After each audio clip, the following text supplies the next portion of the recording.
Hello and welcome back, everybody. It has been a month and a half trapped in the Yeti gaming basement here, but Chikaplu and I have been let out and we are unleashed, and it is time for Mortal Ambition.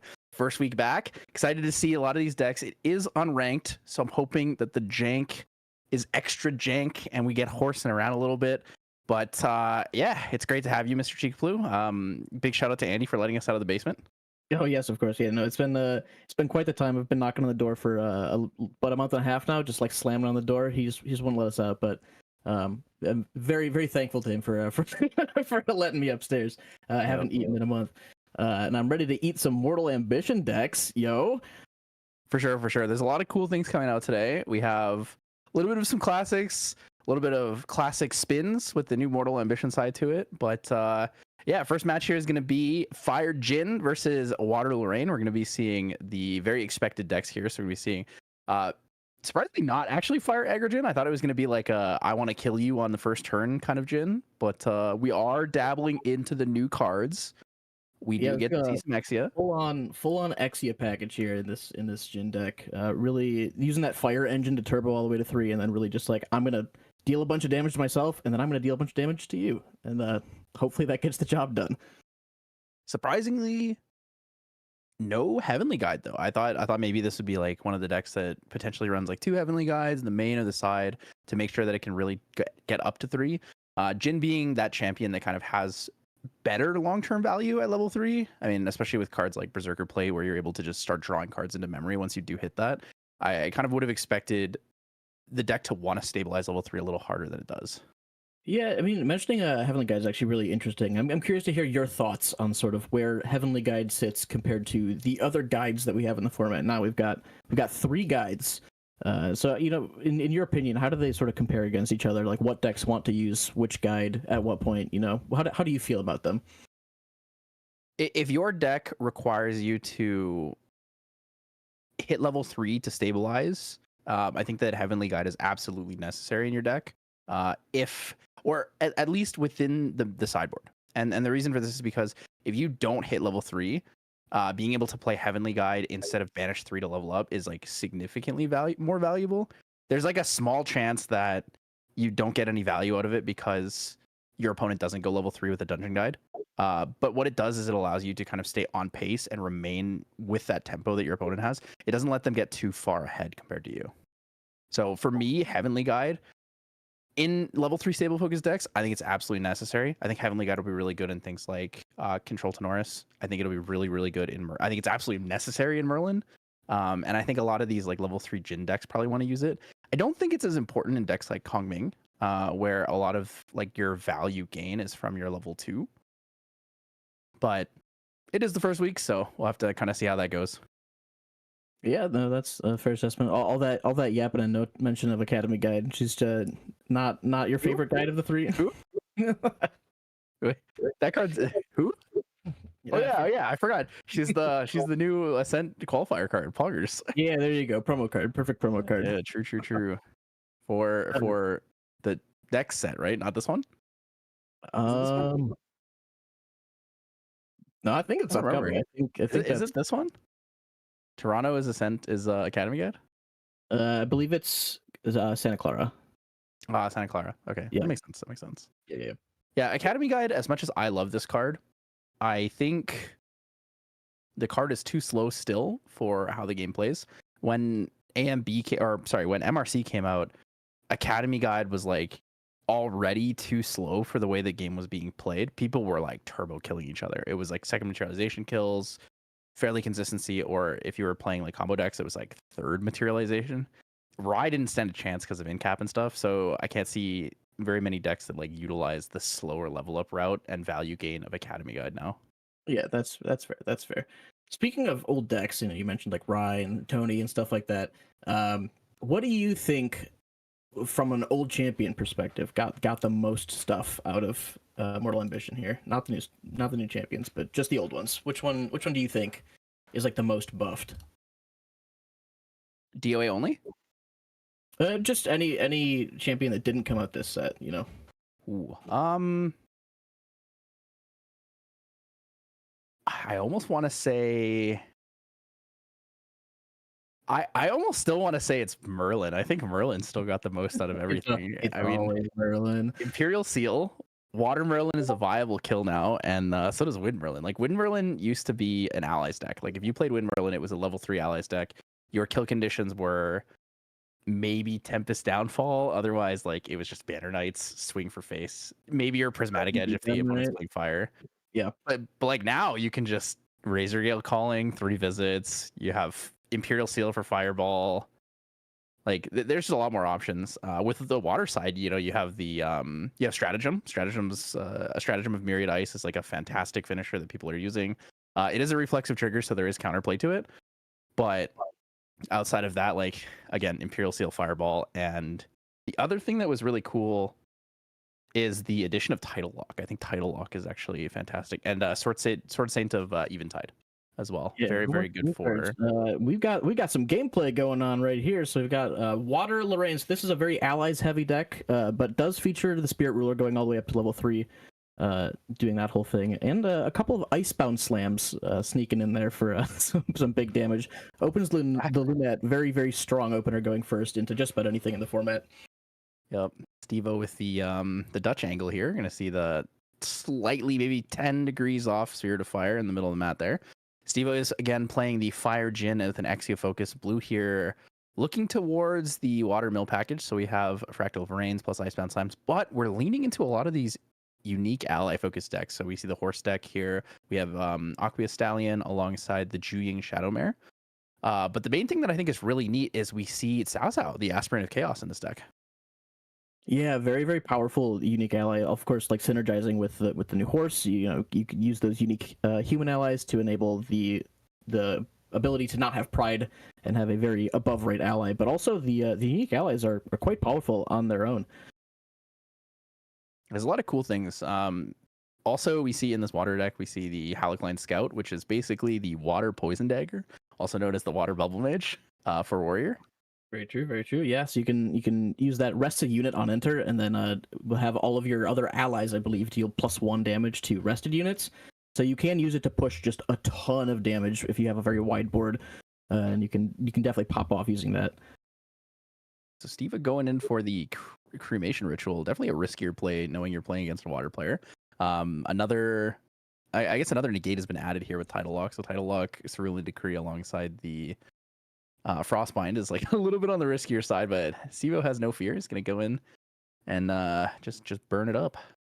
Yeah, it's one of those plays, right, where sometimes it feels like it's really best utilized on turn 1, and if you're not on the first turn of the game, you don't know that you really want to go for it. But oh my gosh, dude, Blue with this absolute powerhouse start. So starting with the Balanced Lunette to nullify damage into the Balanced Guildist, into the Juying, just dealing so much damage right away on turn 2. We know Jin likes to take damage in order to enable his later game stuff, but this is a lot of pressure right on the second turn. Yep, Juying taking it down early on. It's going to be a pretty fantastic start here for Blue. This is the new spice nowadays. Juying is a 2-cost 3/3 Pride 3. However, conditioning on it is as long as you control a water element unique human ally, Juying will lose Pride, and it has Stealth and True Sight. Now against Steve-O here, it's not going to be as useful. We do know he is running Cleaves, and he has the ability to take out that Juying, but it is still a 2-cost 3/3, and that is like crazy stat wise. Yeah, it's very good stats for a 2-cost. You expect like usually 1/2s, maybe a 1/3 with a good on enter effect for a 2-cost, but yeah, 2-cost 3/3. It hits hard. It can protect itself with stealth. It's just a very powerful ally. I'm curious to see how Steve-O is going to react to this board. It looks like he's dungeon guiding all the way to 2, just really trying to stay out of this health threshold. There was a world in which he was just dead next turn if he didn't gain the health, but luckily Warrior's got that 24 health level 2, so he should be able to hang on for at least a little bit. But it does, of course, enter rested because of that Lunette. Unfortunate to the dungeon guy, not going to be able to get that chip damage in. You never know how often that 1 damage makes a difference. See, a lot of people forget to swing with their dungeon guide, and in this case, he won't even be able to do that just due to the fact that Lunette is still available on the field. Yeah, like the 1 damage chip, or even at this point in time, the Lunette's not balanced, so the 1 damage could have cleared the Lunette, but of course, you have to be awake to attack, and this dungeon guide is taking a big nap right now. Big nap, dungeon guide asleep here, or as a lot of people are calling Dungeon Guy with that new art. Very, very, very, very cute looking dungeon guide. Can't quite tell, but that's just how it is. It's anime art be like that.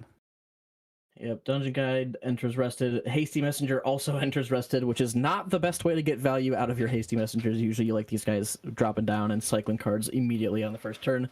But this Lunette really putting in a lot of defensive work. Yeah, so people commenting on the off-camera view from Steve-O's hand. It's usually just the cropping of our stream, just so we can crop it to make it look a little bit easier to see for you guys. Players do keep their camera or their hand in view, of course. They are the rules for the Yeti Webcam Weekly. The Hasty Messenger down needs to get cards down so that Steve-O can manually level up here into level 3 Jin. Yeah, it was bad Akama boy. Definitely felt sort of forced to play a 2-cost card there just to keep the 3 in memory. Pretty telegraphed he's going to try to level up next turn and get that immortal effect. And hopefully trying to stabilize with the level 3 and maybe go for some big combo kill.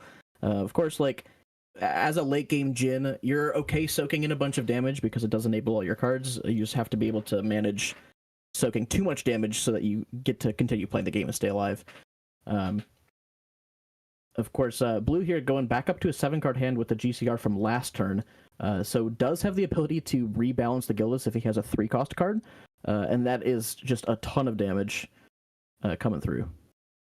All right, so we're going to see 3 damage coming here from Juying. Yeah, I really like starting with the attack. The Juying is always going to swing for 3 this turn, so you might as well get it out of the way and see if your opponent's holding up something like a Resolute Stand. And just, be able to play the rest of your turn around with their counterplay. Because if they get the Resolute Stand out early, that's already in place, so you can play a little bit slower. Just a nice little bit of sequencing there.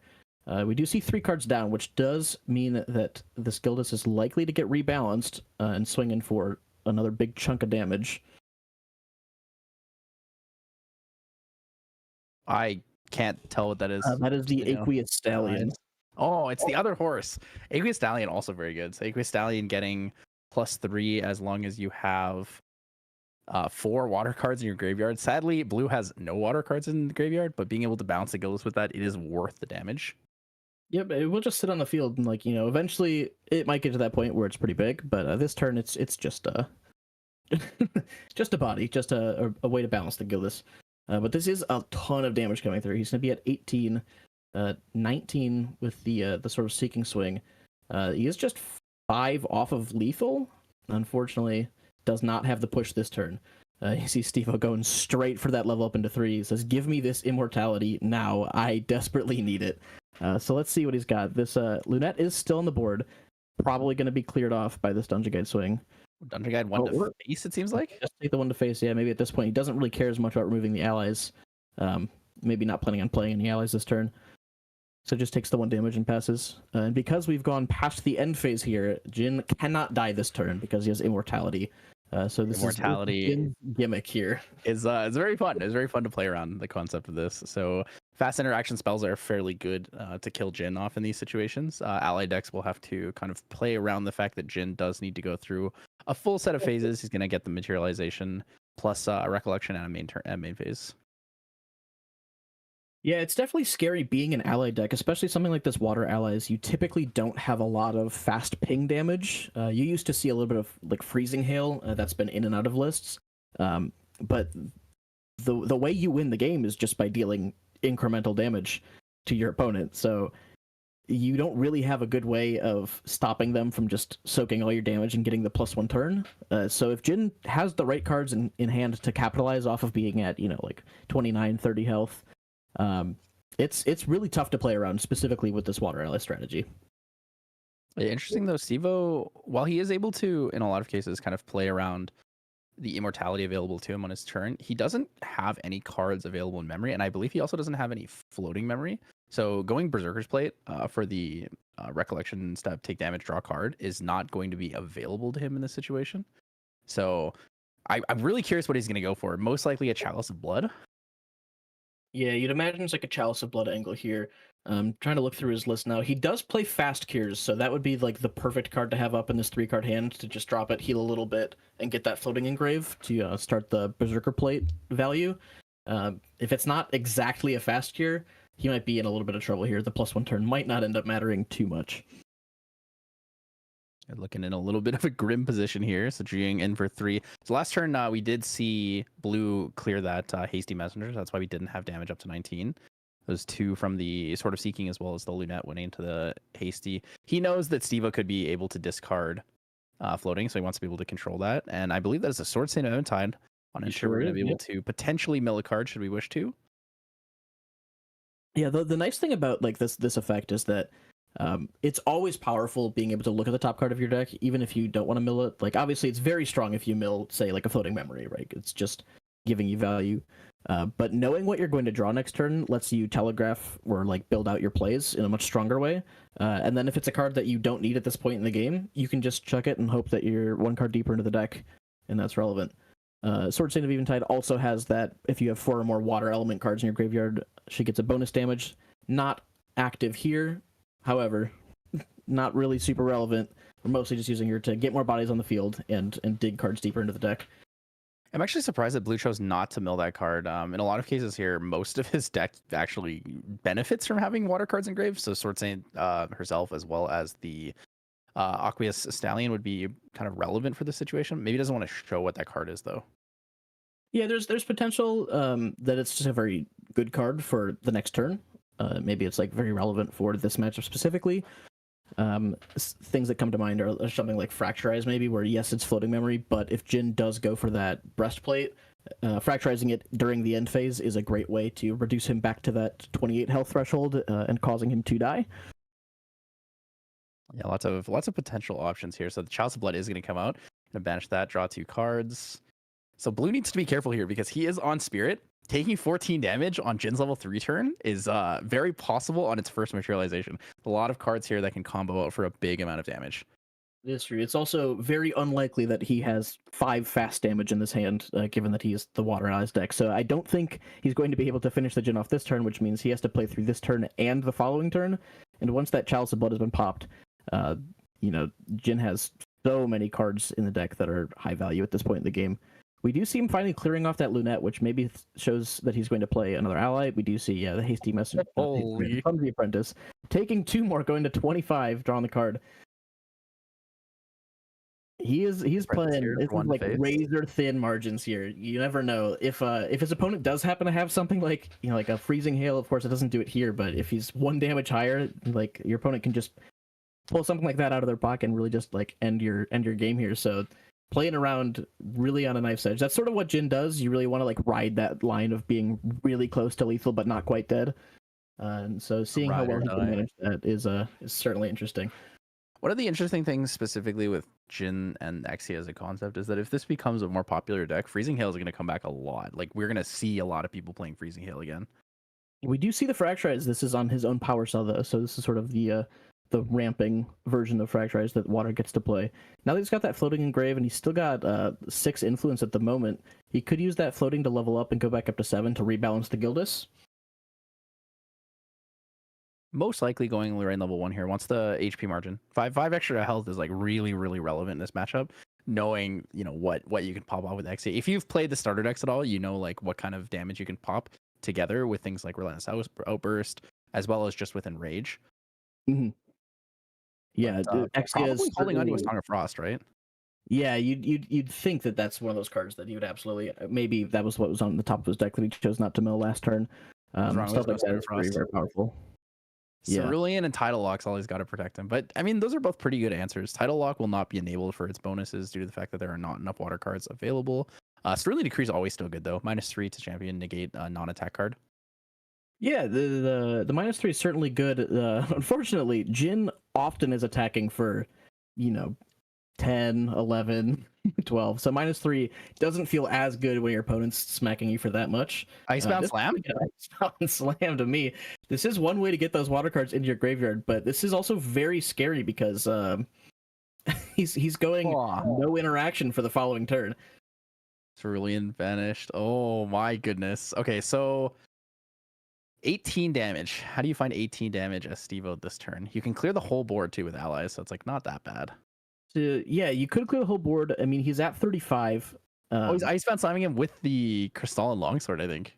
Yeah, so he's well over his damage threshold. The thing is that with cards like Mend Flesh, which I believe he's playing, you don't actually need to kill this turn. You just need to get back under your health ratio. Yeah, so like Fast Gear into Mend Flesh would be kind of crazy. Yeah, so we'll see how much damage that blue actually puts him on. But if all of this damage goes into face, which it looks like he's going to prioritize clearing the ally as well. He's over that lethal mark. Something like Enrage at this point will make his attacks deal so much damage. Relentless Outburst is very close to getting that damage 40 plus bonus. So depending on what he's got in his hand, he could just find a one shot this turn. Clearing the Lunet's really nice because it turns off the Juying here, but the Icebound Slam is going to turn the Sword Saint of Eventide as well as the Aqueous Stallion online. I'm surprised he's not swinging for 2 more. Going to 37 would force him to have Mend Flesh and a Fast Cure to get through it.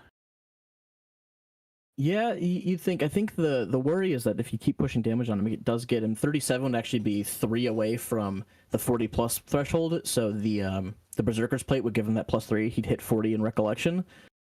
Rue. Ooh, Exeocite. Start with an Exeocite. So this is just a draw 1, and it does reduce the amount of the next card you play by 1. So it does basically give you 1 resource sort of temporarily. And there is that Relentless Outburst. We've got Relentless Outburst, big one. Here. So we're going to explode the board here and do a ton of damage. Yeah, so target champion here is going to take 1+ damage every single time. So it's basically Poison Dagger for the rest of the turn. Relentless Outburst for every 6 damage counters on your champion. Deal 1 damage to all other allies. It's 35 damage counter. So he's going to deal 12 to Lorraine and 6 to the entire board. Yeah, so it is going to blow up the board and deal it'll be 5 to everything else, which is it's 5. Yeah. It's 5 and 10. Sorry, my apologies, not 12. Yeah, because he didn't hit that 36 threshold. So like the +2 damage, putting him to 37 could have been relevant there. Goodbye, every ally. Holy, the whole board's gone. Yep. And there is another one. So there's another 10 damage to Lorraine, and she is just dead. Yeah, and Lorraine's dead. Double Relentless Outburst. Yes, that's the thing about Jin, right? Is that like you feel like you're so far ahead, but if you can't finish him off in his end phase, he just scales so strongly in this late game that if you put him over the 28 mark, over here we're at 35, which is the perfect number for that Relentless Outburst class bonus. It's really pretty easy for him to just piece together a big one-shot combo. That's like what Jin's all about. He's about withstanding all of the pressure, and then eventually he just turns it around and blows everything up. So very, very well played from Stevo, managing that life total and making sure that he wasn't dead the whole time. What would you adjust here if you were blue? Ooh, what would I adjust here if I'm blue? Frostbinds are definitely coming in. I think Frostbinds are pretty important in this. I do like that he's sideboarding Swooping Talons. Swooping Talons being like another way to deal with items is kind of neat. The only problem with Swooping Talons is it's only really enabled at level 2. I think that playing more cards like Freezing Hail or just things that could protect you, even like just extra Frostbinds, I think is probably more relevant in this matchup. But it's hard to say because when you go through and you deck build, you want to build for everything, right? It's the first week. Not that many people are going to respect Exia in the way that they should, I think. Also, the sideboard is limited in cards too. It's 10 slots instead of 15. Yeah, because he's got that Terrafring in there. But he does have more slots to play with, so I wonder if it's just couldn't really decide what cards to throw in. But yeah, I definitely agree. You want to put the Frostbinds in. You definitely saw that Jin goes pretty low on influence if he's turbo leveling like that, and he's sort of forced to turbo level when you're playing this much pressure. So being able to Frostbind some of those like cards in the late game, right? Those Relentless Outbursts could be the difference between life or death. But yeah, there's really not much for this specific matchup that Blue has answers to. He doesn't have any fast ping damage, so he's really got to bank on being able to get Jin to that lethal range and then surviving a turn, which is probably only doable with some of these like strong interactive cards like Tidal Lock and Frostbind and stuff like that. For Jin. So he's got a Ghostlight Glass, 2 Blanche, 3 Meltdown, 3 Varuk, and 4 Crimson Impressions. If you were Steve-O here, what are you changing out from your deck in this matchup? I think Crimson Prescience comes in because it is your like negate damage card. It's basically like your Exia Spell Shield in a sense. Since if I recall correctly, it's fast. You choose a card name, and then until end of turn, you don't take damage from that. Your damage dealt to your champion is prevented from that source. Yeah, from sources with that name. Yeah, so like you could very easily call your opponent's champion if they're using like an Icebound Slam attack because the champion is technically the damage source. So stuff like that. That's like a reasonable call here. Varuk is like a very interesting sideboard card. With these fire sources, I don't think that blue has much in the way of damage prevention, so it's probably not that good here. But that's definitely good against some of these like wind decks that want to spam Veiling Breeze. Just gives you a way to just chip right through their defense. Fractal Rain opener, 2 Juyings to the Fractal Rain. Well, that's a kind of spooky there. I was interested to see if he would bring in Ghostlight Glass. I think Ghostlight Glass is a fantastic card in the sets. Pay 3, rest it, target unit against True Sight until end of turn. It's a slow spell, or it's a slow activated ability, but it is really good. I think in this matchup specifically, he probably doesn't need it because he does have multiple things that have like a cleave effect or attacks the entire board effect. Yeah, it is. True Sight's very nice when your opponent is playing some of these like stealth cards. I think like Vanish from Sight, Shroud and Mist, stuff like that. These like stealth-based fogs. When you're looking at clearing the board, it's less good because it is pretty expensive, and you need to be able to do that and deal like let's say 3 damage to a Jiying. So I could see why he wouldn't bring it in this matchup, but it's definitely like worth considering for some of these fog-based decks that are playing like heavy defense. So we've got the Honorable Vanguard opening. Do we also see the Cremate? We sure do. And with 1 card in hand, blue cannot interact with that. So we will see that draw too immediately and the floating pitched. So a pretty good opening from Steve, all things considered. Yeah, Steve was gonna have a better time than last time. Last time was dealing with that Lunette on turn 1's not the most enjoyable experience as a fire player.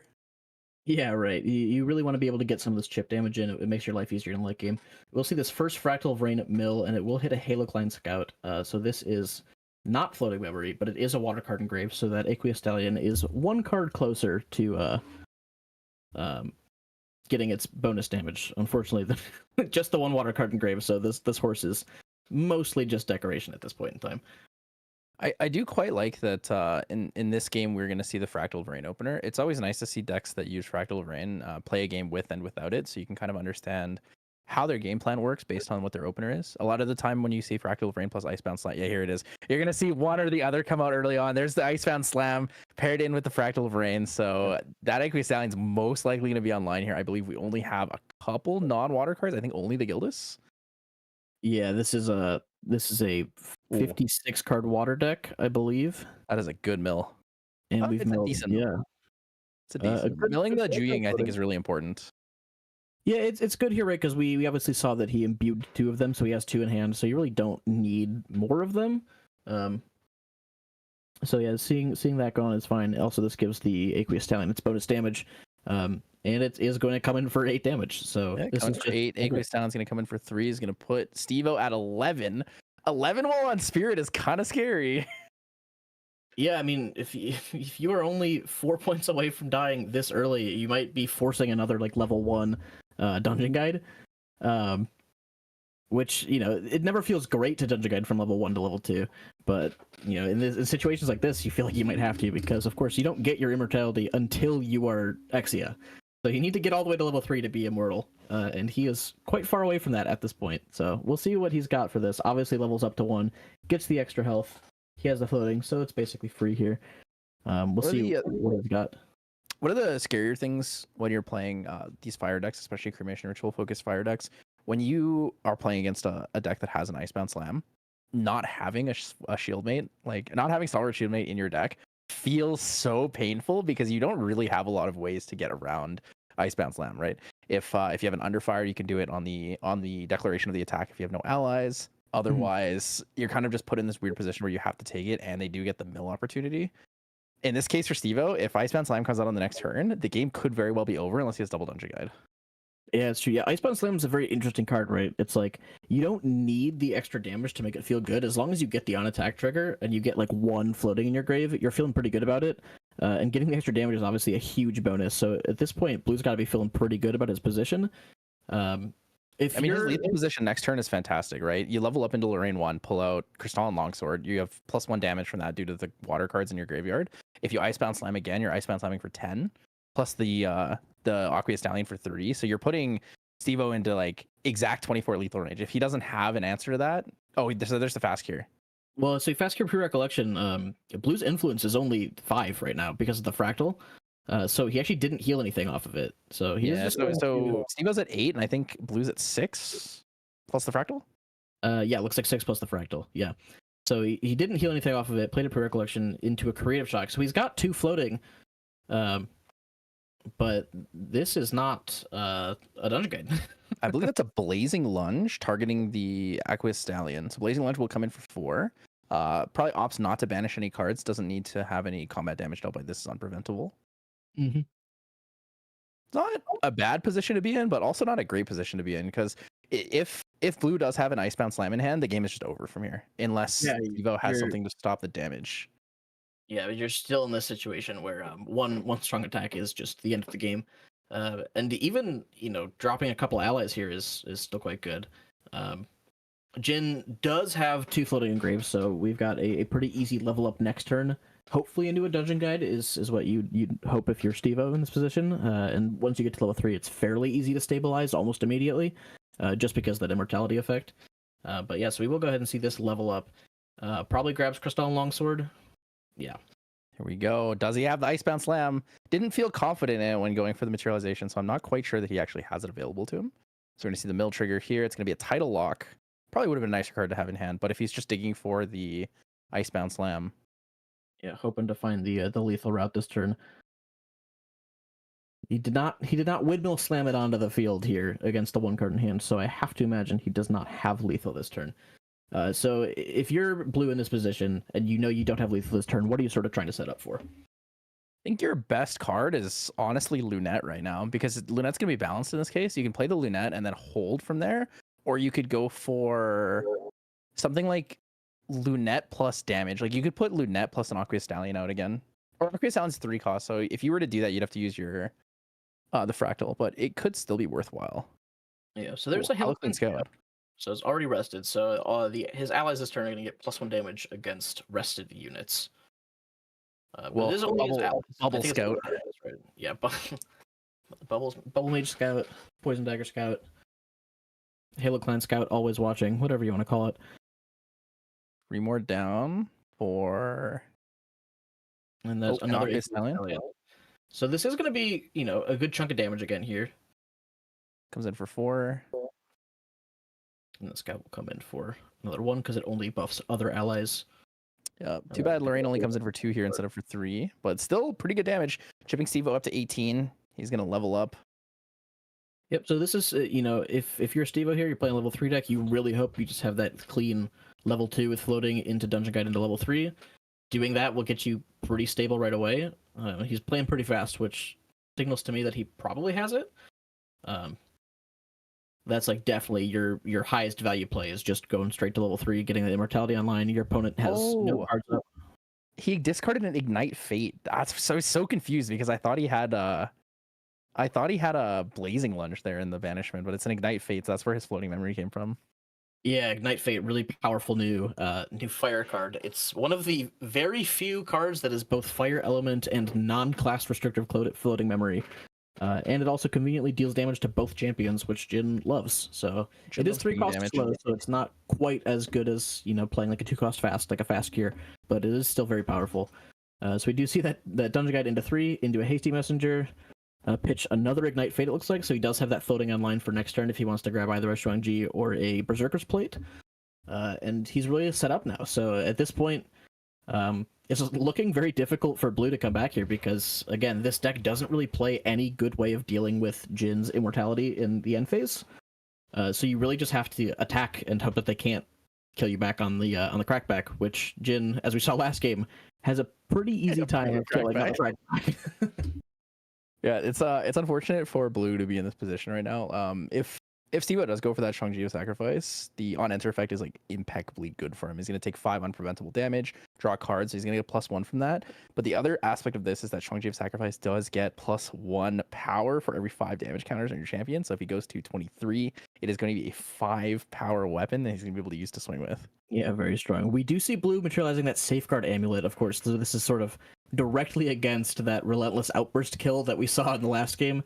Because it deals instanced damage, safeguard amulet will actually prevent all of it done to champion, which is very, very useful. It means that you basically cannot die to relentless outburst next turn, but you do still have to be wary of something like a Shuangji plus any of the many attack cards in the deck. A blazing lunge, etc. Something that blue needs to keep in mind is that Stevo is running reduced to ash. So reduced to ash and end step on the safeguard amulet would be pretty devastating. He would die to the relentless outburst in that case. It is true. Sword Saint comes down. Gonna see potential mill. He's thinking about it, so this is not like a very easy mill choice for him. Again, you have to ask, like, what cards in this deck are so powerful that you wouldn't just get rid of them immediately. And I have to imagine it's one of those interactive pieces that is going to help deal with the opponent's strategy. Fracturize, again, is the one that comes to mind, right? You've got... Alright, he goes ahead and pitches it. So it's another Halo Clan Scout. Could have been interesting for extra damage this turn, but at the end of the day, extra damage is not really what you're looking for here. Because I need to live. Yeah, you have enough damage to get Jin to 28, like pretty reasonably well. The question is, can you live after you do that? Here we go. If he hits him here for 2, he's gonna put Jin into 20 range, which means the Shuangji sacrifice puts him to 25. With 1 extra damage available. Should go into the hasty messenger, right? 2 damage to hasty. Yeah, it's like interesting. Against Jin, you're almost always incentivized to clear off like value allies if he has them. So stuff like your hasties, and in wind you've got like your big allies and stuff. You're pretty incentivized to clear off the allies because dealing damage to Jin himself basically just skills him into late game. But you do have to balance that alongside not dealing so little damage to Jin that you're not advancing your own game plan, because at the end of the day, you do still have to kill him. Yeah, Jin will deal damage to himself, regardless if you deal damage to him, and kind of holding and waiting for that to show up is a little bit too risky. A lot of times you're going to sit there and you'll be like, cool, I can kill him next turn, and then he just kills you immediately when you were thinking about that. Yeah, it's very hard to balance sort of when you want to do damage to Jin's face, when you want to clear his allies, when do you want to stay off of it. So I think that's going to be a very interesting thing going into this upcoming format, right? It's like, how are people going to build their decks to accommodate this champion? Imbued Fractal of Rain, using a Fractal of Rain and a Juying. So I believe we have like next to no interaction here available for blue. I think he has 2 cards in hand or 1. It looks like it's just the 1 card in hand. If it was 2, at the very least, he might have a title lock, right? Because he's got that big graveyard. But if it's just the 1 card, there's really not much he can do here. Jin at just 19. Actually, title lock does work on this situation because title lock is 2 less. And because he has a fractal, yeah. So he actually does threaten the title lock, which is good.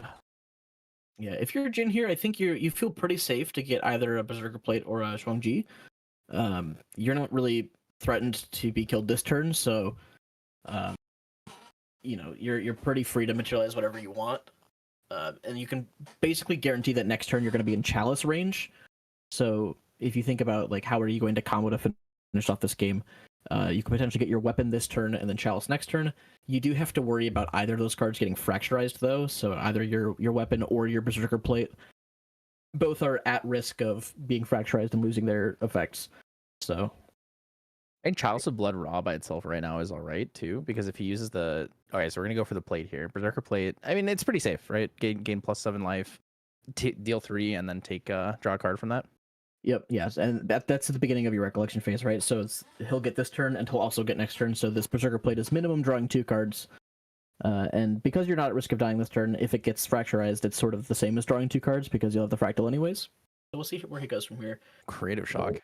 Yeah, if he pitches a floating here, he's got basically another free materialize. And yeah, there goes the Honorable Vanguard. So Fire doing what Fire does best, drawing and discarding floating memory.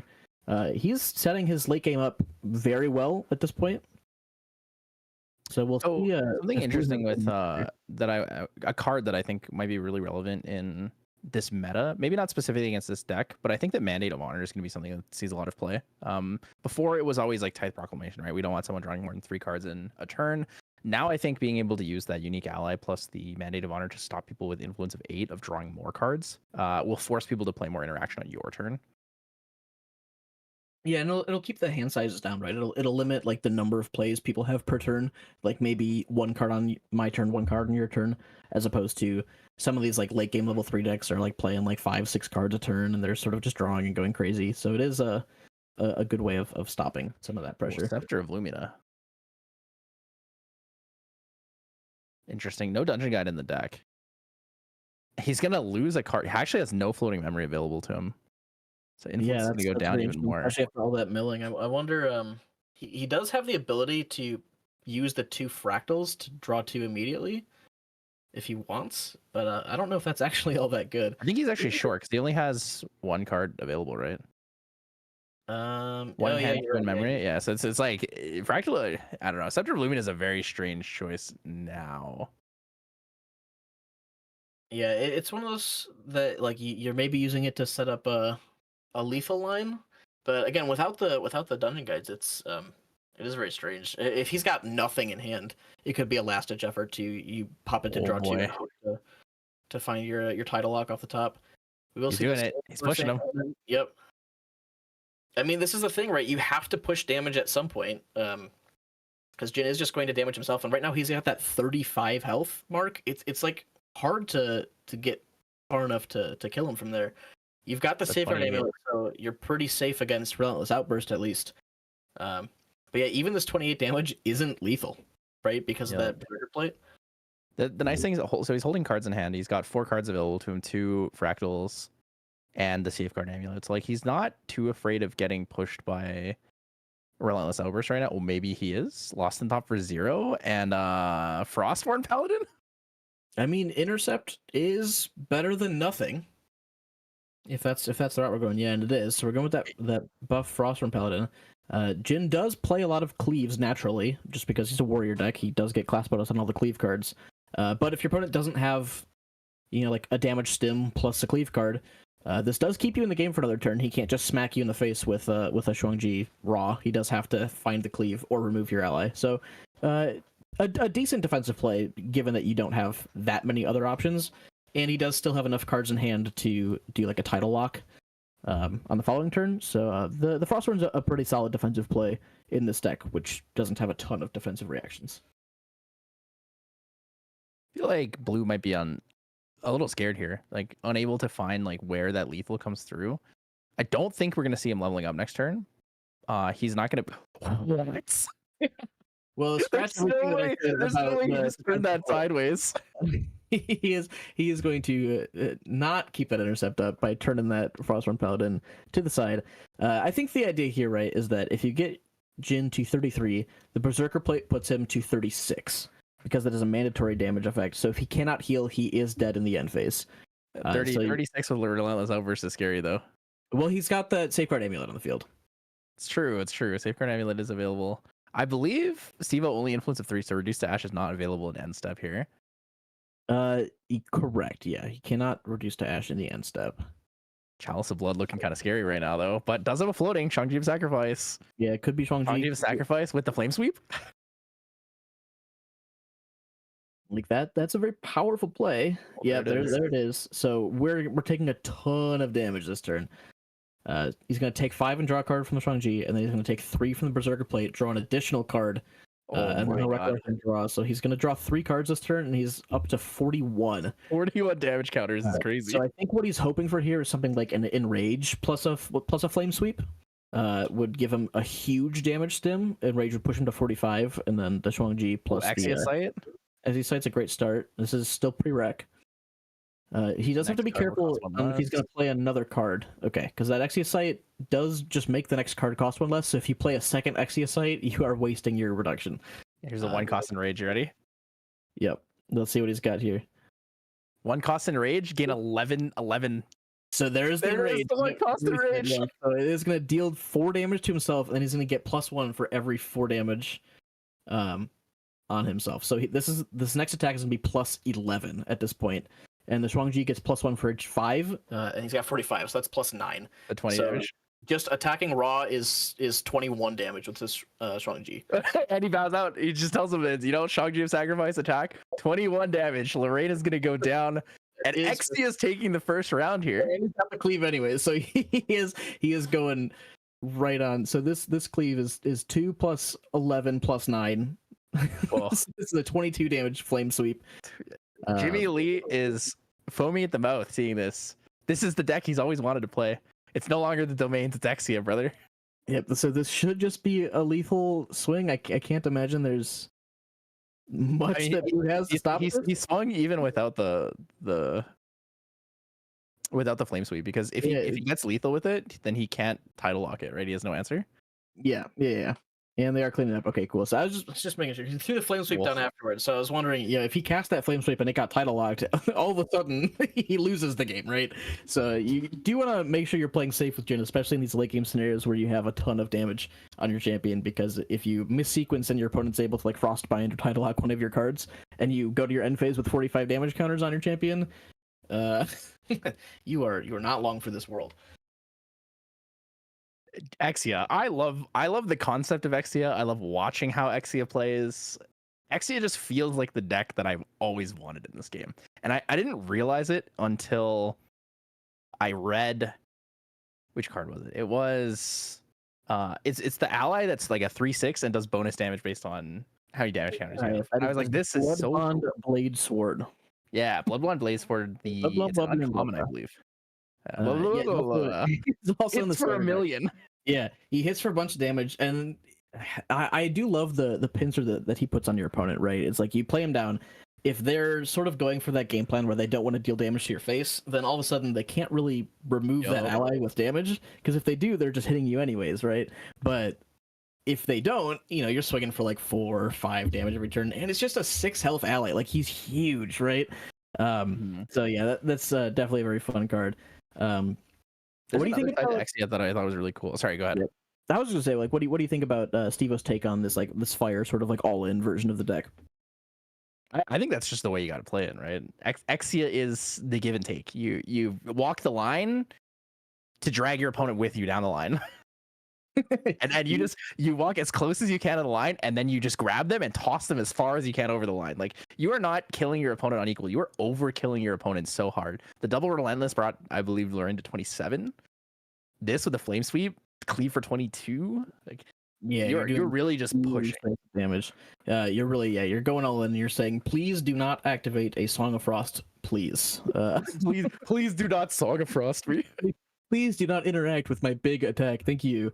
Yeah, and I mean, you didn't have it, so yeah. One of the thing with Exia that I think is the cool. Okay, first of all, Exia Sight is like the coolest looking card potentially in the game. Yeah, have you seen the foil Exia Sight? Dude, I actually almost have the entire set in foil already. Yeah, that's crazy. I'm trying to foil out an Exia deck now because I think it's cool, and I think the cards are I'm really excited to see what Shang-Chi of Sacrifice and Berserker Plate look like in the P24 packs, because I think that'll be super sick. Yeah, Sapphire pack foils. Sapphire packs are going to be really, really hot this season. But the coolest thing for me with Exia is that even though it's a give and take, walk the line, take risks, there's 2 totally different sides to the way you can play the deck. You can play this like Relentless Outburst, Enrage. You can kind of focus on like, I want to buff up a single attack, hope I don't get Song of Frosted, delete my enemy. But you can also play the other side where you play things like Fervent Lancer, you play Zhaoyun and Dragon's Blood, and then you play like, I don't know, I want to say like Seize Fate, because I think Seize Fate is kind of like really neat in that kind of deck where you just play like the Exia allies and then you just go Seize Fate to live. Yeah, you just try to like toe the line of taking as much damage as possible, and then once you get to like 34 with your breastplate, you're like, now we're going the other way. You're like, yeah, let's go backwards. Go back to 0. Yeah.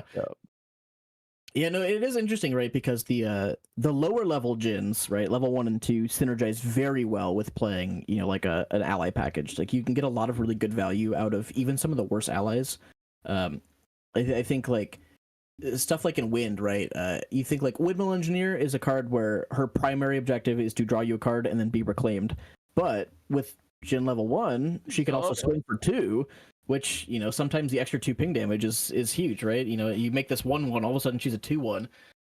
And like you're getting a lot more value out of a card that is already a very high value card. So like the lower level gens synergizing with allies, obviously we didn't see Steve-O really go for any of that ally synergy. He was really just rush to Exia, go for a big combo kill. So like you can definitely build like a lower to the ground version. You can build a version of the deck that wants to sit in the mid game a little bit longer and just get value out of the level 1, level 2, like all these buffing attacks and whatnot and all the polearms. Or you could just do what Steve-O did and you just say, I am going to punch you for 40 damage with this big polearm. And one of the cards in Jin that I think is going to be really relevant this season, we're going to see a lot of. Steve actually didn't play is the Pierce the Heavens. It's the starter deck exclusive card.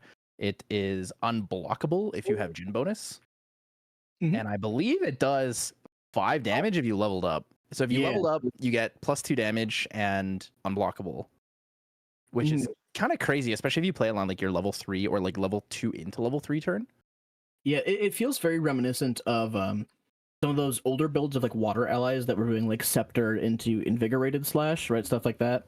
So it's like if you're playing a Jin, you obviously synergize very well already with human and horse allies. So if we're looking at a similar build to what Blue had going on, where you're playing like Aqueous Stallion, Ju Ying, a couple of these unique humans, and you level up, you get your Scepter damage, you pierce the heavens for a bunch of damage, then you Halo Client Scout plus your horses plus it's just a lot of damage very fast. And so yeah, Jin can definitely take advantage of builds like that, which is certainly something worth looking at. I think the reason I like Jin the most is actually just because he feels like the most anime-esque of a champion.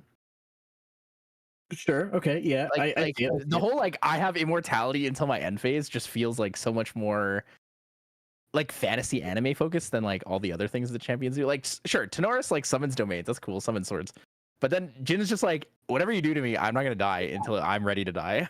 And you're like, oh, it would be like the coolest fight to watch animated. It would be Jin and Rai, I think. True. Like, Rai and Jin just stands there and just goes, cool. Yeah. Like the most cinematic, like crazy, anime fight you've ever seen in your life. I think those two definitely they go wild. Yeah, like even looking at just the arts for the cards, like seeing, after Rai like takes his like full cinematic turn to try to kill Jin and gives him this like smug look at the end, Jin just like smiles back and you just see him go into like Exia Sight. The whole everything just like goes dark and you just see Exia Sight like flare out. That'd be so cool. I can see it so clearly in my brain, right? Or like you summon like Shangji of Sacrifice and you just see it flying out of the sky and there's just this like emanating pole arm just sticking out of the ground. All right, we need to make it happen. Community, you got this. I believe you guys. You guys will make this happen. Who can animate, because Lord knows I can't. Yeah, surely we can help you guys with the writing. We got you. True. Yeah, no, that would be sick. So, okay, we've spent a lot of time talking about Jin, right? Because obviously we just had the Jin on the stream.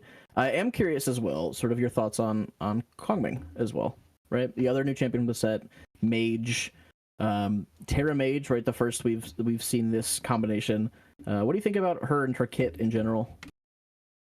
I love the concept of shifting masteries. I think that Kongming level 1 allowing you to have shifting masteries and then the class bonus being specific to Kongming, I think is really nice because it balances the concept of having something that's really strong, which is the shifting masteries. A lot of cards interact with the direction that it faces, but also locking it to Kongming forces, I don't know, it like balances how crazy broken some of the combinations could be if you could play it into any other champion. Like a lot of decks we're seeing right now, Kongming into Merlin, right?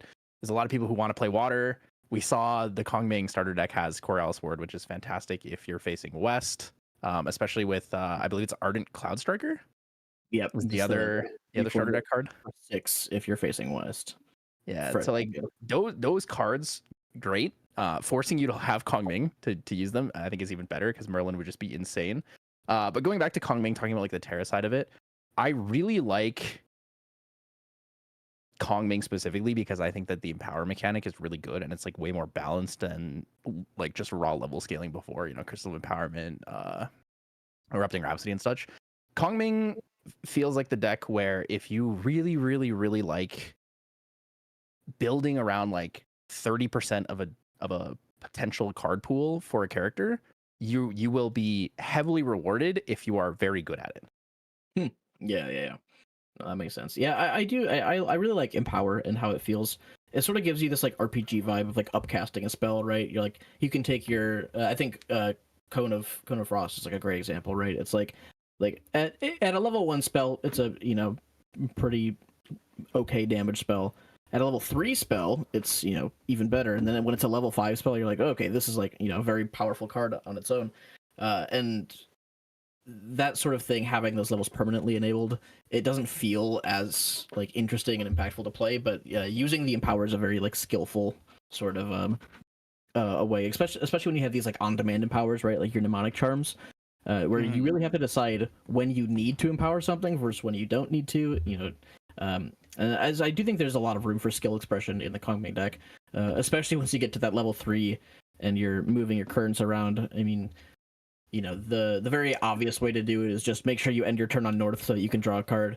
But I imagine, some people who lab hours and hours of Kongming are going to find these like crazy setups and like strings of cards that they can do to make sure that they, proc all of their effects at the same time and then they end on the right one. Like, I'm really excited to see what people cook up with that deck and just like how far they can push the shifting currents and see if people could master the mastery. Yeah, and there's a lot of like really unique directions you can play with this too. Like you can play spell focus, you can play allies focus. Like there are cards that enable allies to be pretty good with Kongming. Access Gale Scholar is a good example. It's a 3-cost SR for wind. As long as your shifting currents is north, all allies get +2 for damage. If it's south, allies you control get +1 life, which means it utilizes the north-south draw card, but it also protects your entire board at the same time. So like value gain from an ally deck using shifting masteries is really cool and really neat. You also have for like on-demand empowers, we have things like Cloudstorm. You can on enter gain the empower based on wind non-champion objects you control, and then you can also return it. So the concept of returning things to your material deck, I think, is really good this season. So we have Sundering Moon, which is really cool for that. It's pay 2, return Sundering Moon, 1 less damage to whatever target unit you want. We have Cloudstorm, and then like overall, Empower is nice because it gives you strength. In like, I want to say it's more of a linear way, but it's not quite the same. So like before, when you got levels, sure, gaining a level specifically was a linear effect, but the amount of damage you dealt based on the levels you had was exponential, right? Because it pushed you from needing 3 cards to kill someone to 2 cards to 1 card at times. And that was the biggest issue with the concept of level scaling, was that even though it was on paper linear, the damage output overall was exponential, which made it not fun to play against. Yeah, it basically felt like you were playing solitaire by yourself, killing your opponent, and then moving on. Visions of DOA Rye, reckless conversion. Sure. Yeah, it's also part of it is the whole uninteractiveness of it, right? It's that when your opponent's just gaining levels and they just have those levels, that you don't really have a way of dealing with that. Whereas something with Empower, like yes, you can't directly deal with the Empower cards, but if your opponent has a mnemonic charm on board, you know that they have the ability to empower 2 at any given time, so you can like play around that idea. Whereas something like Rise level gain is much more unpredictable, and so it can be harder to play around. So having you feel like you have more control even when you're playing against it is also quite a new feel. Before I go, so I want to let everyone know today we will be making some adjustments. We'll have a couple different casters on today. We're going to be having baniRien as well as gengiskwan. Chikaplu will be staying here for most of it, but not all of it. Before we leave and pass you guys on to the new casters after break, there's one more thing I want to talk about today because I think it's relevant to talk about it before we go to Toronto. I said Toronto is next week. I will not be available on Thursday for the cast. This stream might be live regardless. I will already be in Toronto, so there's no guarantee for me to be available. The thing I want to talk about is AMB domains. I think AMB domains is something that is extremely overlooked right now and very, very relevant. Hulao's Gate Sun's Ascent is like fantastic as a domain. It is basically an anti like allies domain. You're forcing people to take 2 damage on their allies when they make attack declarations. You have Guandu Theater of War. Guandu is like an allies focused one that allows you to glimpse and draw a card based on like attack declarations. And then we have Keep of the Golden Sashes, which makes your opponent's first activated card cost 1 more. Like these are things that interact with the game. I think in a very impactful way. Should it be chosen as a sideboard card? But yeah, it seems like most people don't care about them. Yeah, like Hula Gate is a very interesting one, right? It's like it specifically walls like 1 and 2 health allies, which isn't a ton of the format, but some of these decks that are very aggressive, I think like Fire Xander is, the classic example where you're playing stuff like Squirrels and Blitz Mages and your Captivating Cutthroats, right? Your 2/1s, your 3/1s, your 1/2s, your 2/2s.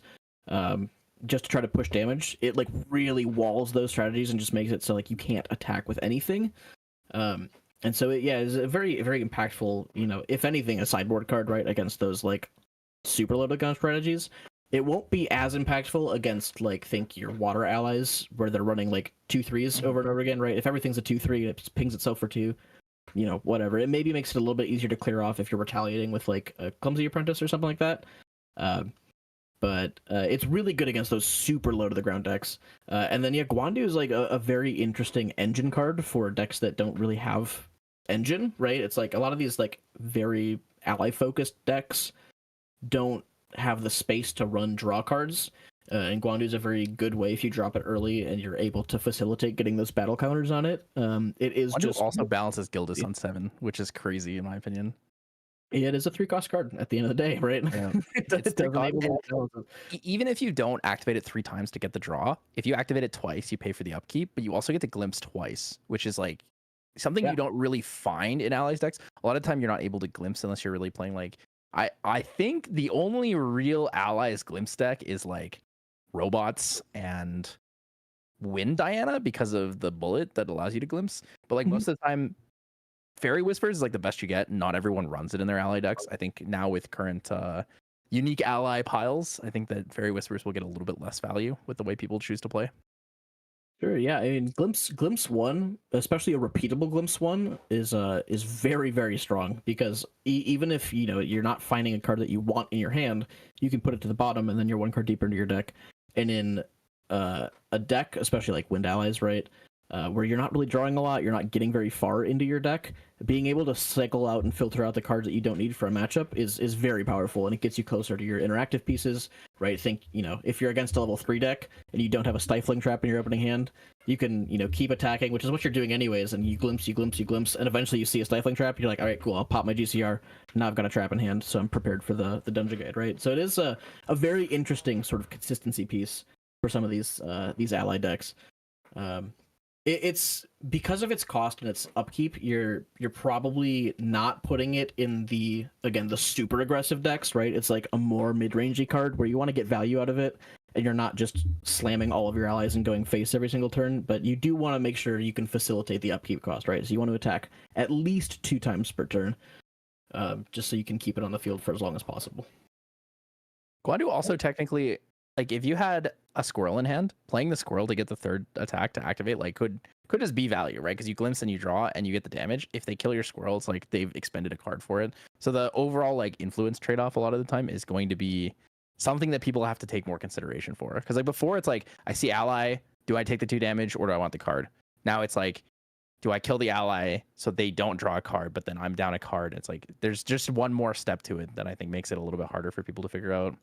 Yeah, it can even give you some bonus value to cards like Favorable Winds, where a lot of times like Favorable Winds, you shotgun it to get the floating memory. But if you're using it alongside like I think like from the Jin starter deck, right? There's like Eminent Commander in there. Eminent Commander's sick. Right, it's like a 2/4, right? So I mean, Wind has a lot of like 4 health allies, right? You've got like Tactful Sergeant, Phalanx Captain, Ace and Protector, right? All these guys that are 4 health. 4 is already a hard break point. Pushing it to 5 can keep them on field for longer. And then if you've got that Guandu established, it's just like, hey, I just protected my whole board. Now next turn I'm going to glimpse 3 and draw a card again, just by dealing damage and by clearing board. So it's just it is a value engine, and it gives you more reason to run these protective cards like Favorable Winds, like Reclaim, Deflecting Edge, stuff like that. So yeah, it's certainly. You know what the other Wind ally that has 4 life is? Please enlighten me. Yes. The horse. Delu. Auspicious Chargers at 3/4. Yes, it does indeed. That card's actually super crazy though. Like the fact that it is a 3/4 is big. Like 2 cost 3/3 was good, right? Juying Shadowmare is good. 2 cost 3/4 is kind of crazy. You don't have True Sight or Stealth, but you have Vigor. So like the trade-off is it's a lot harder to clear off the board. Yeah, because it'll basically always take something down with it. Yeah, a lot of very interesting ally stuff to play with, right? Like ally decks have a lot more ways they can be built, which is interesting. You have a lot of different directions of what you can take with an ally deck and sort of what part of the game you want to focus on. It's like if you want to go like pure rush down, you can. If you want to go for this mid game build, you can. If you want to just try to slam uniques and then play Oath and kill them in one turn, you can. So yeah, it's very interesting. I'm excited to see what people are cooking up this set. Yeah, I'm really excited. So we'll see that at Toronto, but that was the first game here between Blue and Stevo. Stevo did manage to take it with the Fire Exia Jin. We saw the big Exia combos for both games. Blue had some great options with the unique water allies there, but overall, Exia Jin is taking it for the first round. Thank you guys so much for joining us for the first round. I'll be heading out, so thank you for joining me today, Mr. Chica. I believe baniRien will be taking over my spot. I believe that is correct. But yeah, thank you guys so much, and we'll see you guys in a couple minutes when the next round starts.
All right, welcome back, everybody. So we are still waiting on our second round to go up, but we've got our commentary changeover here. So why don't you go ahead and introduce yourself, sir? Hey everyone, baniRien. I've been here first time past month. Very happy to be back. It's always fun to cast some of these. Very excited to see what everyone's brewing with the new set.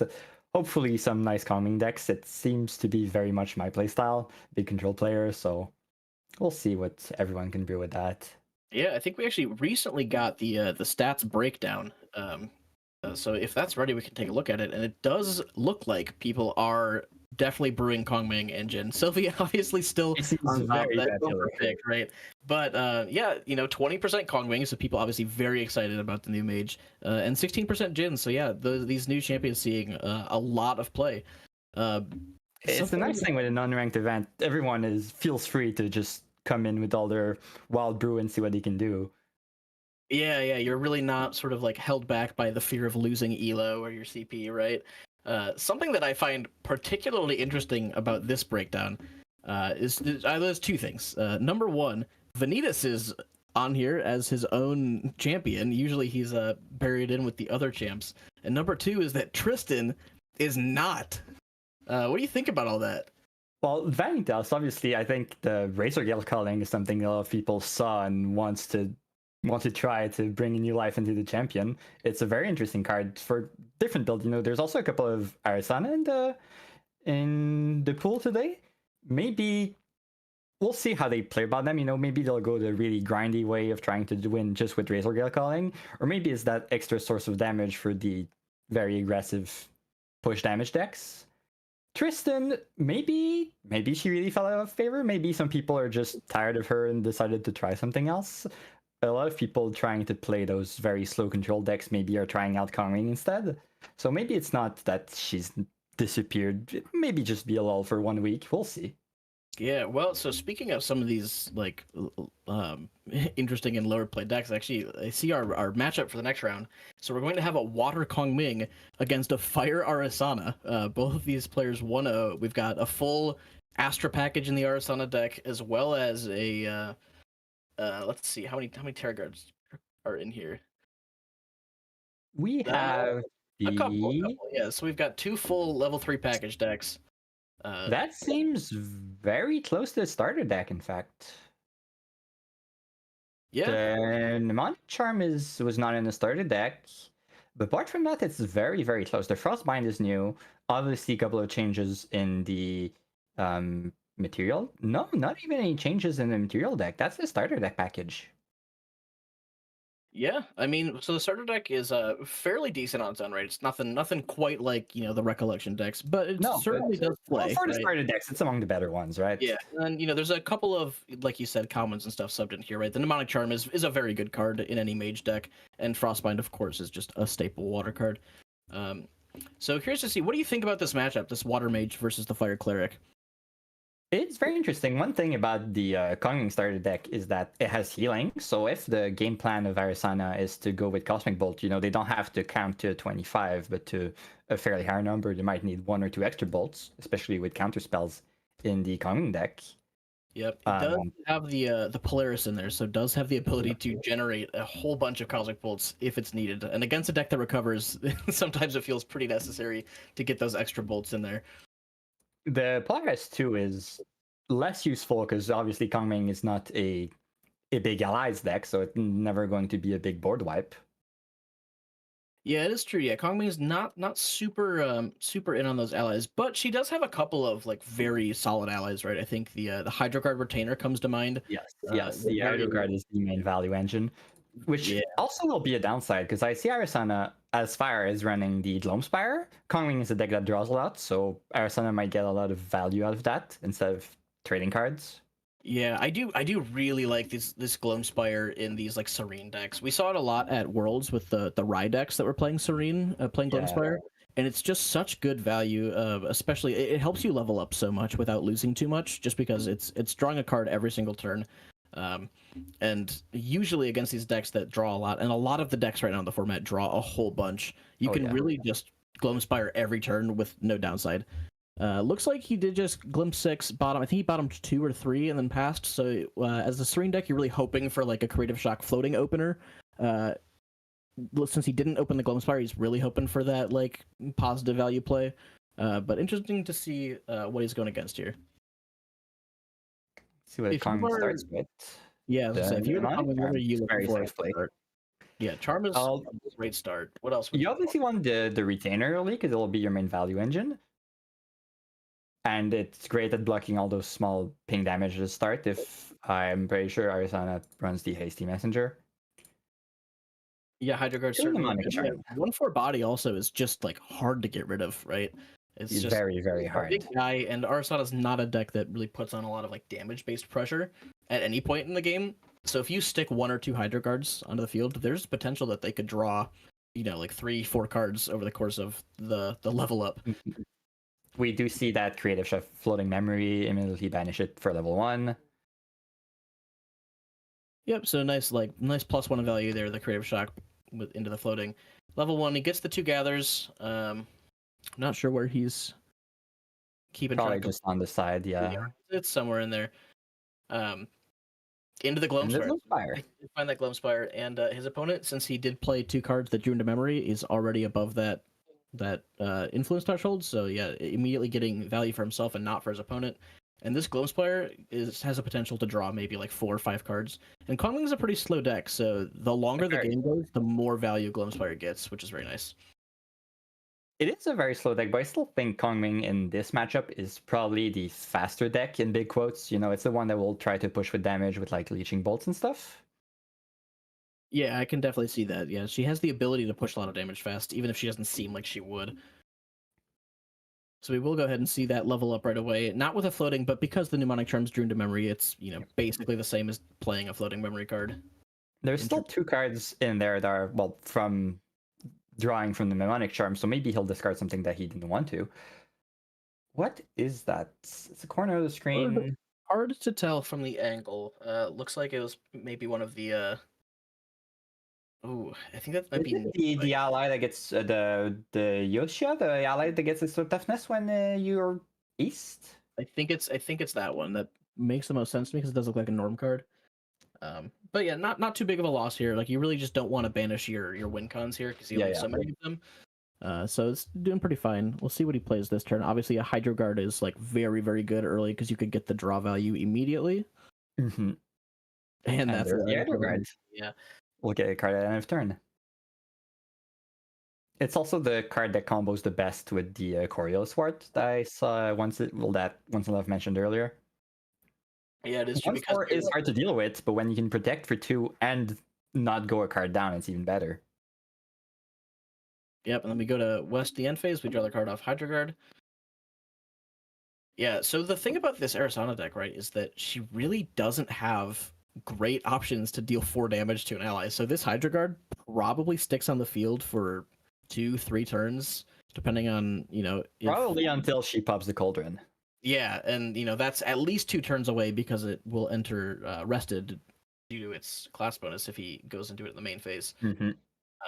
So yeah, this Hydro Guard probably draws another card, maybe 2 if he's lucky, and that's just great value on a big body. Discarding the Comet Fall, nice SP2 one, and that was the Nascent Barrier, the norm card that also protects damage. Yeah, and the new Nascent Barrier. Actually, both the Nascent cards are very interesting in Ari, right? It's like, especially if you're running this Mnemonic Charm package, being able to empower Nascent Blast and have a repeatable 3 damage fast spell is very good if you're worried about being pressured out by allies. It does look like he's going to go ahead and activate this Polaris. That is very nice proxy. That is what that paper represents, is the proxy spell card Polaris Twinkling Cauldron, which is Ari's new toy from Proxy's Vault, which we don't see her herbs right now, so we don't know if she'll be able to draw cards at end of turn. Yeah, don't know for sure. She does at least have 4 herbs from the Gather on level 1 and Gather on level 2. Yes. So we'll see if she gets the draw. Depending on, and I'm going to double check this list real quick. Something that always feels very good in Arisana is if you're playing stuff like Barter Herbs and Promo Materia. It looks like he does not have that package. Is he not drawing with Gloamspire? Will that put him maybe out of range, needing to side Gloamspire next turn, maybe? I don't see the number of cards he has in hand. Yeah, it is interesting. You'd think... okay, well, there he is. He was maybe just asking about the influence number on his opponent just to make sure that That would he make had the card. Another Yeah, thing we'll about get the one Ming not running mostly a starter deck package is I don't think I saw any dungeon guides, which means leveling to 3 will be very slow. Yeah, she'll take that extra turn to get to level 3. You know, it is what it is. I think like the Kongming deck can afford to sort of like chill at this like level 2, right? You get a lot of value off of your Captain Currents and your Hydro Guards. So it's not too bad. And also Arisana is not a deck that puts on a ton of pressure, so you don't need the extra health right away. So this is probably the best matchup to be playing mostly a starter deck package in because you're not going to be pressured for life very fast. As we can see, it's still only 1-0 when it comes to damage taken. So yeah, he's gonna go ahead and level 2. We got 2 level 2 champions facing down each other. No dungeon guides being played quite yet at all. We'll see if he gets any value from the Empower and Enter. That was the Pillars, the card that can banish something if you sacrifice it, which is not too bad to lose in the matchup. Yeah, it's not gonna What be was too the- relevant here. I didn't see the other card well either. That's not the Nascent Blast, is it? No. Could it be the Mantra, the healing card if you're North? I'm not quite sure. It doesn't. Again, that angle is really hard to tell. It's what some of these cards are when they're banished and buried under stuff. Looks like we do go ahead and get in for 1 right away with that Hydro Guard. Yeah, nothing to be scared of. You don't need to keep it on defense. Yep, and we do have to remember that he does have that Empower 3 existing. So this is going to be the what's this one's the Taiji of Lingering Fate, I believe. Is that? I believe that's the the fractal that can tap for 3 damage when you go from south to east. But yeah, I think he was trying to trigger it here, but misread the trigger or something. Yeah, not sure. Looks like we are going to go to end phase. Go to south. The Empower is wasted, which I feel like is a thing that happens fairly often in Kongming, depending on how you build your deck. There's not too many payoffs for the Empower. In the starter deck, you're looking for something like the Tsunami or Cone of Frost, but both of those are not terribly relevant here as there's no allies on board regardless. It's very similar in a way to Tonaris level 2, where it can be an effect that's very powerful, but oftentimes it's something that you use or not that's just in the way of you getting to your level 3. Yeah, it's convenient when it comes up, and it's not too bad if it doesn't come up. We will see that end phase fast here, so Only Dang has the ability to just go up to level 3 right away here. And it does look like that is the case. He's going to get that Astra enabled. And Arisana is one of those champions that really starts to take control of the game once she hits that level 3. The Astra card very strong. And the drone.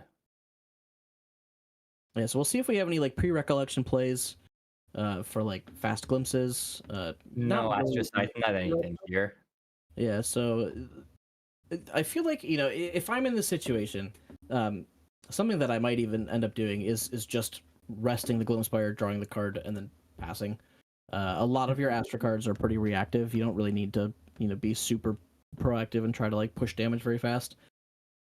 It does look like he's popping some of these herbs right now just on their own, so probably trying to just shuffle the Cosmic Bolts into the deck just to get a couple extra. He did use the level up herbs, which seems to be what the die next to his champion is, so he's probably going for Polaris this turn. Yeah, it looks like he's getting Polaris all the way up to 4. Maybe playing like a Scry the Skies or something with that extra level. But will deal that 4 damage, so it is enough to take out that Hydro Guard, assuming there's no protection for it. And it would be, you know, it would feel a little bad to play like a Coriolis Ward while you're facing south, because you don't get the draw off of it. I think it's still worth it to keep the Retainer on board. Yeah, well, we'll see. We'll see if he goes for it. I think this is a card that has the ability to like draw you cards throughout the game, and Polaris really is the only easily accessible board wipe here that Ari has. We've seen 2 Comet Falls banished already, so yeah, we will see the Coriolis Ward, so we'll prevent the next 3 damage. So Hydro Guard takes 1, probably not taking any more this turn, and we are going to generate those 4 Cosmic Bolts and add them to the deck. It's also probably rarely worth it for the Arisana to send a Cosmic Bolt at the Retainer instead of face. You do need those for damage. Yeah, so now we do have a damage cap, right? There are now 8 Cosmic Bolts in the deck. It is fairly reasonable to see like 6 of them, just based on how many there are while glimpsing, because you bottom so many cards. So you usually don't feel too bad to put maybe the first one towards the Hydra Guard, but anything after that one, you don't want to use your higher damage bolts to remove allies. So yeah, here we are going to see the first guy, which should be at level 5, assuming he popped 2 level up herbs. So Glimpse 5, draw a card in memory, pretty strong effect. It's also interesting to note that he did use some put cards at the bottom of the deck and redraw it from the herbs to trigger his Polaris. So that means he could have had Cosmic Bolts in hand, and he just shuffled them back maybe somewhere more on top with the Polaris now. It's true. It's a really nice side effect of Polaris, right? Is that it does just shuffle your deck, and there are not a lot of effects that shuffle your deck in Grand Archive in general. Indeed. So it's very interesting, especially when you consider like these glimpse spirits, right? So at the beginning of the game, you maybe put a couple of really good cards to the bottom of your deck because they were Astra and you don't need them yet. And now that you shuffle them, you don't have to worry about them being stuck at the bottom for the rest of the game. So there's the chance that you draw back into them. Also, we're not getting any star calling from that Glimpse 5. Yeah, well, even it's okay to whiff your star calling early, especially if you're not under pressure. If you're being rushed down by allies, you're like feel really bad if you don't hit your board wipes there. But here, you're putting cards you don't want to the bottom. You're getting a card into your memory that you do want. So you're really just filtering. It's okay at this point in the game. I think something that he might be trying to do is wait until the Kongming levels up to 3 and burns that on enter recover. You don't really need to deal damage, because if he dealt 4 damage here, right, with a Cosmic Bolt, and then Kongming leveled up and recovered, 2 or 3, it's basically like he didn't play anything at all. So you might as well try to get good points to waste that. Not a level up for Kongming. We see the Shard of Empowerment. Yeah, so the Shard of Empowerment comes out here. This is interesting. He's got a lot of access to Empower, but this Shifting Currents is stuck on South, because that's where he set it at the end of last turn. So he's not getting a draw off of it at all, either going from north to west or north to south. So he's probably trying to brush more damage, trying to go east for the Taiji. A second Taiji, so that would be 6 damage if he goes east. Yep, it is true. Yeah, the south to east, these will definitely do quite a bit of damage. They do rack up over time. You sort of don't expect them to. And then yes, he is going to go ahead and face east, so he's going to skip the card advantage, but he is going to ping for 6 damage. So that'll start to rack up. That definitely puts pressure on Ari.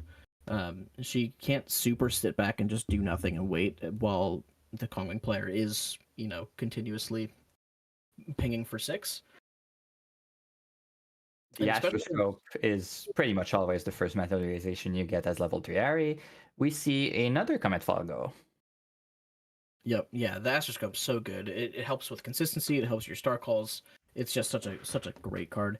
Another thing that it does, because it costs the 1, is it does make sure that you are always under the influence threshold for Gloamspire. So if you're worried about drawing too many cards, you still go down the 1.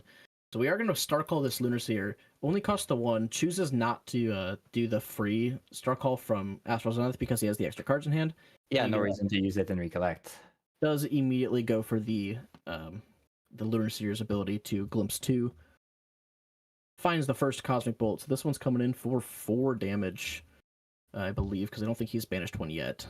You're correct. Do you think that goes to the Retainer or face? It's still early enough that it could help deal with the card advantage. That seems to be on face.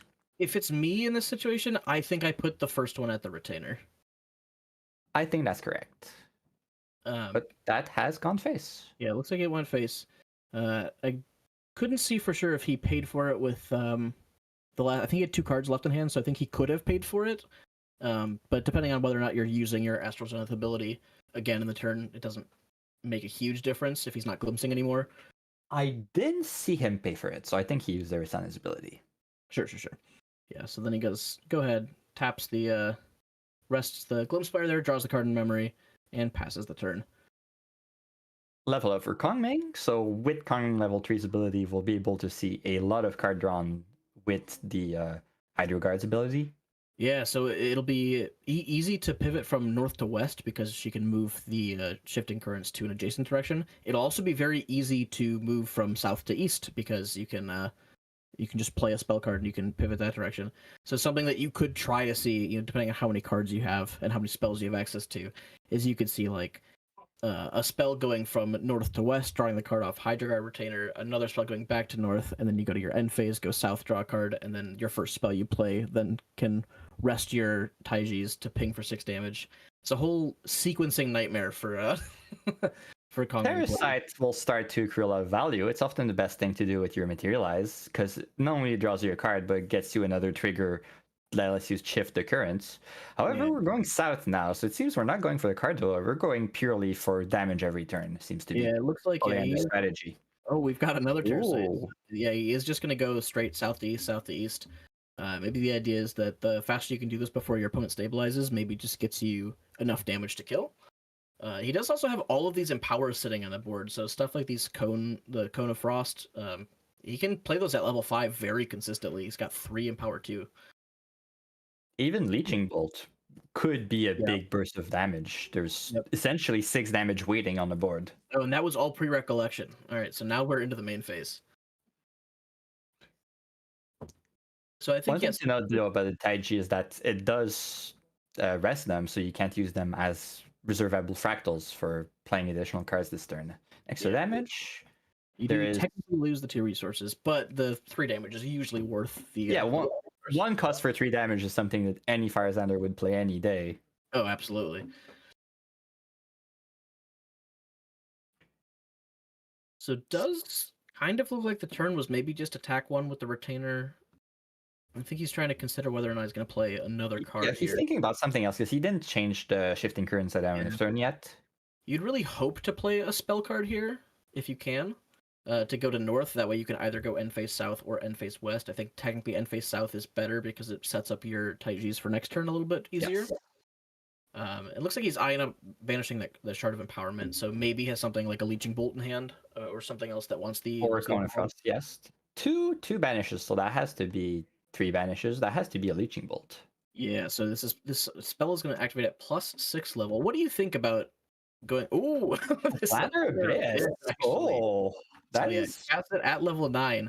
Is going to trigger go north, and then, so end phase, he can go south, get the draw. So at the beginning of the next recollection, he should destroy all non-champion objects. I imagine the plan here is to grab a Terrasite and use it before that trigger goes off to shift your Taijis to east to ping extra damage. Because if we are presenting lethal right now, if the Arisana doesn't have anything, 10 damage by itself is enough. I don't know if she has any healing herbs yet. Rest? No, she used 4 for the Polaris. She didn't get the ingredient pouch, so she should be without any herbs right now. Should be fresh out of herbs. She does have 1 copy of Spell Shield Astra in the main deck. So if that's in the hand, that can block the... There's still a possibility of digging for it. She does have Glimpse 5 on the board. Yep. So that's like the main out. So this is presenting lethal, but you do have to potentially play through the possibility of a spell shield. So yeah, this 10 damage is going to come through and kill. And of course, there is the option for the +6 damage if you just on the stack Terrasite to shift your Taijis to east. So yeah, this is like 16 damage coming in recollection next turn. So if you're Arisana, you're starting to sweat here quite a bit. Little correction, you cannot use the Taijis in Recollect in response to Planar Abyss, because that would mean shifting your currents away from south, and so you don't get the Planar Abyss anymore. It is a great reaction if the opponent spell shields, because then that means you can void the damage from your Planar Abyss and make sure they don't get the Glimpse Stand, and it also saves your Taijis. A big part of this is that it's kind of going all in. If the Planar Abyss fully resolves, the Hydro Guard Retainer and the Taijis will go away, as well as the Arisana's board. That is true. Arisana, luckily at this point, doesn't care too much about the board. The biggest loss is the Astroscope by far. Yeah. So at this point, he's definitely got to be digging for the Spell Shield. That's like his one out to not lose the game at the beginning of the next turn. And we'll see if he's got enough draw power for it, because even if you're glimpsing, the thing is that Spell Shield Astra doesn't have a way to get to your hand if you see it during glimpse. So if you see it, you then need to play a card that draws you a card. So does look like he just goes for the pass. So I guess we'll see if he's got the reaction. but definitely not looking in a great spot right now. We get Terracite back. We are casting Terracite? No? That seemed like it. Hard to tell if he's casting it or not. Of course, the Kongwing ability is a May, so you do not have to change the Indeed. shifting currents if you don't want to. And he's looking at his graveyard?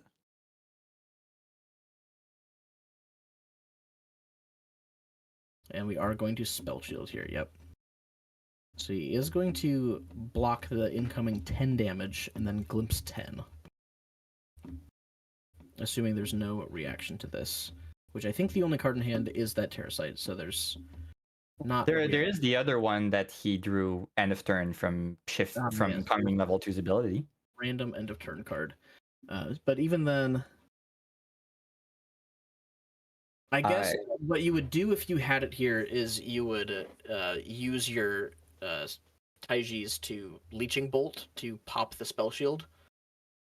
So you'd wait for the Spell Shield to resolve, Leeching Bolt to hit it for 3, and then keep your Shifting Currents facing south. And That would be lethal. However, if you didn't draw the Leeching Bolt at the end of last turn specifically, so it had to be exactly Leeching Bolt for the random draw, then you don't have that play available to you. So if he doesn't have the Leeching Bolt, the best play is to cast a Terracite here to shift the currents away from south? Yes, that is true, yeah. If he doesn't have the way to pop the shield, if he shifts it to east, the Planar Abyss will no longer deal 10 damage and destroy everything, and then he'll be able to activate... Continue on the Taiji game plan for... Yep, and just deal 6 more damage. Well, 3. One of them will be blocked by... No, because you do it in response to Spell Shield, so yes, you can... Yeah, you get the 6 damage. You get a 6 damage. Resolve, and then you just pass turn, and you just... but it does look like... They're talking about the order of the stack, I think, just clarifying the current situation. Ah, yes, there's a judge call. We've been notified, so we'll try to keep everyone in the loop. I imagine this is just sort of my intuition, is that the judge call is related to sort of this. Can you respond to the Planar Abyss 10 damage with like a Terracite to the Taijis or something like that? Because I think the hope here is that he'd be able to pop the shield with one of the Taijis.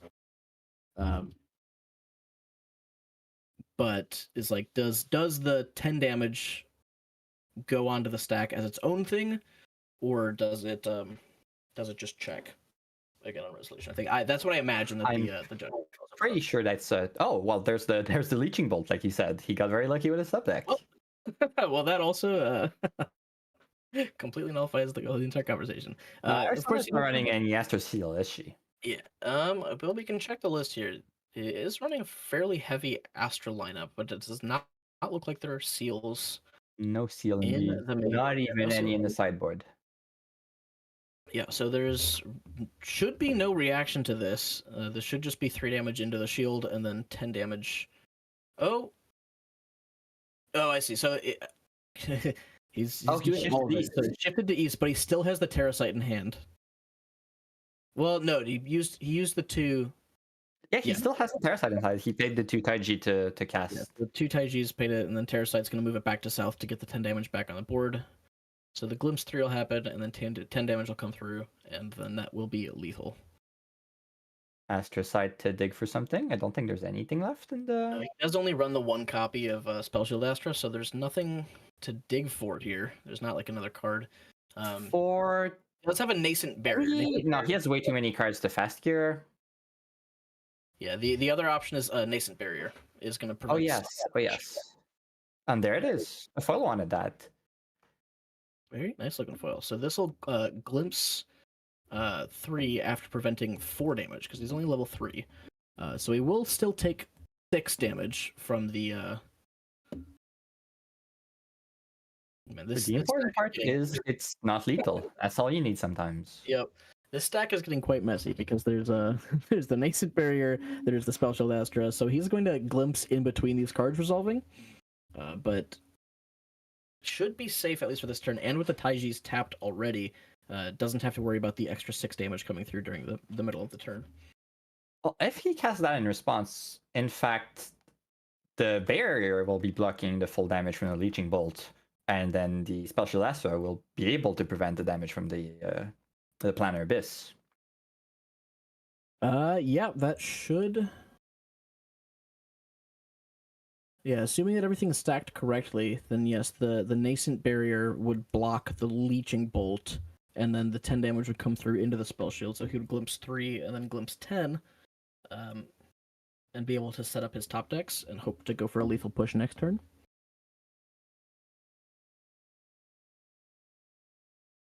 But this also seems to be something that they are deliberating about quite a bit. So I imagine that this is still the question of like, what order are these cards resolving in? But you are correct that the nascent barrier should block the Leeching Bolt, and then the 10 damage will come through into the spell shield. So he will actually take 0 damage here. Or at least he should take 0 damage. And then Glimpse then lets you find very probably another Cosmic Bolt. Yeah, you definitely hope for it at this point, right? Because you have so many in the deck, you're glimpsing a ton of cards. And even if you find multiple, you can just stack them in order on the top of your deck where And you'll draw into one and be able to glimpse another one. yes.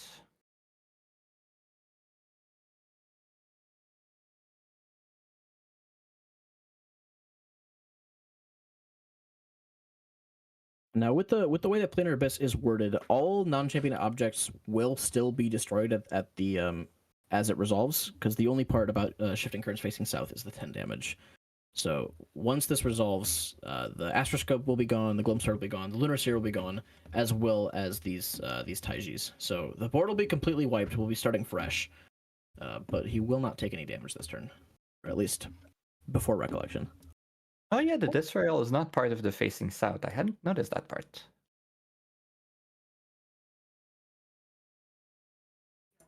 So it looks like we've resolved the Glimpse 3. We've Star Called the Lunar Seer, which I mean, she can hit the field and she can glimpse again. Maybe get a Cosmic Bolt, but it's mostly just throwing her straight into the abyss.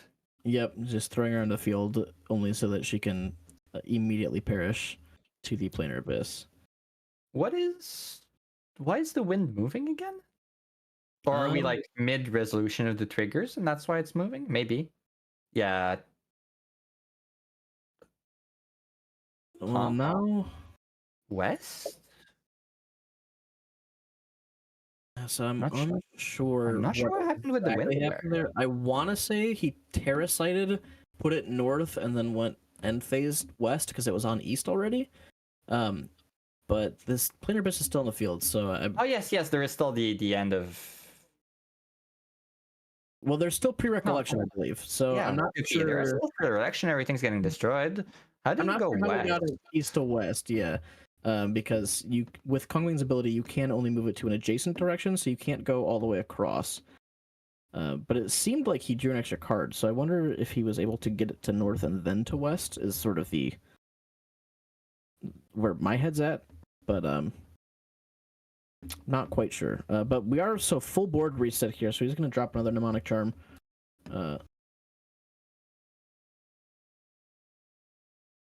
And we'll see where we're going from there. We'll draw the card in memory, but he doesn't really have a really big hand at this point, so it's sort of just like a rebuilding. Also, very few sources of damage left. One of your Leeching Bolt is gone. It was not empowered, so that means it's not getting preserved into the material deck.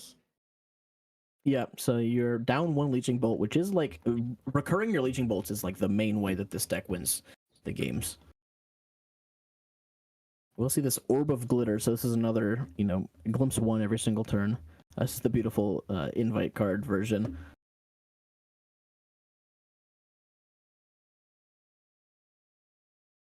One of those I sadly missed. I was not yet playing back when that was the Store Gem promo. Yeah, this was the one from all the way in the beginning. It's the first one, yeah, the DOA Store Gems. But yeah, so the Arisana all of a sudden is much more stable in a board position. All she has to do is glimpse 2 or 3 Cosmic Bolts, and she's got a very big hand here, so you can even like glimpse 1 and play 2, and I think you've already gone down 1, so it would be 6, 8, and then 10. She's down 2. The next Cosmic Bolt will be for 8. Cool. So it'd be 8, 10, 12 if we can like play 2 and glimpse 1 somehow, or any combination of that. But also, you're not very worried about lethal next turn now that these Taijis are off the field and there's not an incoming planar abyss. At most, a Leeching Bolt can be empowered to hit you for 5, so you're actually not that threatened. So you don't need to kill this turn. You can just sort of do maybe a Scry the Skies, glimpse something, cast a Cosmic Bolt past. You can take it slow here because you're not under pressure. It does look like he is just going to... He got a Terracite in Recollect and Materialize. Yeah, Did not cast it in Recollect. Yeah, so the Arisana just passes turn. Huge hand. Let's see what we have up our sleeves here. So I believe we are in Recollection now. No, we recollected. Nope, okay. Hydro Guard, which means the Terracite in hand can be used to draw 2 cards, essentially. Yep, so we'll attack one with this Hydro Guard. We'll... Oh, a response to the attack one? What can Arisana? Fast Cure. That is not going to be recovering. 5. That is not recovering, yeah.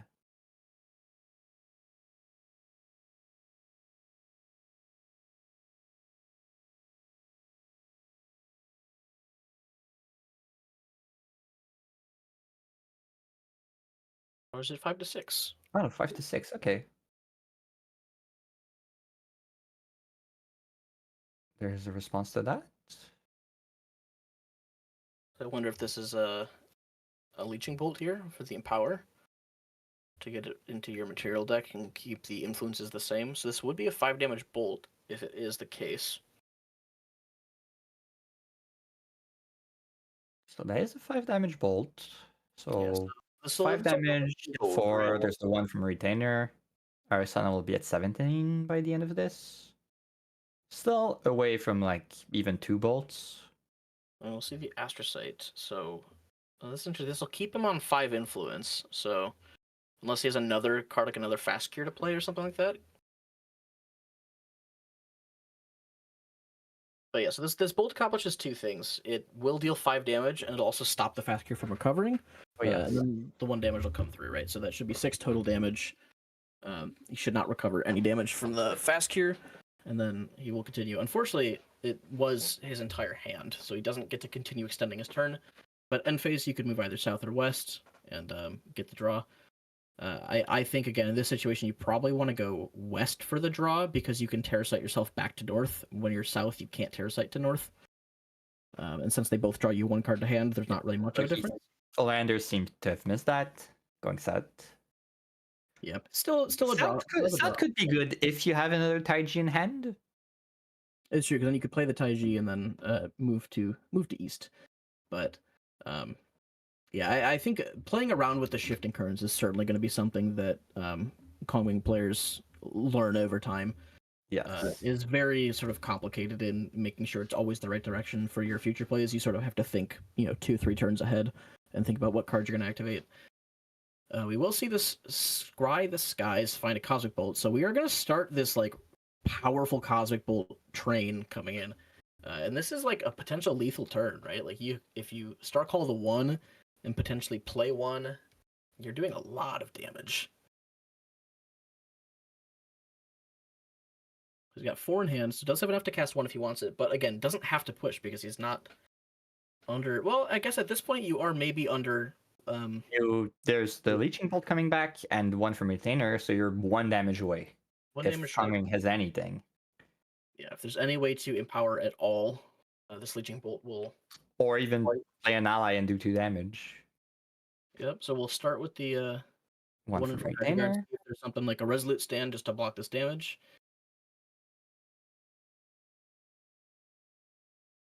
We'll go for that extra draw. See if there's anything there. Yeah, this is like very fine margins here. Like it's very worth it to block this damage if you can. And we will And the Resolute. Alternate cast the Resolute. So he does skip his draw. What is he keeping in hand? Maybe a Nascent very Barrier again? Yeah, with 4 up, it could be a Nascent Barrier. That seems like probably the most likely card for him to play. Otherwise, it could just be stuff like Astrocytes, other fast speed cards that he wants to play pre-recollection. But that Resolute Stand will stop lethal coming from attacks. If there is something like a mnemonic charm into a leeching bolt, that is still lethal. Or a Gold. That is 4 damage. Yeah, so this is level 3, so that is just 4 damage. But we do have the lineage release online, so we do still have the recover 6. Arisana doesn't lose much from this release. There's the creative shocks, the Glum Spire that she's probably not casting anymore. Yeah, she's definitely one of those decks that really doesn't play that much fire element. When you play this fire Arisana, you're a very like dedicated control shell, and you're playing mostly Norm and Astra cards with a splash of fire for consistency.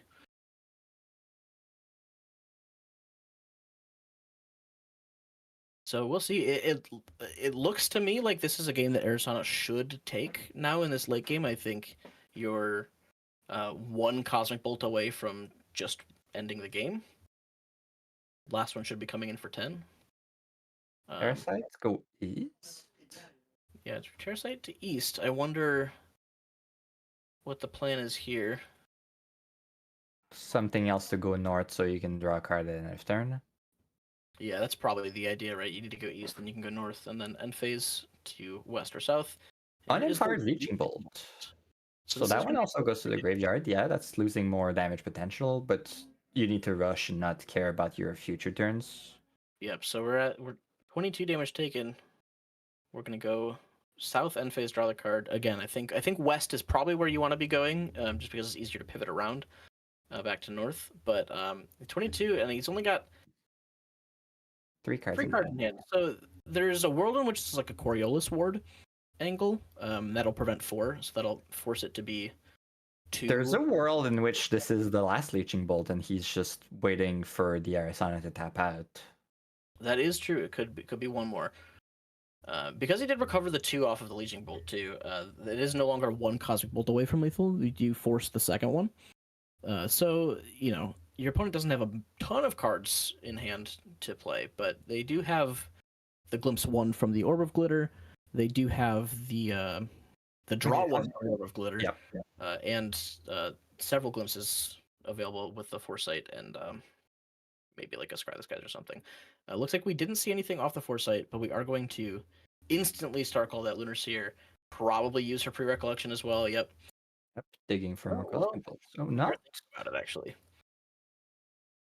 We're That thinking about means- a response to Lunar Seer hitting the field, which there was not. Okay, yeah. So we'll glimpse 2 more. There's And some Lunar Lunar Seer. Seer. We are still paying for these manually, so the Astral Zenith ability has not been used yet. He has lineage release, though. I think someone mentioned that in chat. Yeah, so he has lineage release, so he is on his last 3 life. So any 3 damage will do it. Looks like there's nothing else pre-recollection. So this Lunar Seer is still awake, so she could rest. It does let you, if you can Starcall into 2 Cosmic Bolts, you can cast 1 for 0 and cast 1 for 2, and it is cheaper than casting it from hand. So since your lethal line is 2 Cosmic Bolts, that's what you need to kill. That's maybe the idea here. It is probably too late to start considering swinging with Lunar Seers just to take 1 fewer Cosmic Bolts to kill. Yeah, I think there's not many more eyes. There's a Cosmic Bolt. It's so much more likely that you're going to find a Cosmic Bolt, and you'd rather rest your Lunar Seer to deal 10 damage than deal 1 damage. We'll see if there's a response to this. There are the 3 cards in hand. 3 is always a very dangerous number, especially for these water decks. But with a bunch of cards in hand, something like a Frostbind is not going to be terribly efficient here. So I don't think the realistically, Grung has much in the way of response. The Coriolis Ward is not enough to save you from 2 Cosmic Bolts, and 1 is not lethal, so there's no reason not to take it. yeah, so he does take that 10 damage immediately, and if there's 1 more in hand, this is just all she wrote. We'll see. Because at this point, this last one's coming in for 12 damage, so a Coriolis Ward. And there's the last Cosmic Bolt. Let's see if we have a way to block this, but I think we're at enough cards to pay for the Frostbind. Yeah. And they still have the Orb of Glitter draw, so yeah, we can pay for the Frostbind, and that should be it. He's banishing it? Does he have another Cosmic Bolt in hand? I suppose he has another Cosmic Bolt in hand. He does have another Cosmic Bolt in hand. That was unnecessary, but it still gets the job done. The 12 points are very important. Yeah, it's okay. You're like, all right, fine. You can banish my Cosmic Bolt. Now this one does 14. Even better. Yeah. So I mean, very grindy game. We saw like a lot of back and forth with this interaction with these shields. We see him taking out the 4 generated Cosmic Bolts, making sure his opponent knows he's got those out. But in the end, Arisana did take it after a very grueling game 1. Looking at these decks and looking at their sideboards, what are you thinking? So, like we mentioned, Oleander on this Water Kongming is mostly playing the starter deck package. So their sideboard is a very impressive 2 copies of Unbroken Mustang, which I'm not sure. Might honestly be worth playing. It's a very big surprise, and if it kills Polaris, that's pretty much game over, right? It is true. Yeah, we're taking the extra 4 or 5 Cosmic Bolts out of the deck.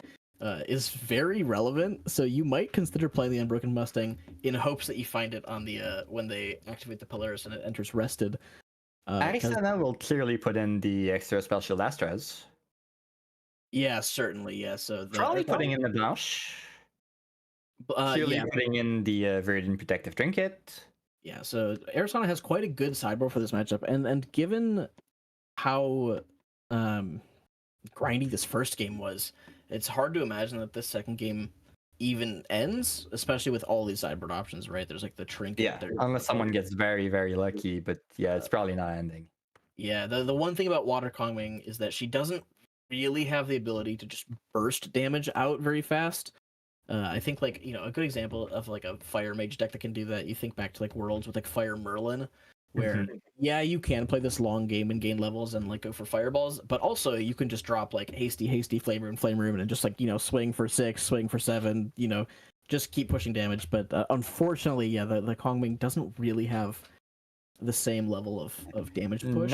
Not currently running the Cloud Strikers that were in the starter deck, the allies that swings for 6 if you're facing west, which is, along with the Leeching Bolt, the main damage potential in the starter deck. It is obviously not as good in Constructed. I can see why a lot of people are cutting it, but that means that you cut the damage potential of the deck by a lot. Yeah, 5 cost is just such an expensive amount to pay for an ally. In this matchup specifically, it wouldn't be too bad because it would stick on the board for... Yeah, in this matchup, it's great. It's something that some Kongmings might start to consider, the same way that a lot of Merlins were running Geldis just to have a big ally. Yeah, just like one big guy. Because, yeah, swinging for 6 on, level 1 is quite good, and it puts a lot of pressure out and it forces your opponent to answer it. And it's still never before turn 3 because you still need to find a way to put your win to west, so you need to wait at least until turn 3. That's true. Yeah, you do need to be facing west, but even a 3/4, right? If you drop it turn 1, you've got a 3/4 on the board. It's going to be hard to clear, and it'll just keep getting stronger and stronger. And again, you can protect it with the Retainer or with Coriolis Ward. Yeah, it is true. So we are going to see Kongming go first this time and seeing the immediate Taiji, and because there is no shifting currents yet, you don't really care about whether or not it's rested, so then drops the rest of the resources to put that Hydro Guard on the field. It's a very strong opener. Very, very strong. It means next turn going to Kongming, you will draw a card going west. Yep, you basically guarantee your Hydro Guard draws at least 1 card. Arisana basically can't do anything to remove a 4 health ally on turn 1. Especially with this Serene Spirit, she's just not going to have enough influence to do it. You think like some decks that are playing a lot of 2/3 allies could maybe drop 2 of those and then clear it off, but Arisana is certainly not one of those decks. And conveniently, playing the Fractal here also accomplishes the goal of lowering your influence enough where you still get your added value of having the reservable, but if your opponent plays Gloamspire, you will continue to draw cards. Yep. And you're also denying future healing from the fast gear. Yeah, keeping the number down so that fast gear is less efficient, which if you're trying to rush for a fast game, making sure your opponent can't heal is pretty relevant.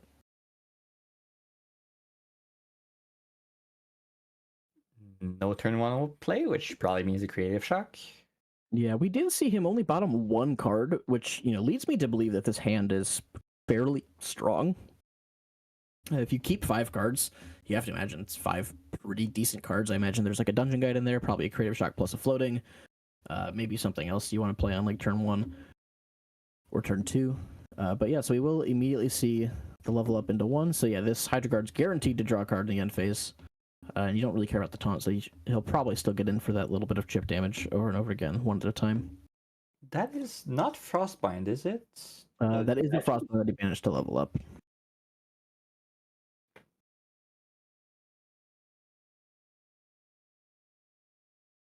Start by swinging for 1. Yep. Does look like, yeah, again, because until you're level 3, you really don't have the ability to move your currents around that much. So these Taijis are not going to be terribly powerful until you have much more freedom over pivoting it around all the time. So you're happier to use them just as fractals in the early game. Yes.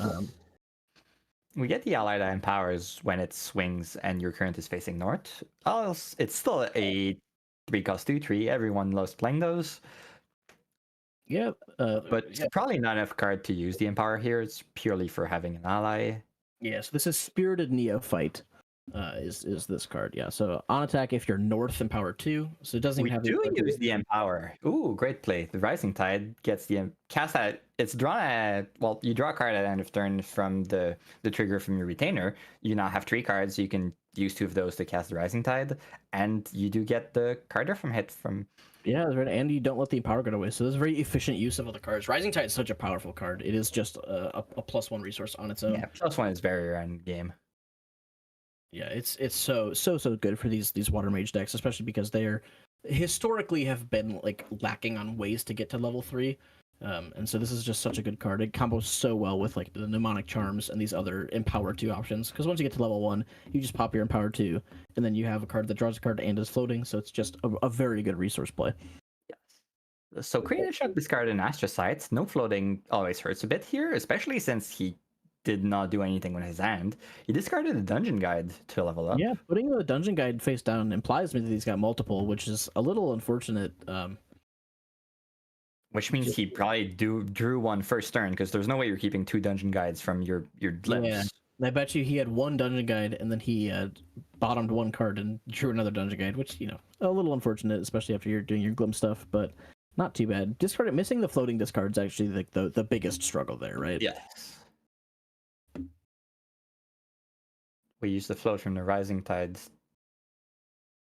for the fan.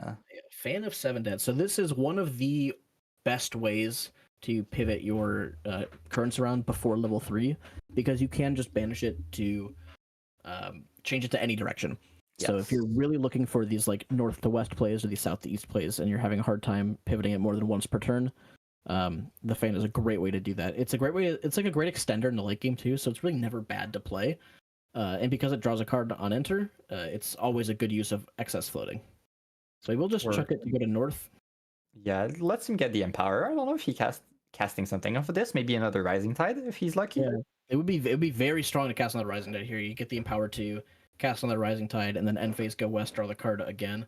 It's just like very, very strong value plays. No, it's a Cone of Cold. Yeah, okay, so I mean 4 damage. Yeah, 4 damage. I mean, you do have to push the damage here. Yeah, he's rushing to try and get that game win and hopefully make it a tie and not another 1-0 loss. Yeah, I mean he is really saying like if you're gonna play this game slow, I'm gonna play fast. I'm gonna push damage. I'm gonna see if I can kill you. You only have 19 health right now. You don't have access to your spell shield Astra. You do still have Nascent Barrier, but without the level 3+ glimpse, you're not getting that consistency out of it. So it's just blocking some damage. It's only blocking 2 damage. Yeah, so the defensive options are pretty, weak at this point in the game. So if you're able to push the damage really fast, go for it. It's really your only out here, because if this game grinds as long as the last one did, it is just going to be a 1-0 victory for Arisana. We do see the Nascent Blast. So blocking 2 damage is inefficient, but as long as you're able to survive until the end of the round. Mm-hmm. Yeah, because he had no floating on the first turn to discard off the Grave Shock. I imagine he didn't have floating anyways. So I imagine for Dang here, part of it is just I need to play a card anyways to level up to 2 next turn. So yes, this Nascent Barrier is a little inefficient, but also I'm going to play a card anyways, so might as well. Ooh, we dropped the second Hydra Guard, so now these are going to start spiraling out of control. A lot of card draw.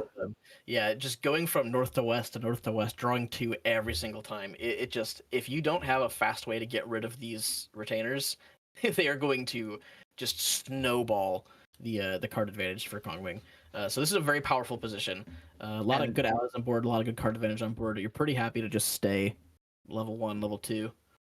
Atlantis comes out this turn, cannot crack it this turn, so the Hydro Guards are safe for another turn, but there's no longer any other way for Kongming to go north and then west again, so they won't be able to draw next turn, because there's no dungeon guide, so we know there's no way to get to 3.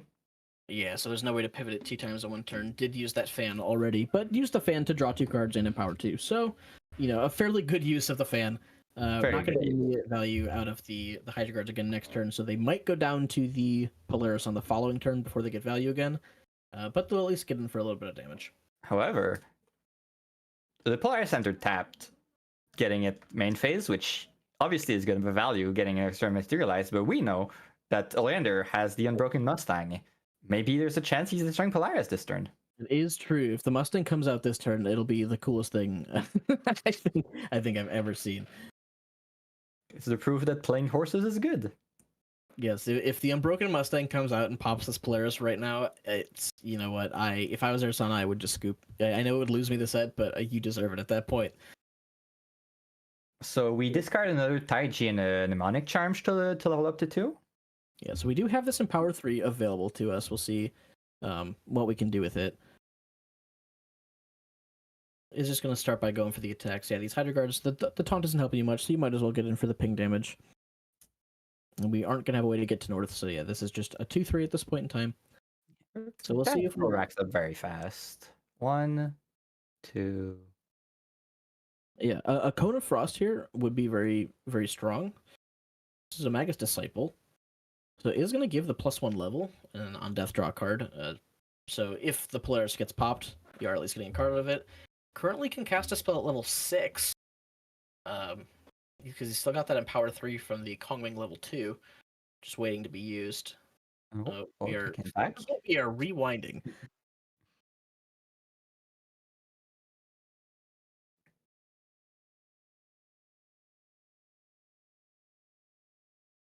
Maybe Cone of Frost? Yeah, Cone of Frost. Here's level 5 Cone of Frost. So this will do all 6 damage because of the Empower 3 from Kongming level 2. So this will deal 2 damage, then 2 damage, then 2 damage. Would put the Arisana to 19, missing 3 damage. Yeah, missing 3. You're, hoping that you have. Well, more than 3 because there's still a lineage release, but it is true. The lineage release will keep this game going a little bit longer, if anything. But yeah, all this damage being, not all of this, but much of this damage being non-combat damage does make it much harder to prevent. A lot of decks are running, high copies of Resolute Stand and things like that. But it is much harder to prevent non-combat damage than it is to prevent combat damage. So we'll see if he drops another Nascent Barrier. He does. A Nascent Barrier. 3 damage, so he's still taking 3. But yeah, blocking any damage is fairly relevant here. But notably, this is not enough down in memory to level up without the floating. And he should not be glimpsing unless he popped a level herb, but I don't see a counter on the Polaris, so he should not be able to glimpse here.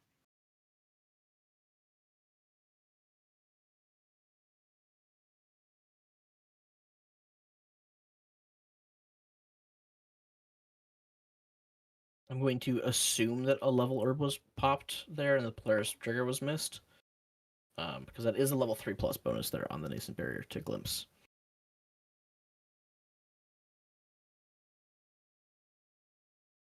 But yeah, so it looks like we are going to go back into this material phase.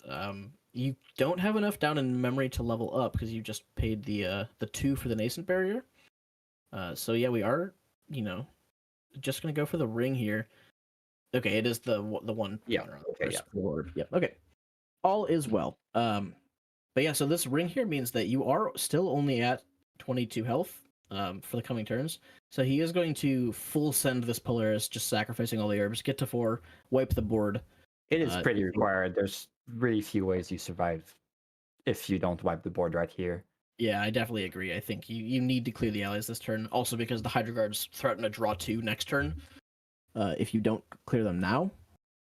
So depending on 4 cards in hand from the Kongming, there could be a way of saving at least some of those allies. Yeah, I mean with 4 cards in hand, you can actually cast 2 Coriolis wards and prevent or prevent both the Hydra cards from dying. And if you do, you'll still draw 2 cards next turn. So you don't get your draw 2 immediately, but you do get it next turn. It also keeps your damage on board, which is, could be relevant. So we do see all 4 counters on the Polaris, so it can blow up for 4 at any point in time. Looks like we did not have any duplicate herbs to sacrifice in end phase. So yeah, we're really just, blowing up the board and hoping to have enough defensive cards to survive the next 8 minutes or so for overtime. It's probably better to wait to crack the Polaris until after the Oleander's Recollect.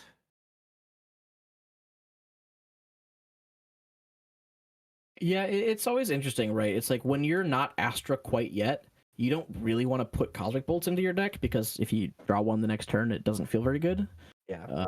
So you kind of want to avoid that if you can, but also sometimes if you have to blow up the board, you have to blow up the board, right? There's not too much you can do if your opponent is threatening a lethal damage push with a bunch of allies. We do The Shard see of Power the does threaten a level 4 cast of a spell, which isn't going to be quite enough to get Cone of Frost to do 6 damage. But we are going to start with this 2 damage. You know there's the Magus Disciple in hand. Well, on attack, we actually have this in power 2 because we're facing north. So because we waited until main phase, we do guarantee this in power 2. And the shard means that we can potentially cast a spell all the way up to level 6. Whether or not that's super relevant, we'll see. But it is interesting that he will have access to in power 4 total. The Polaris is getting cracked. Yes, it looks like the players got rested, so I believe that got cracked on the attack declaration.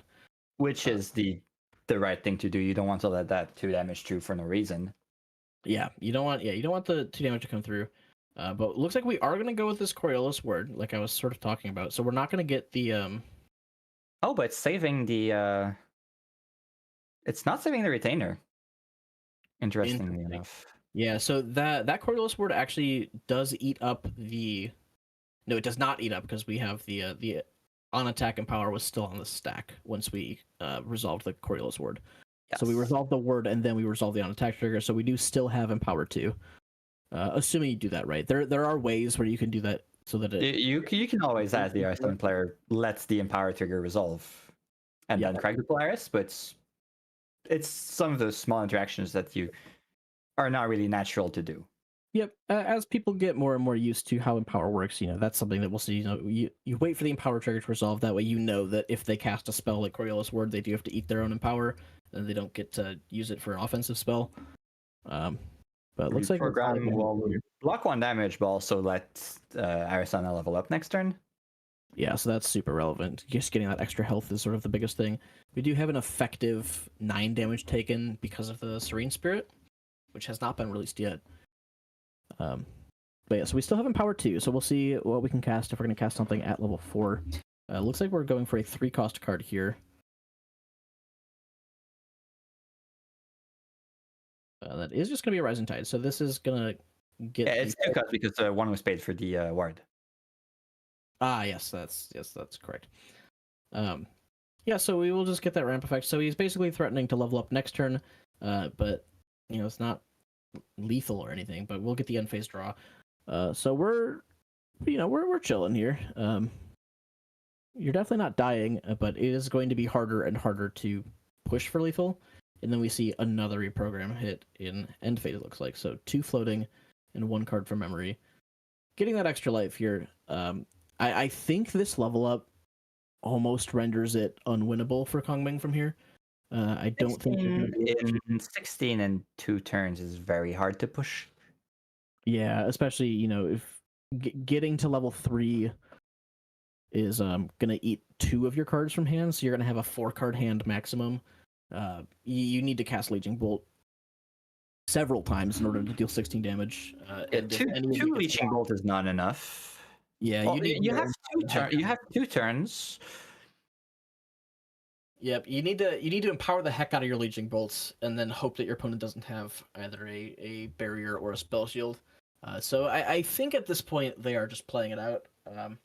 But we are into overtime, so Dang is going to be turn 0, so he's going to get 2 more turns, and Oleander is going to get 2 more turns.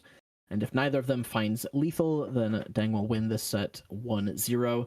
if Kongming does manage to push the extra 16 damage, If which is if very there's impressive. if there's no interaction from Arisana, Kongming could have lethal. There's potential damage between the Taiji. Leeching Bolt can be a lot of damage. You can empower it to get it back and get it back the other turn. You could possibly get some empower from your ally on board. So there's definitely some ways for Kongming to get 16 here. It just depends on if Arisana has interaction or not. It's possible through no interaction, but we do see this Lunar Seer hit the board, so that's another Glimpse 2 available, which could hit a Cosmic Bolt, it could hit a Comet Fall just to remove the ally for the damage. So we'll see. So we're now in turn 1 of time. Yeah, we lost the Magus Disciple. And something else. Yeah, something else there. And then Parasite. We're going to go east, to be able to trigger that Taiji if we want to, which looks like we will. Do. For damage.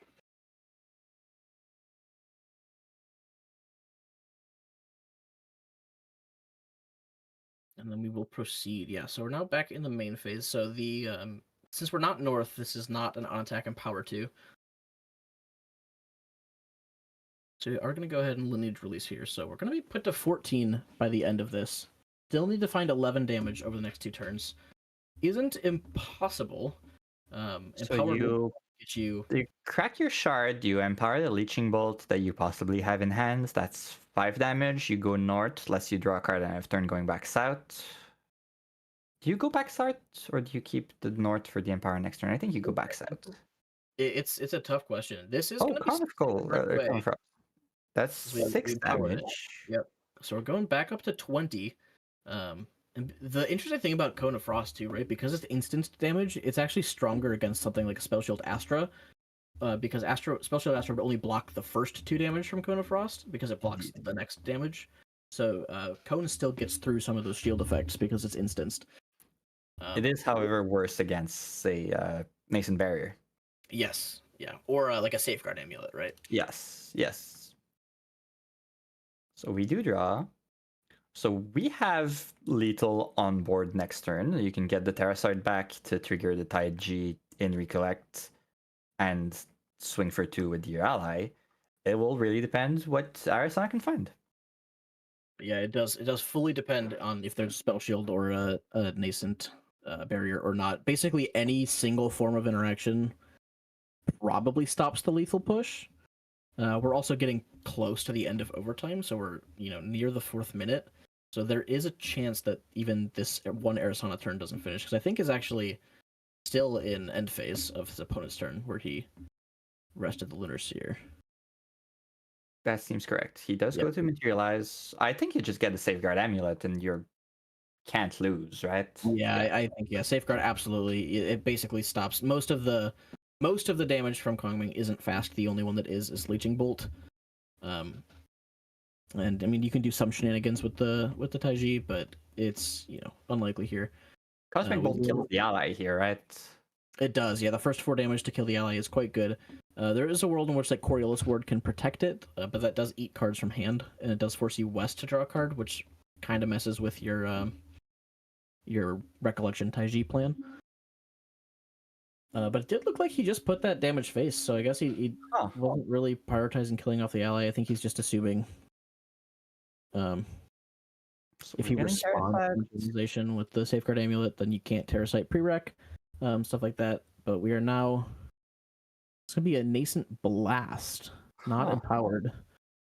And we're going to go south to east. So actually, this is lethal on the stack, but he can just banish the Safeguard Amulet in response to the Taiji, and then he'll block all of it. And slight so we are at 5 minutes. So I believe overtime has now been called. Yes. Even though these cards are activated, this game should end in a draw in game 2, which would result in a 1-0 win for the Fire Arisana player. All things considered, he also still does have the Safeguard Amulet, so even though there's a Blast and a Taiji on the stack, he can't just banish the Safeguard Amulet, prevent all the damage.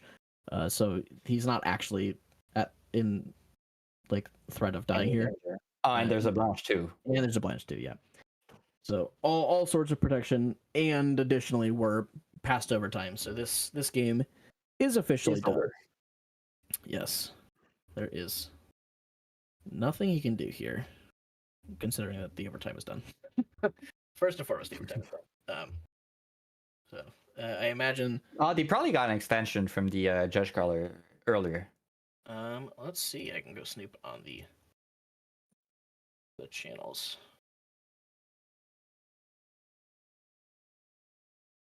Yeah, I don't see it written anywhere that they have an extension.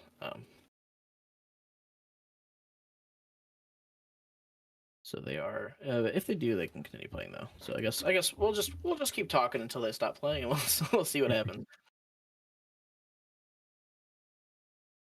So Blanche was taken care of. Looks like. Yeah, we from did- the ally swinging, and then that's just and, yeah, a this is- concede, I think. Yeah, showing your hand and. So yeah, once he passes turn, he knows that he's lost the game because it's the final turn of time. So. Yep. So that game is going to end in a 1-0 victory for the Arisana. This game 2 put out into a draw after I think it was a 42 or a 43-minute game 1. But that's sort of what you expect from these like very grindy decks, right? Yeah, I have an Arisana on my local, and the rounds never go above 1 game. Yeah, Arisana is a deck that until you have a ton of reps on it, she tends to take a lot of time to play, especially to play well. You get to these like late game situations where you're like glimpsing for 5, glimpsing for 6, and you want to stack your deck in the most optimal way possible. A lot of decisions to take every turn. Yeah, it is just a lot of time just thinking about actions. But it is exciting to see Arisana starting off too. Yeah. I'm curious, what do you think about Arisana post Polaris? Obviously, before she had Polaris, she was nowhere to be seen. Afterwards, she at least topped 1 regional in Taiwan, I believe. Yes. But still, hasn't been seeing too much success outside of that. Most of it was in that water element. So what do you think about this sort of like fire control shell that Fire is interesting. The thing that was more of note to me is seeing if anyone went wind, because it's not just the Razor Gale as we mentioned earlier in the stream, but also 3 Visits. 3 Visits is a great card for control deck. It's everything you want it to do. It glimpses for your Cosmic Bolts. It heals you. It just gives you something to do. You can even put 3 Visits as not a flowing, but it's something that you don't care about paying for your level up, because it just goes to your banish and you can recycle it. So it's everything you need to do. And the Wind Arisana shell is not bad by itself. So I'm very curious. I don't know if we have one today. But yeah, it's awesome the kind of list I'm very interested about. The great thing about 3 Visits in like a Wind Arisana shell too, right, is that unless you're playing Lucent Arbiter, which is the less popular of the 2 level 3s, you don't mind if your champion's rested, right? You're not like declaring attacks to your champion very often. You saw like I think like day 1 Arisana builds are playing like Bulwark Sword just as a removal option to attack into allies, but you're really not attacking with Arisana unless you're playing a silly build. So you really don't care about the cost of resting your champion, and yeah, like you said, like recover 2, glimpse 2 every turn over and over and over again. It's very powerful at both filtering through your deck for the cards you need for your matchup and also giving you longevity, right? Every single glimpse 2 is a lot of against a lot of decks, healing goes a long way.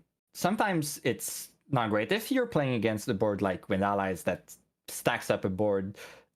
Healing is not that useful because you're just like losing board position and you'll eventually just crumble under accumulating allies. But against something like Fire's End or a burn deck, or even in the Arisana Mirror, there's very specific damage break points that they're trying to hit, and just healing a little bit means they need to find something else to be able to kill you. So that's a very big difference. Yeah, it is true. Yeah, I mean, Recover 2 doesn't seem like a lot, but a lot of these decks operate on fine margins.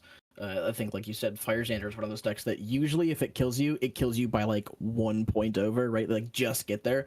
And so recovering 2, and then if you live, recovering 4, recovering 6, it just snowballs, right? Just you're getting all your health back. And if you pair that alongside some of these new like removal options, like Nascent Blast, that is recurable, it's like if you're recovering 2 and then you're killing an ally every single turn, like eventually your opponent's just not going to have enough damage to kill you, and you're going to be finding your cards at a very consistent rate. So I do think that's like certainly a shell that's worth exploring, right? Like I think Arisana players have not had a lot to explore so far, but all of a sudden there's so many new cards that are mage cards, but they also say cleric on them, and so sort of being able to use both of those new cards is like, you know, very, very interesting. Yeah, and it's the two-pronged side of it, because yeah, the 3 visits lets you deal with those very small damage breakthrough, and like I said, the weakness of 3 visit is the big stacking boards like Wind Allies or Slime. Slime is also always a problem. But that's why you have Polaris. Polaris is the tool that you needed. Board wipes are very rare in Grand Archive, and some decks have a very hard time recovering from them. But Polaris is everything that Arisana needs to deal with those white boards. Yeah. So you have, you know, you've got good answers against most things, right? You can recover against the white boards, you can blow them up, and then once you get to your late game, you know, for these like very tall attack damage, right? Like how we saw Jin in round 1 go for like a big 30 damage cleave or whatever it was. You've got stuff like Astral Seal and Spell Shield Astra to block those tall damage swings. So it's like really, if you can get to that late game point, you have answers into, you know, basically everything. It's just there's also the very underused Spell Shield Wind that has not seen any play up until now, but could be very great in that shell. Yeah, it's just another wind card for like your Fairy Whispers and like your Veiling Breeze, right? These cards that care a lot about your wind cards in deck. Speaking about Jin, as we said earlier, the other big win con in the other game was the Relentless Outburst, and Veiling Breeze is amazing against that. Yeah, it's true. It's true. All right, so we're gonna go to a quick break, real quick, so we can swap up casters. You, of course, will be joining again for the final round, but for the next one, we're gonna have gengiskwan join. So thank you so much for joining me for that last game. It was a pleasure to cast with you. Pleasure. See you again in an hour. Yeah, I'll see you in a couple rounds, and I will see everyone watching in just a moment.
All right, hello everybody. We are back. We didn't have that much of a break before we got right into this game because that last one went so close to time. This is going to be a very interesting matchup, right? So we've got a Merlin mirror, but this is not any Merlin deck that Caven is playing. So if people were looking at the Yeti chat earlier, he did tease this. He's playing Diana level 1 into Merlin, and this is specifically for a synergy with Framework Sidearm. So you can materialize it during your main phase, and then lineage release to get it back while you're level 3. So basically, he's just playing Ghost of Pendragon Turbo, and this is basically the whole idea of the deck is get to level 3, activate Pendragon, put Pendragon back in your hand, and then activate Pendragon again. Perfy down here on the Fire Merlin is a much more classic build. So we are, doing some old classic versus some new spice. Can you hear me? I can't hear you. Yes, I can hear you, sir. How are you doing?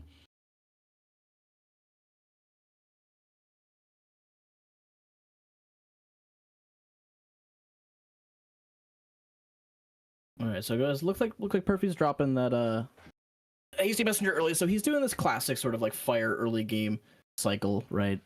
Discard your floating, draw cards. The mnemonic charm is a nice touch for these Merlin decks. It lets you get those extra levels. It sort of does what that old Crystal of Empowerment did for the Incarnate Majesty, where you can enable your Incarnates just a couple turns early. Mike?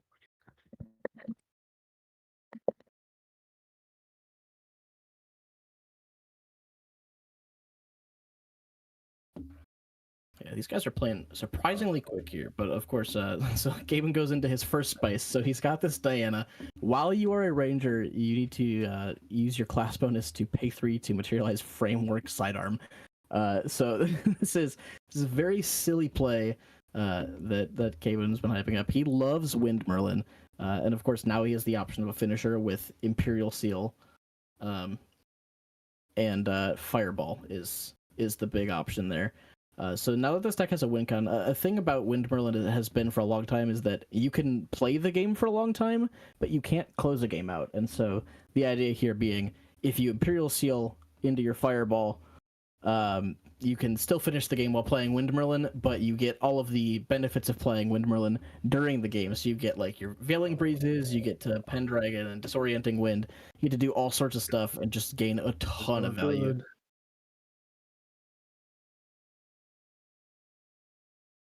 So let's see what he goes for here. I imagine he's going to get the Framework Sidearm here. Yep. So right away. So yeah, this card has the special ability where you can pay 3 to activate it from your material deck.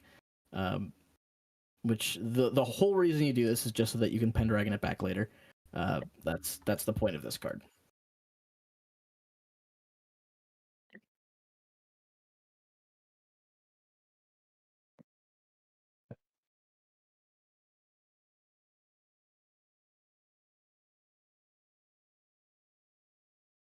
Yeah, looks like these players are zooming through their turns too, so they're going very, very fast here.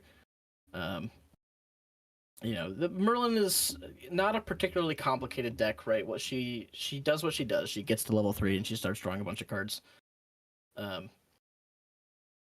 So the early game of Merlin is just play your cantrips, play your floating memory, get your value level up. You can see these like mnemonic charms, these hasties, right? They're all just like high value cards. Cards that let you level up, discard floating. On? Can you hear me? Yes, I can hear you, sir. Keyboard is. Can you hear me? No.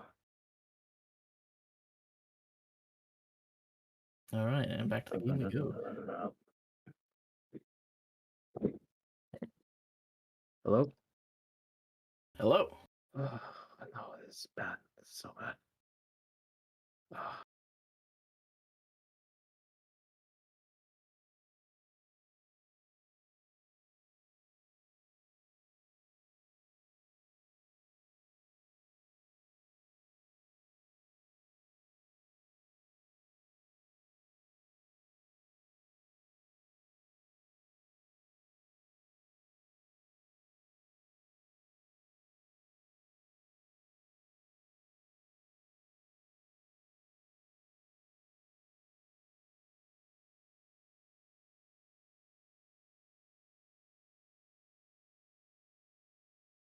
All right, I'm gonna try to catch up from where we are here. So, it looks like we do see that 3 visits. So, like we were talking about a little bit before this, there's that value of 3 visits in these mage decks, right? Where you can just recover 2, glimpse 2, recover 2, glimpse 2, over and over and over again, and it's not too bad value to just banish it to level up, because you can again just activate it from your banish pile. So it's pretty good to put down if you're going to manual level up. Otherwise. It's fine to just play. It lets you grind for even longer, and it gives you really good value being a wind card with cards like Failing Breeze and all these synergy options. So it is just a very solid card for these like mage shells that want to play wind. But yeah, we've got 2 level 2 Merlins facing down each other. Perfy does reveal that he's playing that Chilling Touch, so he's got that Prismatic package, and because the wind decks play so heavily into the wind element, basically he's going to be revealing 3 colors every single time. With Ascension Prismatic Edge, which is going to be such good value.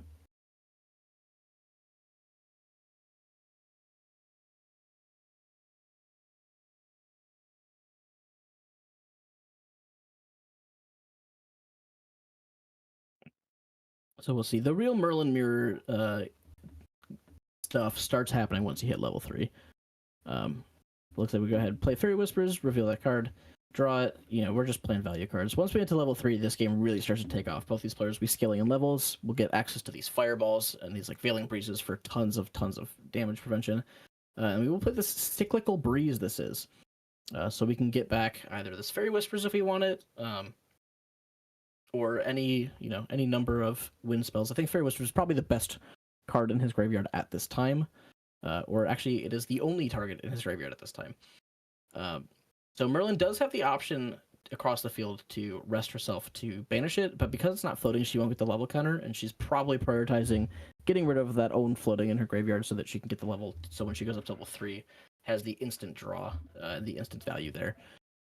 That's sort of just classic Merlin plays. You just want to, eat your own floating if your opponent doesn't play any.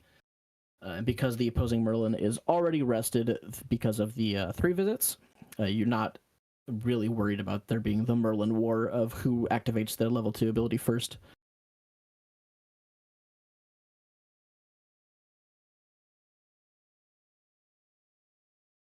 And we see the first level 3 Merlin. So yeah, Merlin level 3 is going to start accumulating a ton of value. Obviously, he got rid of that floating earlier, so was able to get the even level counter to get the extra draw, and now is still just accumulating so much value with these hasty messengers. Because the Wind Merlin doesn't play a lot of genuine removal, there's no easy way to get rid of them, so these hasty messengers have just been like spiraling out of control. But Caben's playing a deck. He's got some recovery again at the beginning of his next turn with 3 visits if he wants it, so he's not really too worried about taking the extra damage. And yeah, so it's not too bad. And then once he gets to level 3, it's very easy for this Wind Merlin deck to stabilize, right? They've got the Veiling Breezes plus a Cyclical Breeze. Like you have basically 8 copies of Veiling Breeze if you want it. You have so many value cards that you can really just spam your memory and keep growing your influence to such an absurd number. Looks like we're going to have a guest visit from Mr. Andy K himself, my new co-caster. Hello, Hey, sir. Welcome to the cast. on, everybody. So you're spectating some very exciting Merlin v Merlin. This is wind versus fire. You've looked at these deck lists. What do you think about these decks? I think it's very, very interesting. I really like the idea of Diana going into Merlin to be able to get that gun out because, with the new guns with memory sidearm and everything, I think you get a lot of strength. Also, Caben playing Imperial Seal as his Divine Relic. I'm really excited to see this in action. Yeah, I think Merlin is one of the best shells for this Imperial Seal, right? It's like you have so much built-in draw power already that sacrificing the GCR really isn't that big of an opportunity cost. And sort of like I was saying earlier, is like Wind Merlin has always had an issue with killing your opponent, but a very good grind game otherwise. So Absolutely. Giving this deck access to a fireball is certainly scary. So we'll see how much advantage he takes of this. Does look like he chucks one of the fireballs He'll go up to level 3, but he does still have that 3 visits in his banished pile, so he does have an access to immediately glimpse, but he is instead, I think, going to take a floating memory. Yeah, I really do like 3 visits as a card in here. It gives you a lot of extra healing. You know, if you're not trying to banish, not trying to banish a floating memory on Merlin 2, or you don't have an attack turn on Merlin 3, healing 2 is just a lot more than dealing damage for this deck, especially if you're just trying to, you know, pile levels on with Merlin Kingslayer's ability. You just want to heal, you just want to stay alive. Yeah, and this wind package just has such a good ability to grind these games out. Like you've got Veiling Breeze, you've got Cyclical Breeze, you've got like stuff that is, as soon as we see the first, and there it is, the first Pendragon. So he's gonna throw back. This is the synergy between the Diana and the Merlin. He's gonna throw back this Framework Sidearm, assuming there's no interaction. And then if he has another Pendragon or a way to bounce this one, so he could like Mnemonic Charm Disorienting Winds, you Lineage Release, you bring the Sidearm back out, and then you play another Pendragon. And you just immediately draw 2 more cards. So where a Lorraine into Merlin gets to play 1 Pendragon and then pass, this Diana into Merlin gets to double up your Pendragons. And it's basically just Pendragon Turbo. You just play your Pendragon, swing with it, pick up your Pendragon, play your Pendragon, swing with it, draw some cards. It's just Value Town. Yeah, I really like it a lot because in a lot of matchups, sort of Seeking is just not doing you too much. It can help in against like aggro burn matchups like Faiza, but otherwise it's just kind of a weapon to be there, and it's something that's going to deal a damage. You're going to push it back. I really do like the synergy there where you get 2 Ghost of Pendragon abilities instead of just 1. Yeah, and here we see, because his Merlin's already level 6, he just Disorienting Winds, picks it up, draws a card, and this Pendragon's coming straight back down. So I think this turn, he's drawn, what, like 6, 7 cards already? 7 cards off the top just on this turn alone. Like, he's only taken 13 damage. Like, yeah, it's more than his opponent's 2 damage taken, but my goodness. Yeah, I mean, once you get into like having this many cards in your hand, now you're just okay against your opponent's big threat turns. You're just going to Veiling Breeze. You're going to prevent all that, and then you're going to fireball them, and you're going to kill them. Yep. Yeah. So you've got, and because you built up such a high influence so fast, and you got these Mnemonic Charms and these levels, like you could cast Majestic Spirit much faster than your opponent can. And so now this Spell Shroud is something that the opposing Fire Merlin has to contend with. And on top of that, you can clear their Pendragons. They're going to have a much harder time clearing your Incarnates. And I'm going to check the deck list real quick, but I think Merlins have stopped really teching for the mirror, and so you don't see as much of this like guaranteed regalia removal that you used to see in like Disintegrate. Yeah, 100%. Another thing I do like about Capen's list is he has a 3/3 split on Dungeon Guides and Heavenly Guides. So if he's going against, an opposing Merlin, they have to commit a lot of resources to dungeon guiding, and you can kind of just wait them out if you want. Yeah, you can play a lot of these just like value cards at level 2. Right? You just glimpse with 3 visits, you recover a little bit, and then once your opponent has gone down in cards to dungeon guide up to 3, you're just like, all right, I'll take my free level up now, thank you. Not too worried about it. Feels pretty good. But if you need to, be the one putting your foot on the gas and really forcing the issue, you still have the option to dungeon guide all the way up if you need to. Yep. If you need that rush, if you need anything. I don't think there is personally, but do you think there's any water cards that could be included in here that would be like kind of overpowered? I don't think so off the top of my head. I think it should just be there for Fireball, unless you wanted to do like a prismatic package, and then you just have a blue card that you could play. Yeah, it's fully possible that you could just run all in on the prismatic, if you wanted to. But then you're muddying the deck. I think if you're playing prismatic, right, you're playing Ascensions, you're playing Cruxites, you're playing Pendragons, and you're playing Incarnates. I think this deck specifically is just trying to gain maximum value out of Pendragons. So I think this build probably the correct way to play it. Prismatic build. I do think there's potentially a reason to do that build in like water as the base with the same 4 fireballs, just because you're already playing your Ascensions and stuff in the water deck, just because it's just a cantrip that also pings your opponent. But yeah, I think Capen's build is just streamlined to be play Pendragon as many times as possible in the same turn. So it does look like we put a ton of damage into that Majestic Spirit, and we did clear it off, which is good. I did look at the list. He does play 2 Disintegrate.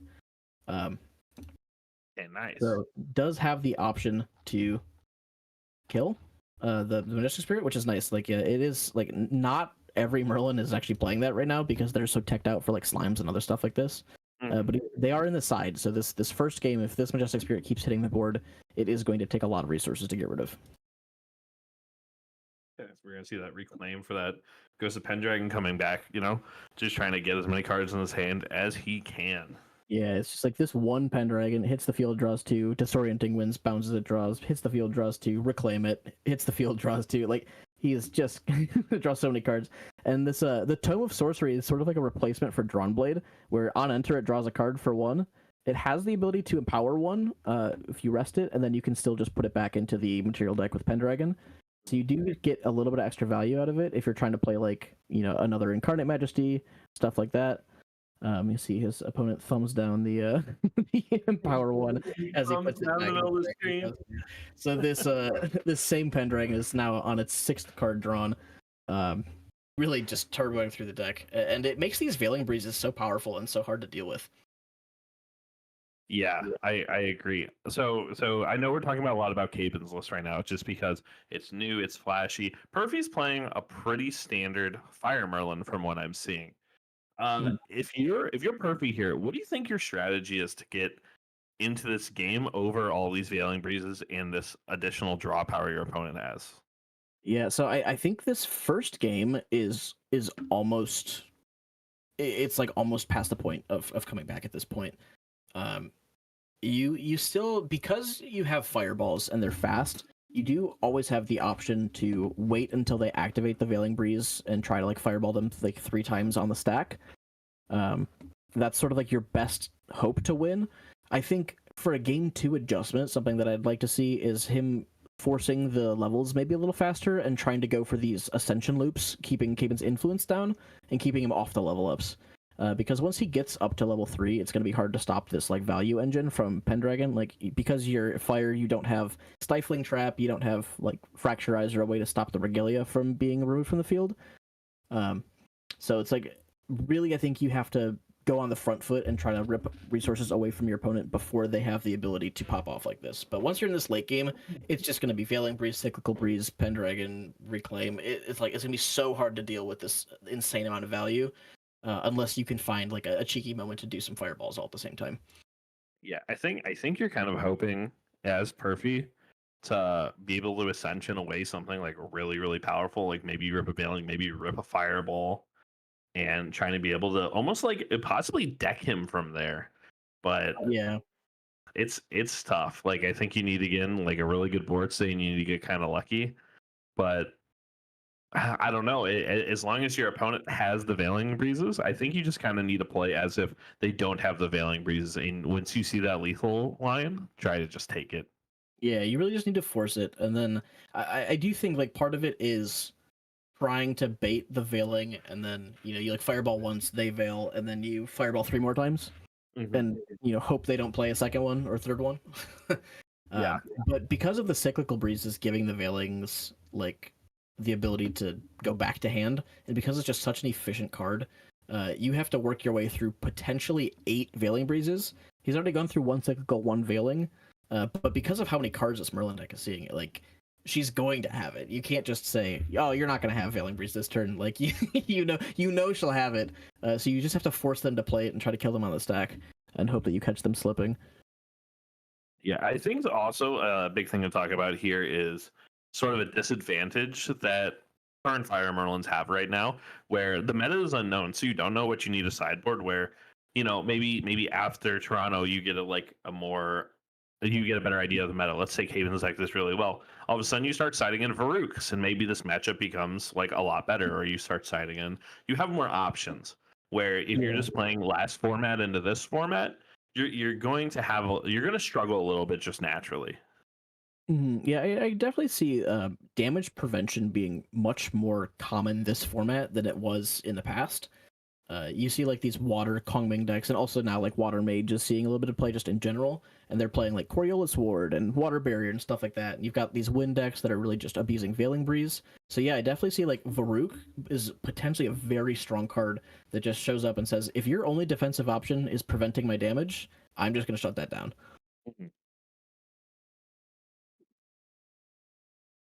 Well, let's see here. Yeah, we're just sort of like going through the motions here. It looks like we're playing a prismatic. Like at this point, he's built up such an influence. Caven has that even ripping the cards from Revealing Wind is just not going to set him that far behind. And we're because of this Majestic Spirit being on the field every single turn, and just the ability to recur it with stuff like Crux Sight and all that. You just have to focus so much damage into it that he hasn't dealt a single point of damage since Merlin or since Caven leveled up to 3. He's been at 13 the whole time. Yeah, I'm a little worried Perfy's just going to lose this war of attrition.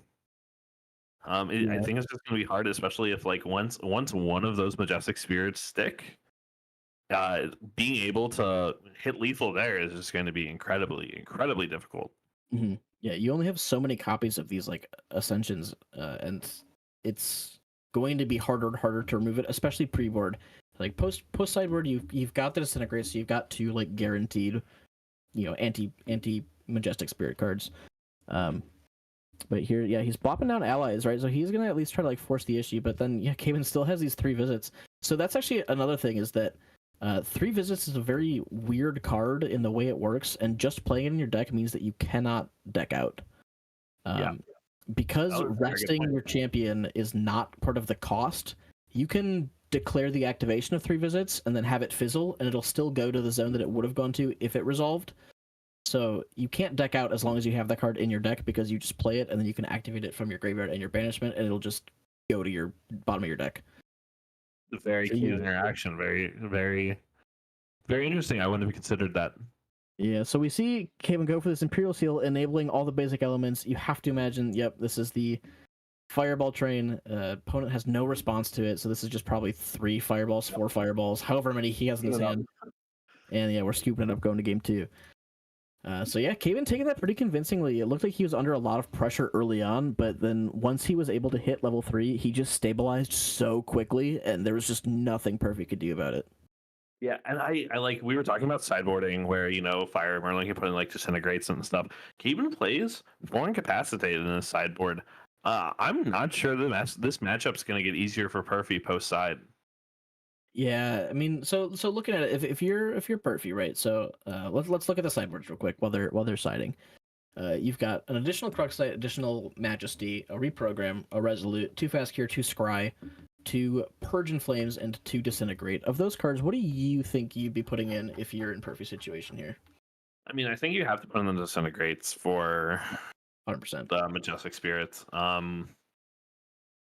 It's really tough. You definitely put in the Crux Sight. You definitely put in the Incarnate Majesty to try to match that, match your opponent on those.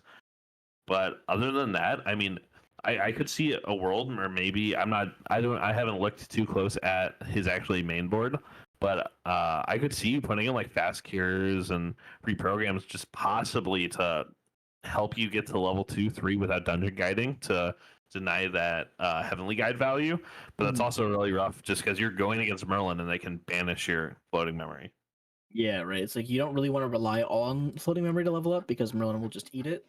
But it's just such a tough position to be in. I think this is actually like a repeat almost of what we saw when Merlin came out, which is that Fire Merlin was the dominant way to play her, but the Wind Merlin always felt like she was good into the Fire Merlin build. Mm-hmm. And that's definitely like showing true here. Like Wind Merlin maybe had, or at least used to have, more polarizing matchups across the board, but specifically against that Fire version of the same deck, she's just more resilient and can do the same thing in the end game. And we're definitely seeing that to be the case here. Looking at Caven's sideboard, let's take a look here. So he's got 2 Blanche, a Chalice of Blood, an additional Dungeon Guide, 2 Heightened Spellcraft, like you said, 4 Incapacitate, an additional copy of Cyclical Breeze, and 2 Stifling Trap.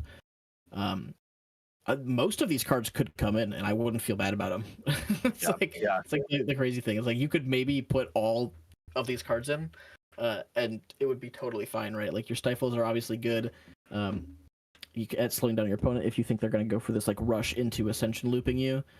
Incapacitate, and we saw in the late game he had so many cards in hand that paying the full 4 for Incap is definitely not an issue for that deck. Yeah. Blanche always helps against these fireballs, especially again when your memory is like 10 plus. So like his sideboard seems like very well rounded for this matchup. What do you think? Yeah, I think so too. And I think for like mainboard stuff, I think you can like pretty safely take out something like Swift Recruit, where you kind of need in your main board for like faster matchups or other things, but in this matchup, it just doesn't help very much. It's almost just a dead card, especially since you don't have a way to ditch it. So I think Cayman is going to know what he needs to take out and what he needs to put in. Yep. But I think Swift Recruit is definitely one of those cards that can probably just hit the hay. Yeah, I agree. It's like not gonna be blocking too much damage realistically. All right, looks like we are getting into this game too. Cayman's still shuffling, and Perfy has already materialized a spirit, so let's see. How do you feel about the fragmented Spirit of Wind in this? I quite like the fragmented spirit in these level 3 decks. I think it lets you. It just gives you a much higher amount of consistency compared to a regular deck, the regular spirit deck, and you're still running, like the Windmill Reclaim sort of like value engine that we saw popularized by the Tristan decks, and you can still play that going first on a 6-card hand. Yeah, so it gives you the ability to find that pretty easily to mitigate the loss of that temporary card. Mm-hmm. And now there's like more good openers, right? So you've got like Windmill Reclaim's a very strong opener. You've got Mnemonic Charm, which we just saw him play, which is a very strong opener, right? It's very similar to like the Slime decks playing Force Cake going first. It's just value cards, and being able to find your good openers and sort of like smooth out your early game into a strong late game is something that's very strong about the Fragmented Spirits.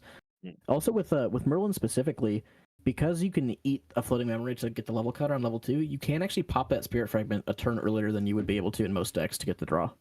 Very good point, yeah. But on the other side, Perfy's going to see a very solid opening for himself. The Creative Shock to discard floating into the Hasty Messenger, discard another floating. So he's on the value train. I think this is what he has to do, right? He just has to go fast and try to beat his opponent to level 3 and go for some like Ascension looping. Yeah. One thing I do want to talk about is it's so strange for someone who's kind of been playing the game since the beginning to see Wind gain so much card draw in like the Windmill Reclaim engine, and just having Mnemonic Charm, just being able to like cycle it is so interesting, because it's definitely like not as powerful as a draw engine as Fire is, but it doesn't feel like it's that far behind when you get the cards in your hand. Yeah, no, it's really not bad at all. Especially, I mean, like I was saying, you've got some of these like super high value plays, like Windmill Engineer plus Reclaim. It's like if you ask somebody like what their Wind decks looked like back in like DOA Prelude format, right? Where us GA boomers used to play. It's like if you told me that like Wind got to have +1s and also good interaction, I'd be like, nah, you're lying. You don't have a +1 in that deck. No shot. It's very interesting to see how the game has evolved over time. Where, I mean, what was the card where if you attacked this turn, it was a 4-cost 1/4. You drew a card into your memory. Tactical Sergeant, that card is called. Tactical Sergeant, that card was on like the watch list for a while. It's like it's like a staple 4 of in in like every Wind deck. Yeah. But yeah, I mean, it's like just drawing the cards is so good, and the stat line is like, a little bit annoying to remove. But now we just see these decks like turboing through their decks, level 3. And we will see, here's the first incap, so we see the Creative Shot come through, and Caven's just going to deny that immediately. So it's going to make it a little bit harder to get this level up, but I do think if you're Perfy, you still just have to push the levels. But Yeah, it's just I agree. So he is going to stick on level 1 for just an extra turn. Really valuing getting that floating, probably assuming that your opponent's on a spirit, they're probably not going to dungeon guide into level 2, so they're not going to eat your floating. You say, at least you hope for it. Yeah, I was gonna say, I think if Caveman has it, that's a line he could consider, just denying all that value, denying the draw as much as he can, and then getting that level, because once he gets that level, he can pop that Fragmented Spirit like you were talking, and it gets easier for him to go to level 3.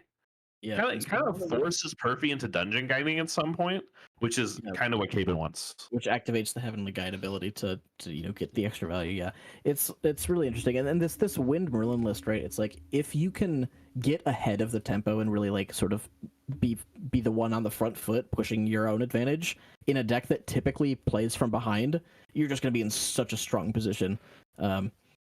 being able to just accrue so much value. Yeah. Yeah, these two hasty messengers on the board are kind of something that feels like it needs to be dealt with. Just, cycling through your deck is such a powerful ability. And does Caven really play much in his deck to actually deal with those little kind of allies? No, not really. so. He doesn't really play much at all, other than just like small attacks, right? Like you can, if you have enough Windmill engineers or enough Swift recruits, you can kill him. But yeah, there's really no way to deal with him. And that's something that like these win decks have struggled with for a long time, right? It's like having dedicated, genuine removal. They have some cards now. There's like Tempest Downfall is an option. It's like 3 cost, 3 damage, or 6 damage. So if you're like really worried about it, you can play those, but he chooses not to here. I think his game plan really is just, I'm going to absorb the damage, I'm going to absorb the pressure, and then I'm going to get to level 3, and you won't be able to kill me anymore.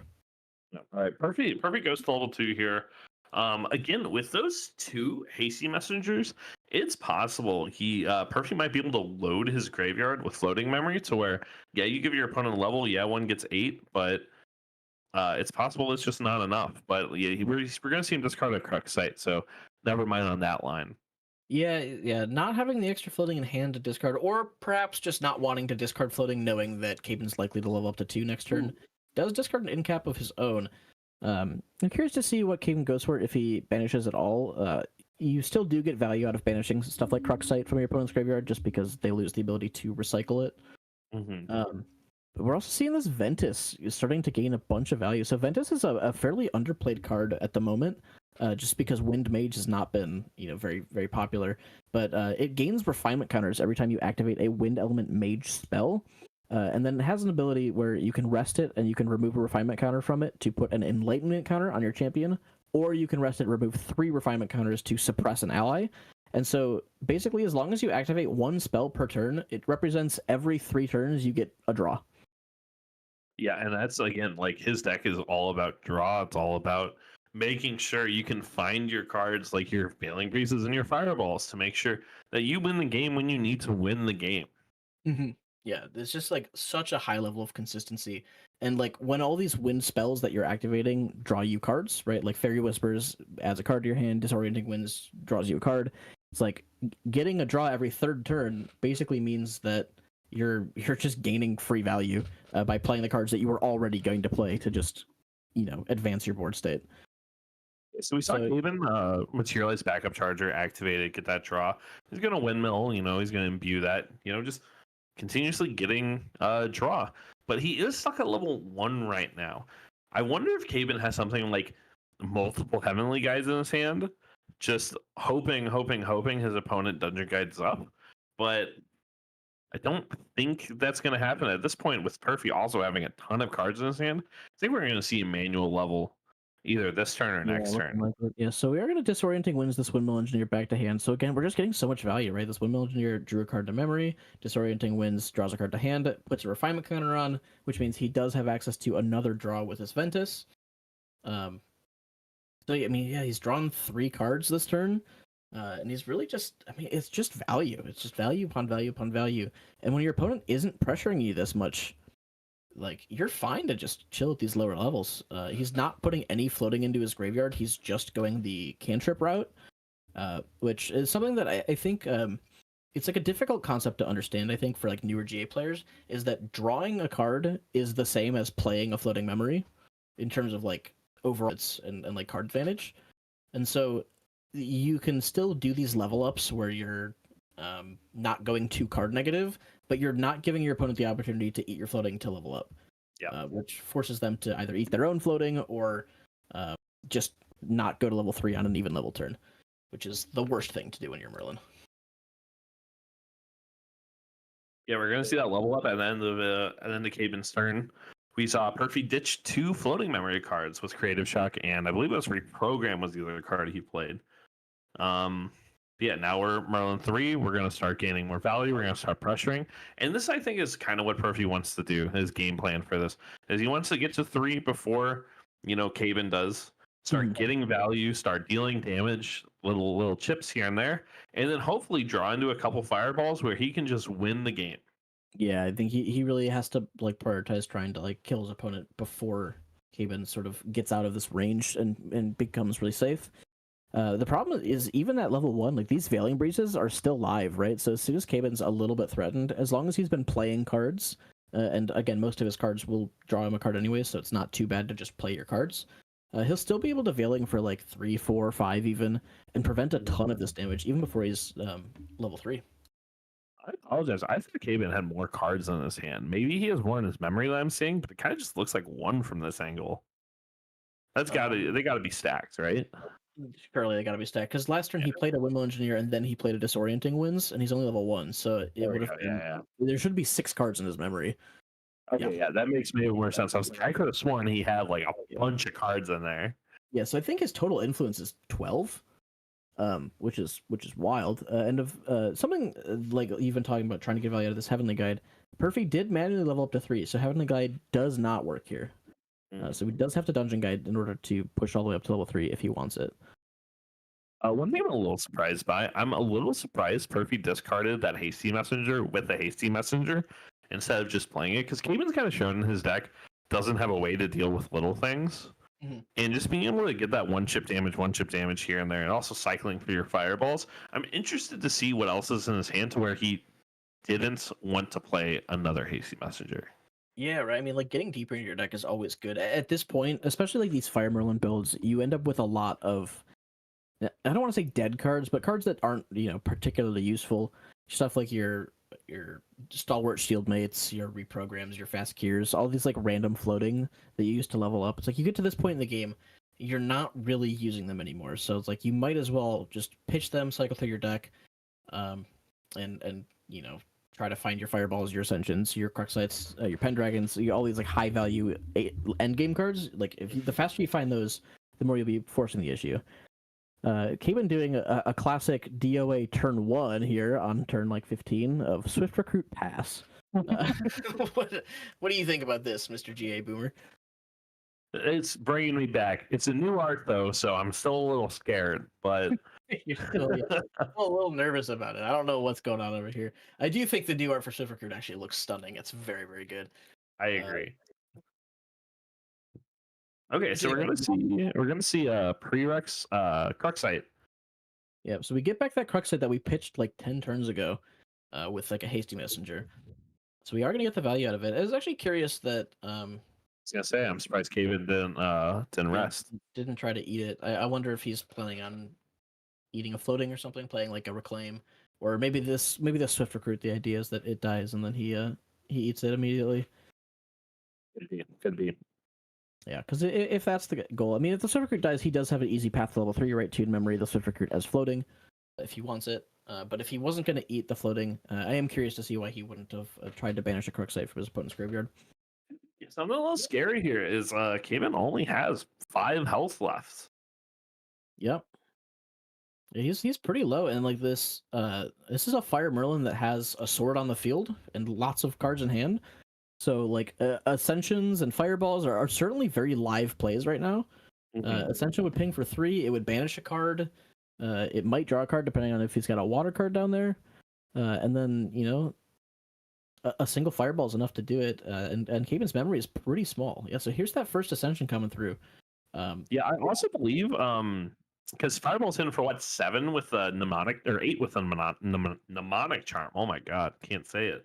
Yeah, I believe he's got 2 counters on him right now. So yeah, he'd go up to 7, hit for 8. So this is going to be, we're putting a lot of cards face down. Oh, they capacity.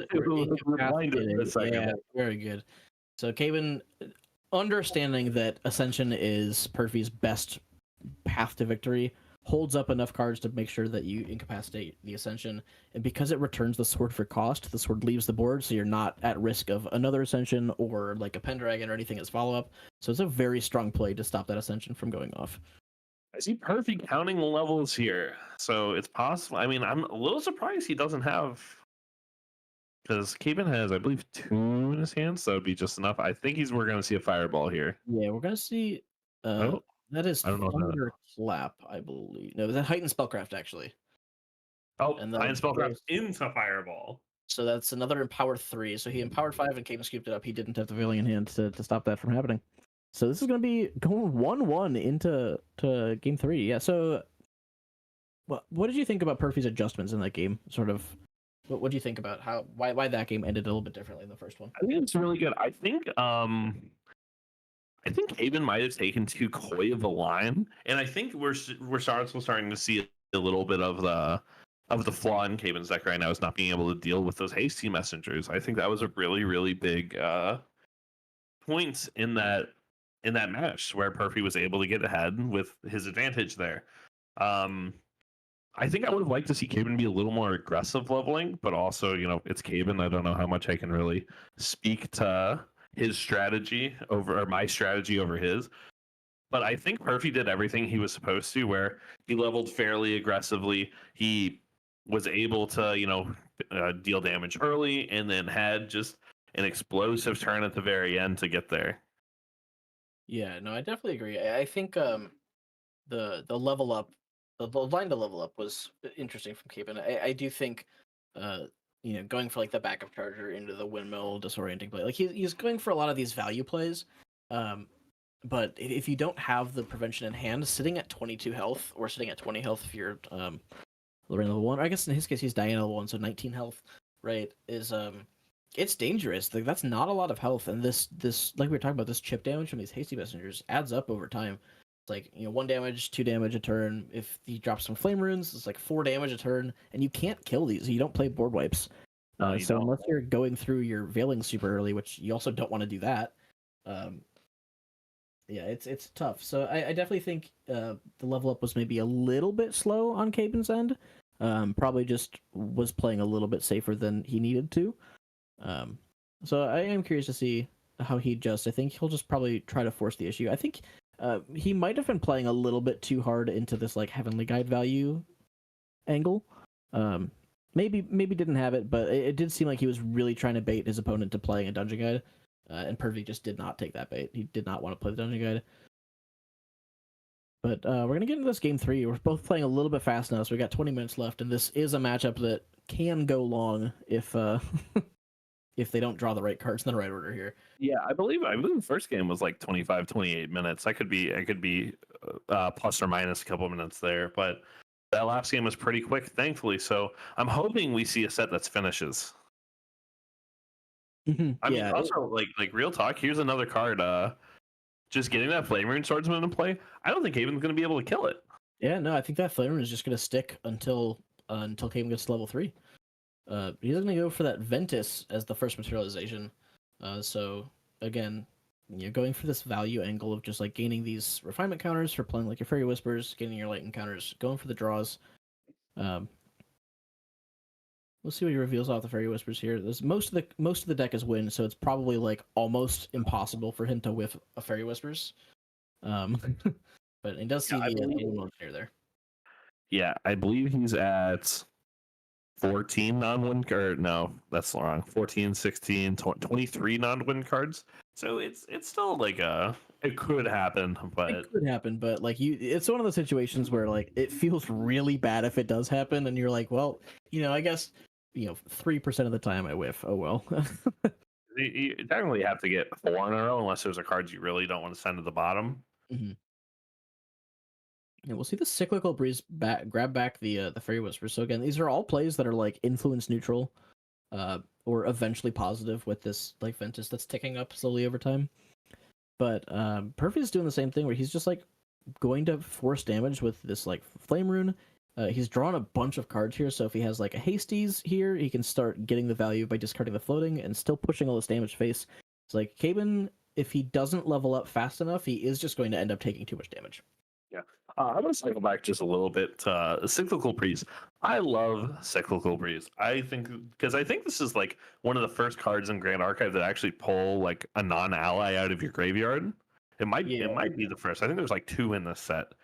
And I think that's Truckside as well, right? Which has been around. Truckside, you're right.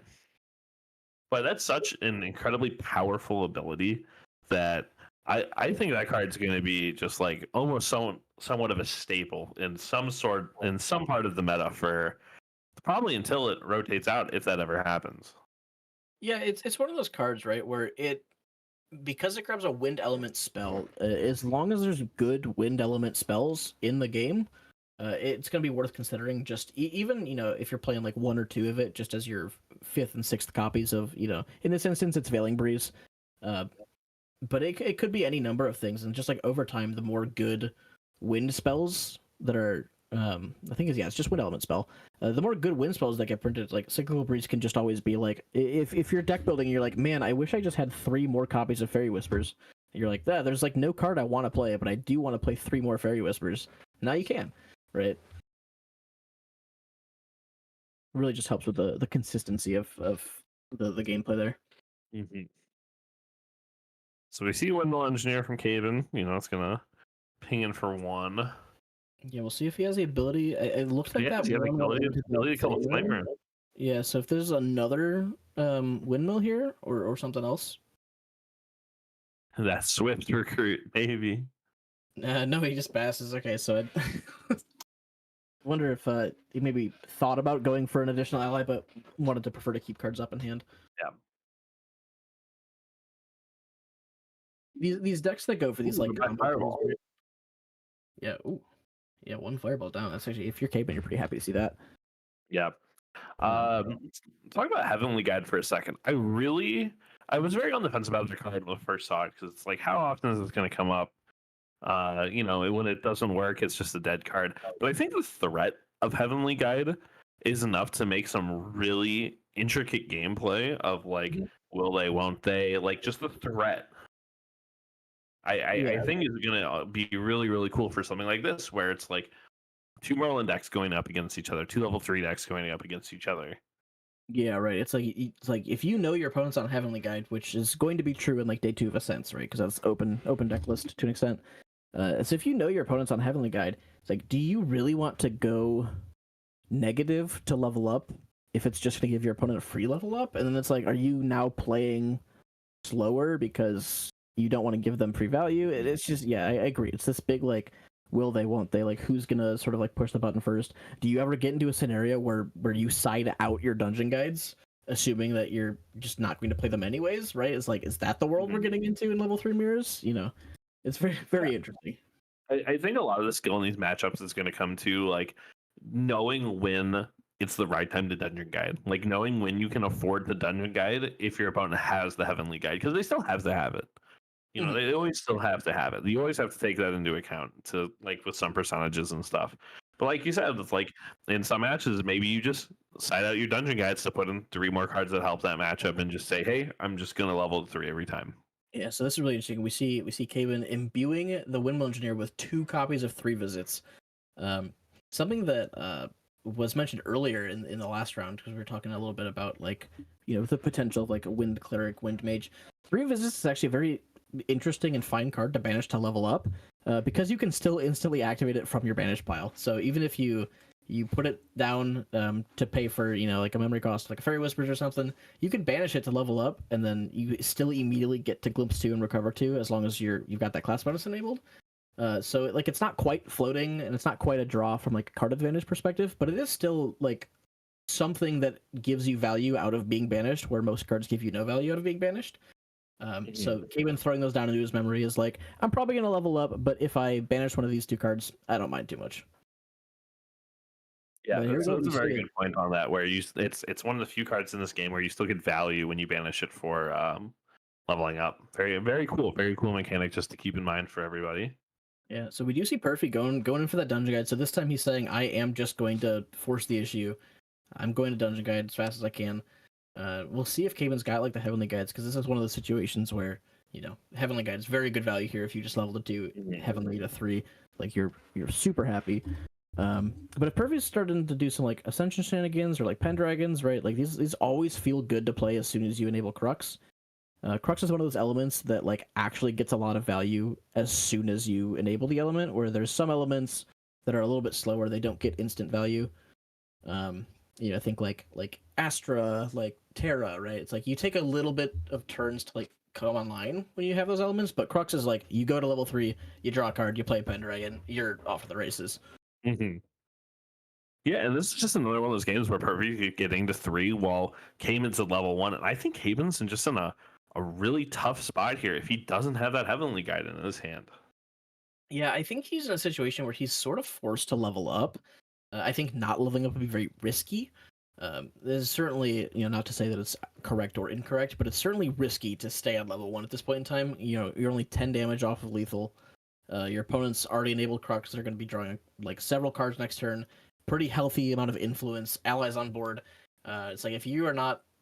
Ooh, there's one Heavenly Guide banished, so I wonder if he had 2. But there is the 3 visits banished as well. So if he wanted to, he can glimpse pre-recollection. But it would cost him to rest, so it would mean that he does not get the Merlin ability. I wasn't aware 3 visits was a fast card. I thought it was slow. Oh, that card is Even fast. better. Yeah, so looks like he is going to go for this before recollection. So recovers 2 and glimpse 2 will rest the champion, but I don't think there's actually floating in either graveyard right now, so you're probably not getting value out of that Merlin ability anyways. And it does help him dig 2 cards deeper if either of those are cards he wants. Maybe he doesn't have the guide in his hand already and wants to, or he just wants to throw everything to the bottom. Let's see it. Does he have the Heavenly Guide? Yeah, does he have the second guide? One was down in his memory, and he did keep a couple cards up in his hand. So, if he put one down, I would imagine that he had another one, but there is always the off chance that it got drawn into memory off of, like, the Windmill Engineer, which feels pretty bad when you hit, like, you draw one card random into your memory, you're like, I really don't want to banish that, and then you roll it anyways. But I was feeling because we haven't seen the Heavenly Guide yet that he doesn't have one. yeah, I agree. I think that's the kind of the card that you would slam immediately. So we're gonna pop a charm. And what if this is just like a disorienting winds to pick up the Windmill Engineer? It is, yeah. Yep. All these new card arts, like, can you keep up with them? I trained myself to be like, this is what disorienting winds look like. No, now it looks cooler. It does look cooler. I think the new arts from the set are like all spectacular, honestly. Yeah, agree. So yes, the disorienting winds though, that implies to me there's no guide to be played here, dungeon or academy, or heavenly. I guess none of the 3. So really, again, just like going for this the value play of drawing cards into memory. We're putting a lot of cards face down here. So there's the dungeon guide. Again, one of those new arts I'm not familiar with. Yeah, I have to imagine because of the way he sequenced this turn, and just knowing that Caben is as talented of a player as he is, that dungeon guide was probably the draw off of disorienting winds. Mm-hmm. Otherwise, if you were going to disorienting winds anyways, it would have made sense to wait till you're level 3, pop the charm so you go to 5, and then disorienting winds for free rather than for 1. But so seeing the dungeon guide off the disorienting winds is definitely very good. You might think like, oh, he's so lucky he draws the dungeon guide, but he's pretty deep into his deck already, and he glimpsed 2 at the beginning of the turn. So to have not seen 1 yet would have been probably like statistically unlikely. But yeah, so now we've got 2 level 3 Merlins, so we're in a very similar situation to what we were in the first game. But the thing is that this Wind Merlin deck, in order to kill the opponent, has to fireball you. Like or they have to get a ton of chip damage off of ghosts, and so it's going to take a fair few number of turns before this list can kill, and there's only 6 minutes left in the round. Yeah, I think that's very true. I think this is the situation where Wind thrives, though, where all of a sudden you can start getting into your Veiling Breezes, you can start firing those fireballs. And it's worth noting, was it Caben who banished a fireball, or Perfrey banished a fireball? Perfrey banished 1 fireball. Perfrey banished a fireball. But yeah, now you start getting your engine online, you start drawing all your cards, and I think right now, I think Caben's in the exact situation he wants to be in. Yeah. I do agree. Yeah, I think he's gotten to the point where he has turned the corner, right? He's fully stabilized at level 3. He picked up that dungeon guide with the disorienting winds, and then played it back down. So he threw all of his regalia back to his deck, cleared the entire board, drew 5 cards with the disorienting winds. So he's chilling at this point. Like, I don't think he's really in fear of losing the game. Now the question becomes, can he close out the game fast enough at this point in time with only 5 minutes left in the round? I think Caben can. It's also so interesting. It's like if Caben misses that dungeon guide, I think we're talking exactly the opposite here, where like Perfy's in a real position of power. He could maybe even get lethal this turn. Right. Yeah, but hitting that dungeon guide off of the disorienting is very, very game changing for Caven there. Yep, I agree. But yeah, at this point, if you're perfect, you're just like, I have to push damage. I have to, do this like ascension looping. You're really just trying to deny your opponent resources. That Caven is Crocside going just to for a respond. raw draw. Love to see it. Wonder what he's looking for exactly there. If he's trying to like play another card. But yeah, like the nice thing about playing a card like Ascension and Prismatic Edge. Oh, we're seeing do we have incapacitated.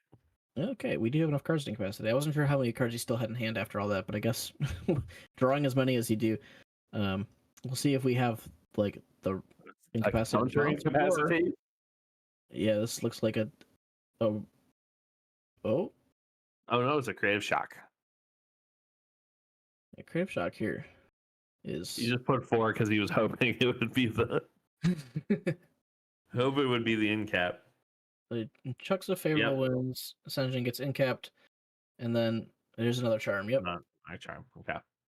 Yeah, the hope that you could have gone for there is like if he had 2 fireballs in hand, he goes to the Ascension to bait out the incapacitate, and then goes for double fireball before his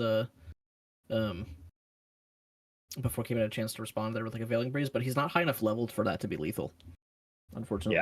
Yeah. This is one of the situations where, especially with knowing that one of those fireballs are banished, having to, I think Perfy will need all 3 of those fireballs to win the game. And I think he will need to play all 3 of them at the same time. And I think it needs to be a few turns in the future as well. Yeah, it needs to be like maybe 2 turns from now. Depending on like these empower cards, there is a Rotro. But depending on these empower cards, right? It's like you have the potential to What is that? Perfect jump scare. Cool. But yeah, you like he's back. These like these like mnemonic charms and stuff, right? Like you have the ability to push one of your fireballs to extra damage. And maybe even you're out here. I assume that he plays some number of Incarnate Majesties in this deck. And so you can use these empower these mnemonic charms and stuff. He's got like the one inside, 2 in main, to potentially put a Majestic Spirit onto the field, which gives you another turn. Just because Cable will have to deal with the Spell Shroud before being able to fireball face. But yeah, Caven's at a point where he's stabilized pretty good here. So we'll see what happens from this. This might be the craziest call of slow play I've ever seen in my life. Again, it looks like they're still going.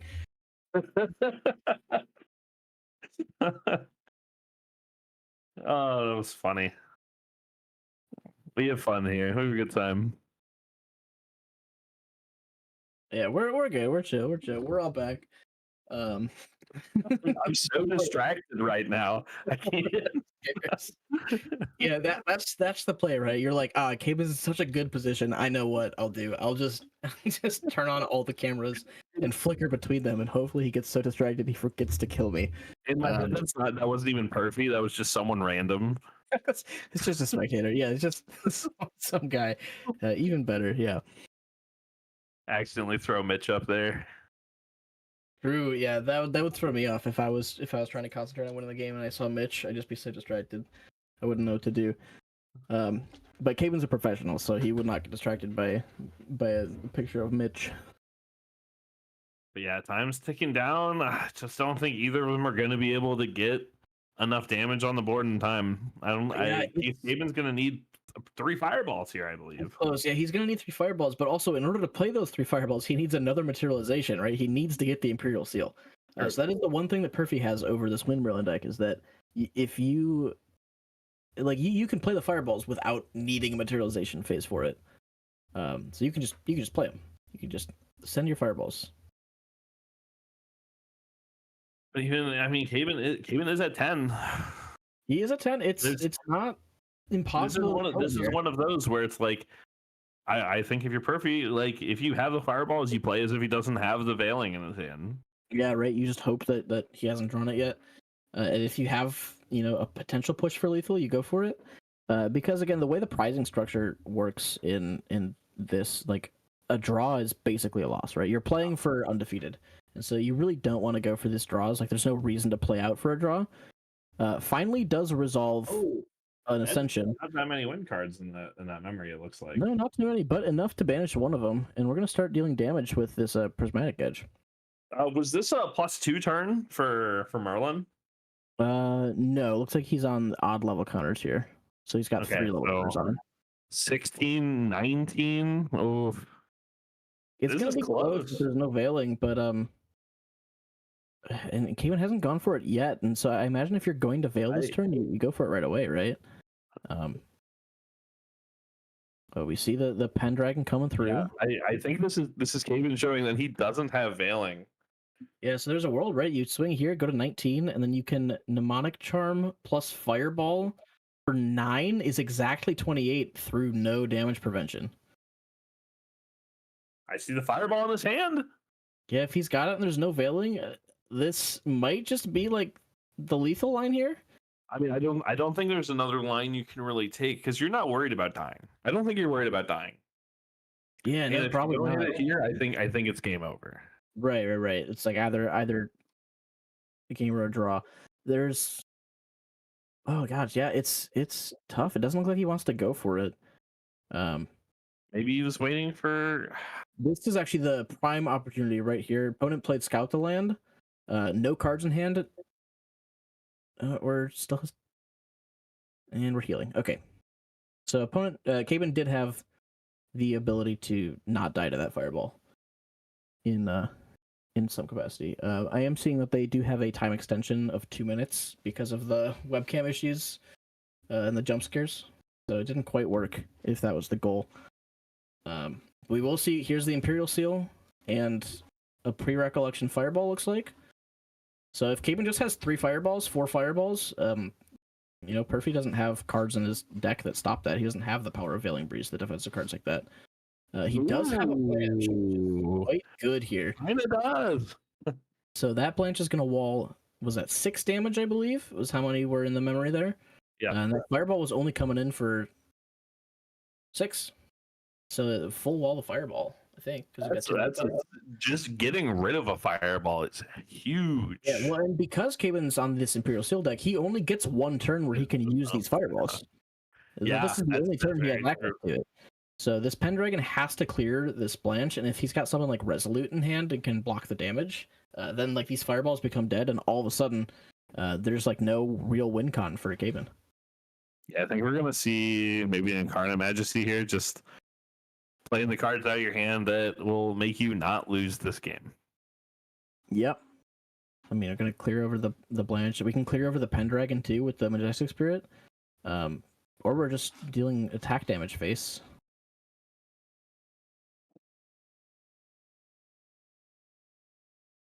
And that one is going to clear over the Pendragon.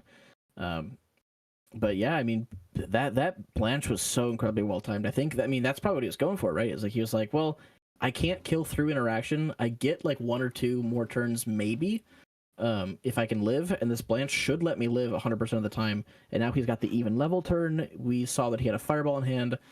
Caven is with 3 cards up and has Spell Shroud, though. So now we have to deal with this deer, and we're into the time extension here. Fireball straight into the deer. It's coming in for it should be a 10 damage, but there's the Blanche of his own. So this deer will take probably 0 because Caven got such a big memory there. Yep. So it takes 1. Takes 1 there, and now he has to kill this Blanche first. And then he has to kill the deer, and then he has to kill champion. It's just like at this point, there's just no way that you can kill him at this point. I think this game is just like bound to be a draw. Because Caven doesn't even have access to play fireballs anymore, like you said, because he only gets a 1 turn of Imperial Seal. Yeah. Now the real sauce is playing a copy of Intangible Geist, so you can put it back in your material deck.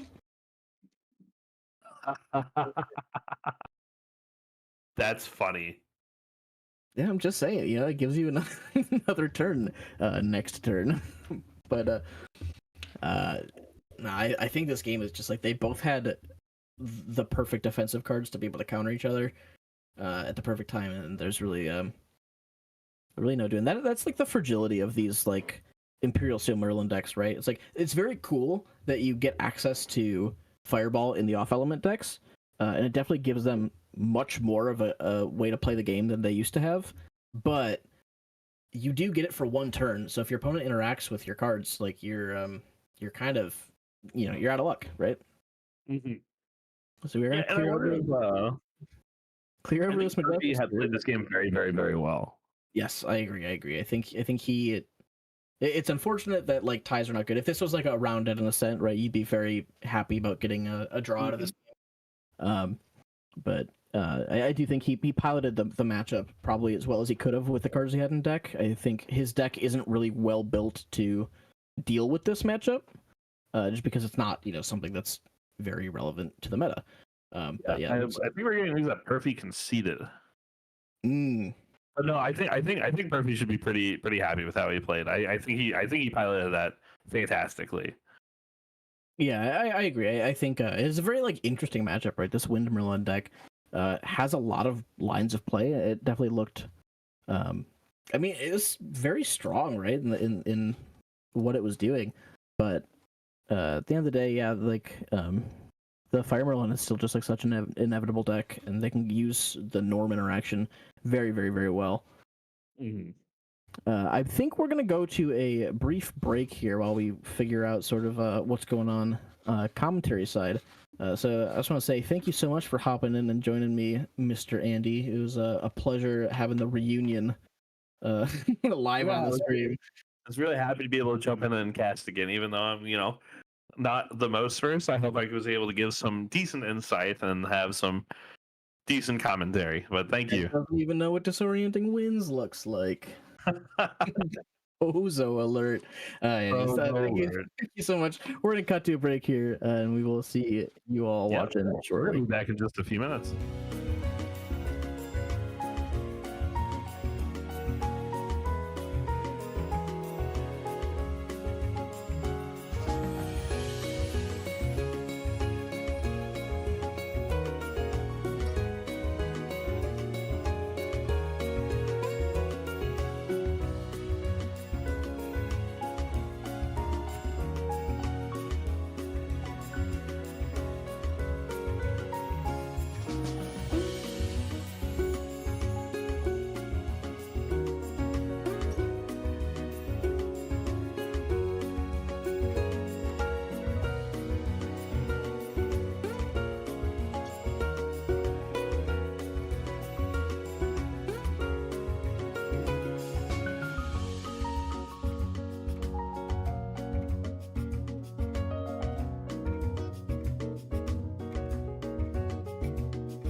Hello and welcome back. We are just before our fourth and final round. We've got our matchup ready to go, but the players aren't quite ready yet. So you want to talk a little bit about our matchup that we're gonna see in just a second? Yeah, one of them is the classic. It's Slime. We've all seen it more than a couple of times. Our other player here is playing a new version of Wind Allies. There's been a lot of support in the new set for Unique. So the deck is built around that. There's the Oath of Sakura as the main focus of the card. It's like a Tune with the Wind. It buffs your whole board.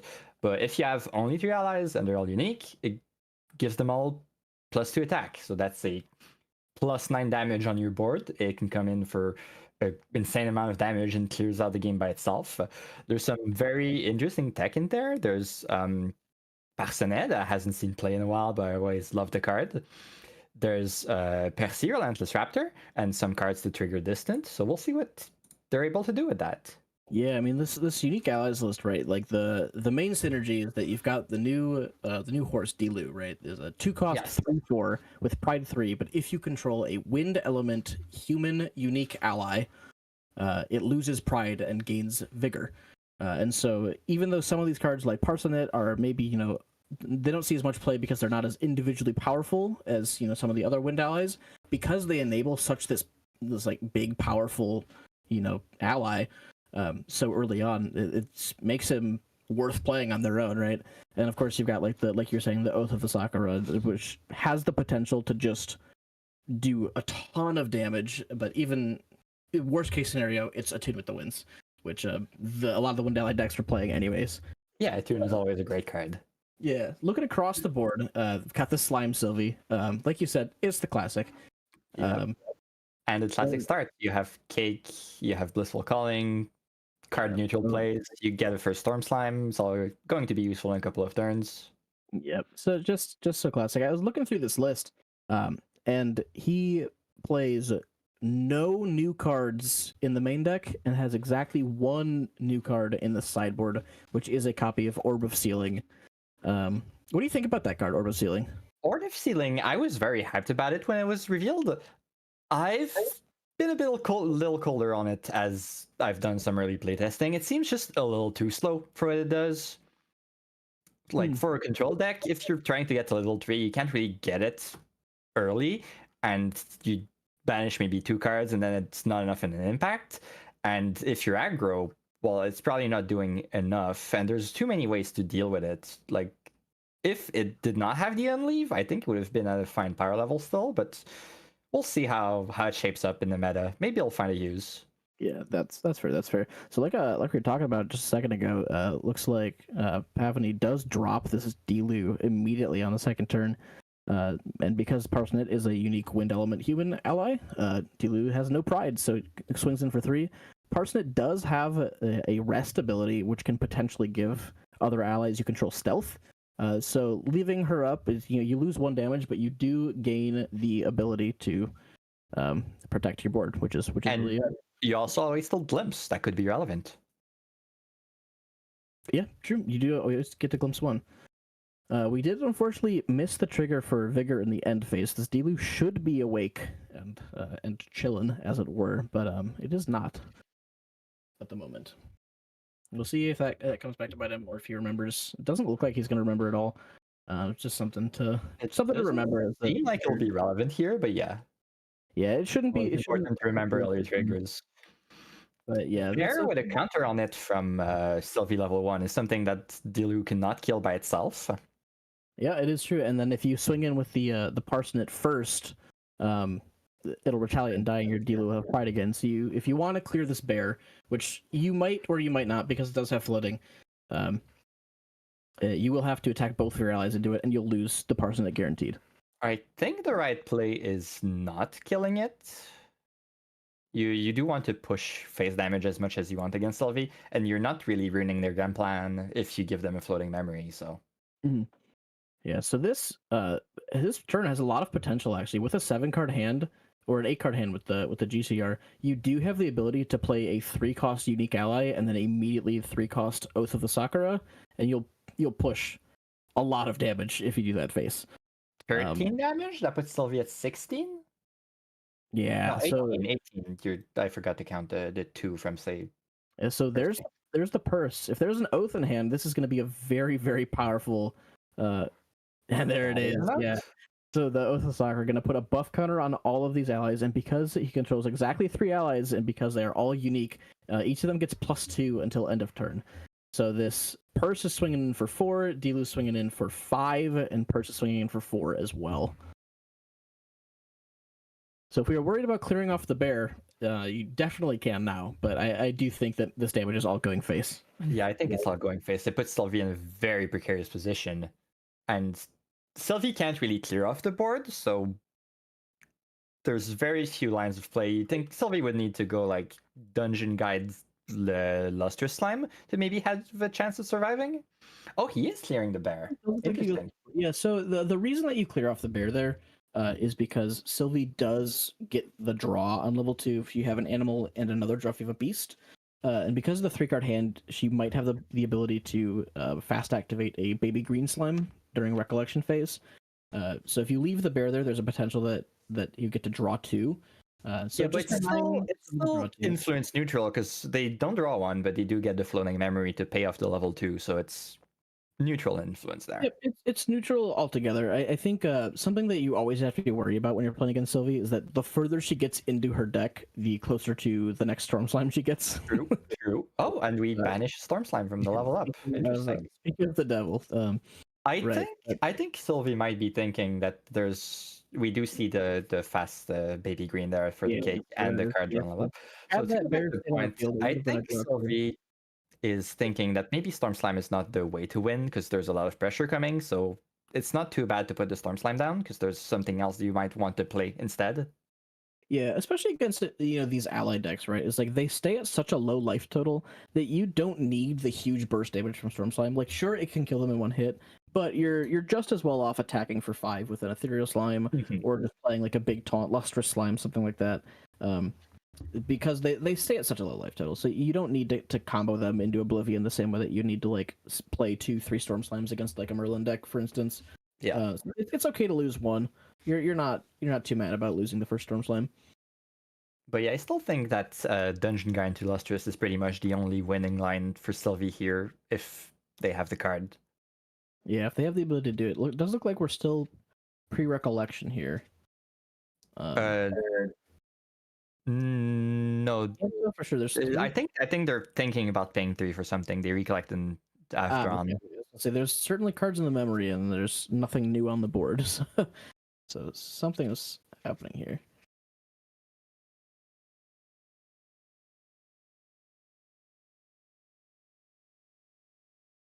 But yeah, as slimes, like the thing that you fear the most is like these fast decks that push a lot of damage very fast before you can get to your end game and stabilize.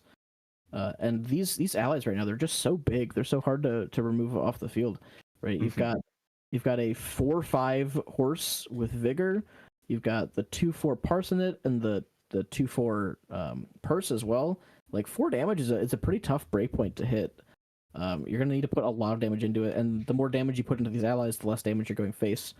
And the influence on the other side is fairly healthy, right? They've got the 6-card influence, can go back up to 7 with a draw card. And 7/8 is sort of like exactly where you want to be with this deck. If he has another oath in his hand, he could just kill him next turn. Yeah. We'll see what that level brings. That's an Ethereal and Limitless, so more slimes and banish. Let's see what will be the play for free from Sylvie level 3. Yeah, it gets 1 free slime there. Opted to put the Ethereal down, so you have to imagine that there's a better one to play here, or perhaps just another one. It is just the instant Storm Slime. So something that I think Storm Slime is less used for, but still equally as good at, is just clearing boards. Because it is a 4 damage ping. It could go face, but it could also clear off, like this purse or the Parsonet. And then you can attack for 5 into the other one, and then the Dilu no longer can attack because it has Pride again, because the unique human allies are dead. Is it better to clear off the 2 unique allies to turn off the Dilu, or do you kill the Dilu? Because if he plays another unique ally and that's all the deck has, the Dilu comes back on. Yeah, it is true. You could ping the 4 and then send the baby green or the dungeon guide into it and just trade your dungeon guide for it, or you could attack with the storm slime into it and offer the trade. If you can get another card into your memory, you could get the undeath. But it does look like he's going to go for the unique allies. He only has one card in hand, so there's no way of getting a card into memory. He is clearing the 2. All right, and going face for 2. 2-face, and then end phase. This forest cake's going to come back. He's going to get the draw. Slime shield would be really great here, if you have a way of saving your storm slime. Yep, that is true. Draws a card in hand. Yeah, so storm slime's a pretty free kill here if you are if you're the unique player. Just because you really don't want to let them enable that like banish 2 draw 2 if you can, and so when they've only got the 1 in memory, being able to clear it off is pretty good. Obviously, like you said, slime shield's a very strong reaction here if he happened to have it or draw it, but does look like Horse is going face. it can't go face actually. It has pride 3. Oh yeah. It has pride 3 right now. I There's forgot, no- but he forgot. Yep, it looks like he wakes it back up. He's like, oh wait, that's an illegal attack declaration. There's still a full hand. Clearly, he has another ally in there somewhere. Yeah, you'd have to imagine, right? Like the deck plays a very high density of these unique human allies. So you have to imagine, you have to hope he has another one. I guess if you're the Oath player, you really want to see unique allies. Like the whole point of the deck.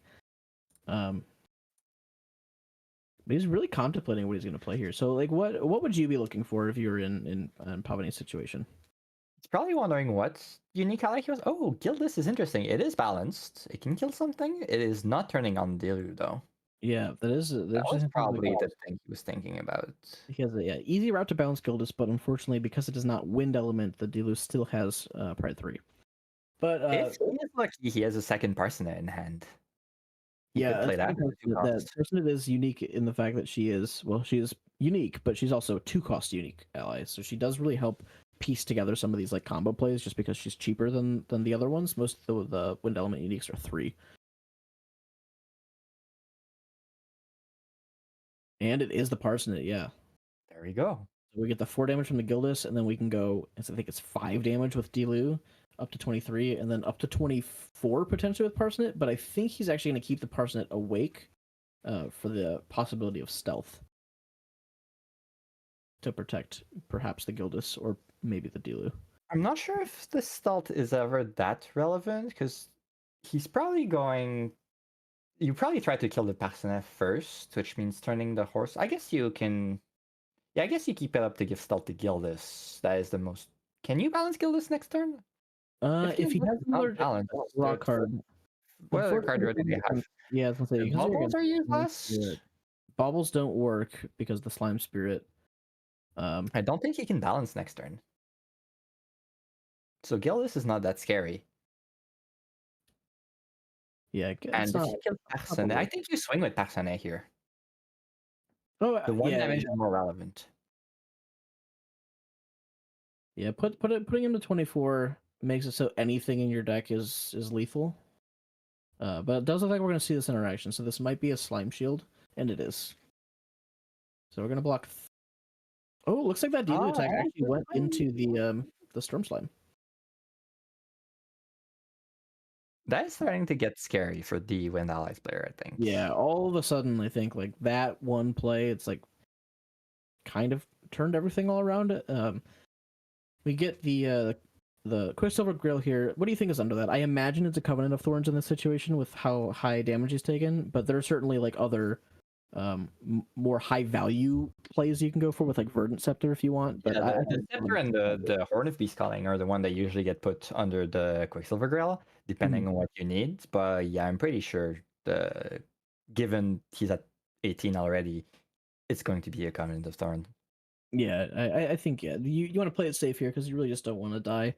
And you're getting to a point where you are close to being able to just kill your opponent in one turn. Covenant of Thorns is also really funny here because if Pavani happens to swing first with Gildas, you can put the Covenant of Thorns on Parsonage and turn off Dilu. Yep, yeah, so you can make it so Gildas kills off the unique ally. Really contemplating what to play here. This is just a baby red, so yeah, that is the thing about when you're playing like the slime deck against these like fast ally decks is they force you to use all your cards to level up. You end up having pretty low influence once you're at your top end. And so right now he's really just, kind of skirting by the skin of his teeth. The Covenant of Thorns does buy him another turn basically if he has it under there. But we'll see where the Storm Slime's going. I imagine most of this damage goes face at this point. Just because the stealth is an option from the Parsonet. So that was swinging at Dilu, and that's going to give it stuff. Yeah, so now this Dilu is safe. Yeah, so that's 6 damage that the Storm Slime is just missing. I think the right line of play was starting by swinging at the Parsonet with your 2 small allies. Yeah. And interesting that he does choose to clear the Gildas and leave the Parsonet on the field, which means that this Dilu is still available to attack. If you cleared over the Parsonet and left the Gildas on the board, like you said earlier, there's not really a good way to balance it this turn, and so it's mostly just like 1 damage and then the 5 from the Dilu. But again, we have to imagine this is the Covenant of Thorns coming through from the Quicksilver Grail. It would have been very greedy to not put Covenant under the cup. In this situation, I'm pretty sure you put the Covenant on Dilu itself. Yeah, because Dilu is a, let's say 4/5 at the moment. Yes. Right. So if it hits itself, it's not quite dead yet, and it is. So we'll see. Yeah, it does look like you said, does go on the Dilu. So it takes 4 damage. And so, this is a tough situation to be in, where you can try to clear off the Covenant by killing your own Dilu. If you have another one in hand, that's certainly not a bad play. You can just attack face with the Parsonet, deal 1 damage to Dilu, or you can just play another Dilu, and then that'll also accomplish the same goal and break the Covenant there. But this one does not have the buff counter on it, so it's a little bit weaker. But now that you're through the Covenant of Thorns, you have a pretty clear lethal line. You just have to keep attacking, and now your opponent is going to be much more threatened by your board. But this Terraforming on board is going to make it so it's much more difficult for your opponent to actually clear off your board. And it seems like he is keeping the Parsonet available as well, so he does have the option for stealth. So it's going to be impossible for Gem to both play a Ethereal Slime, which is the true side ally in the deck, and also be able to deal damage to this Dilu in order to kill it. So I do really like the approach here from Pavani. This is like very, very solid gameplay in order to play around this Covenant of Thorns. Yeah, it's very, you could say conservative, but it's probably the right line of play here. You hold some things back because you're getting them. They can't clear your boat because of the Terraforming. Mm-hmm. Yeah, it's impossible for them to clear your board, especially if the Dilu has stealth. They basically get 1 attack, which you imagine is going to be with the Storm Slime. If it goes into the Dilu, you give it stealth. Most of your deck is win, so you really shouldn't have an issue with the Parson ability. And then they can't declare any more attacks because of the Terraforming. And then your Dilu swings in for that lethal damage next turn, and they'll only have the 1 card in hand off of the draw because of the Terraforming. So yeah, you're very safe this turn if you're Pavani. Horn of Beast Calling. Interesting. Again, I think all the best options for the Sylvie player are defensive, be it a Lustrous Slime or a Gather Slime will also probably help. Yeah, you'd really... The taunt is really nice here. The taunt or the heal. Both of them are very relevant. Ideally both. You could draw a card from Horn, cast Gather Slime, and then hopefully get a Lustrous from your Gather Slime. Yeah, so let's see what he's got here. He does pop the Horn, so he does get 1 free Slime. If this is the Ethereal... Ooh, it's only a... Well, this one doesn't... That's a free Beast. Yes, so this Baby Gray actually still costs the 2. Oh, that is a misplay here. He could not cast the Baby Gray for 2. Yeah, it and looks I like think I just reminded him, yeah. Yeah, so can't do that, can't reveal the 2 from hand, and then can't draw the card. So the card that he just drew off the top of the deck should go back, because he had exactly 3. Yes. So so they're just forcing him to, because it is legal to play the Baby Gray, you just have to pay for it. So it looks like that's what they say you have to play it. It is an intercept, which is something, but it does not have enough cards to declare an attack because of this Terraforming. So what you do Here's Oh, but that helps. That helps a the lot. storm slime. Can't declare an attack though, but this Dilu is not surviving. That's pretty good. But again, I wonder if the gather slime into maybe something would have been a better line. It looked like the options he had were baby gray, baby blue, baby red, I think it was, and then the correct. storm slime. So So like gather is more of a gamble, but a safer option because right now the baby gray dies to Parsenet. So if you have something that deals 3 in hand, you win. yep. So he's looking for another Dilu. Is like the most ideal thing. Or smoke bomb. Smoke bombs does get over the baby grays. Now he just needs to deal 2 damage. He doesn't have a weapon anymore, so still just looking for like a 2/3 ally in hand, perhaps. But most of the deck is 2/3 allies. He could have gone for level up ornamental greatsword, buffs the Parsenet, you kill the baby gray with the sword, you swing 2 with Parsenet, and then you need 1 damage from anywhere. Yep. So that puts him at 23, and then there's Dilu. the next Dilu. Yep. So I mean, turns out if you just draw 3 Dilus, you'll be in a pretty good position to just push all that damage. The second Dilu obviously coming through and breaking that Covenant of Thorns, and then the third one coming through for lethal. So we saw a lot of value out of this horse. It is a very good card. I'm already excited for what probably I'm speculating here, but clearly we'll see both Lubu and Red Hair in the next set. And I'm already excited for what Red Hair can be because for Fire Sylvie especially, there's this neat little thing where there's the new what's she called? Shasha? The 1/2 stealth? Yes. That's a human animal with stealth. Human animal, So painter, assassin. she gets all the Sylvie, she gets like all the Sylvie synergy, she gets the buff counter from Sylvie 1. And she also is a red human, so she would turn on Red Hair if he is a thing. So I'm excited about that. Yeah, I mean, even just looking at it right now, It's a Fire very good Tamer- card. Yeah. Fire Tamer outside of Slimes actually has been getting a lot of very solid cards.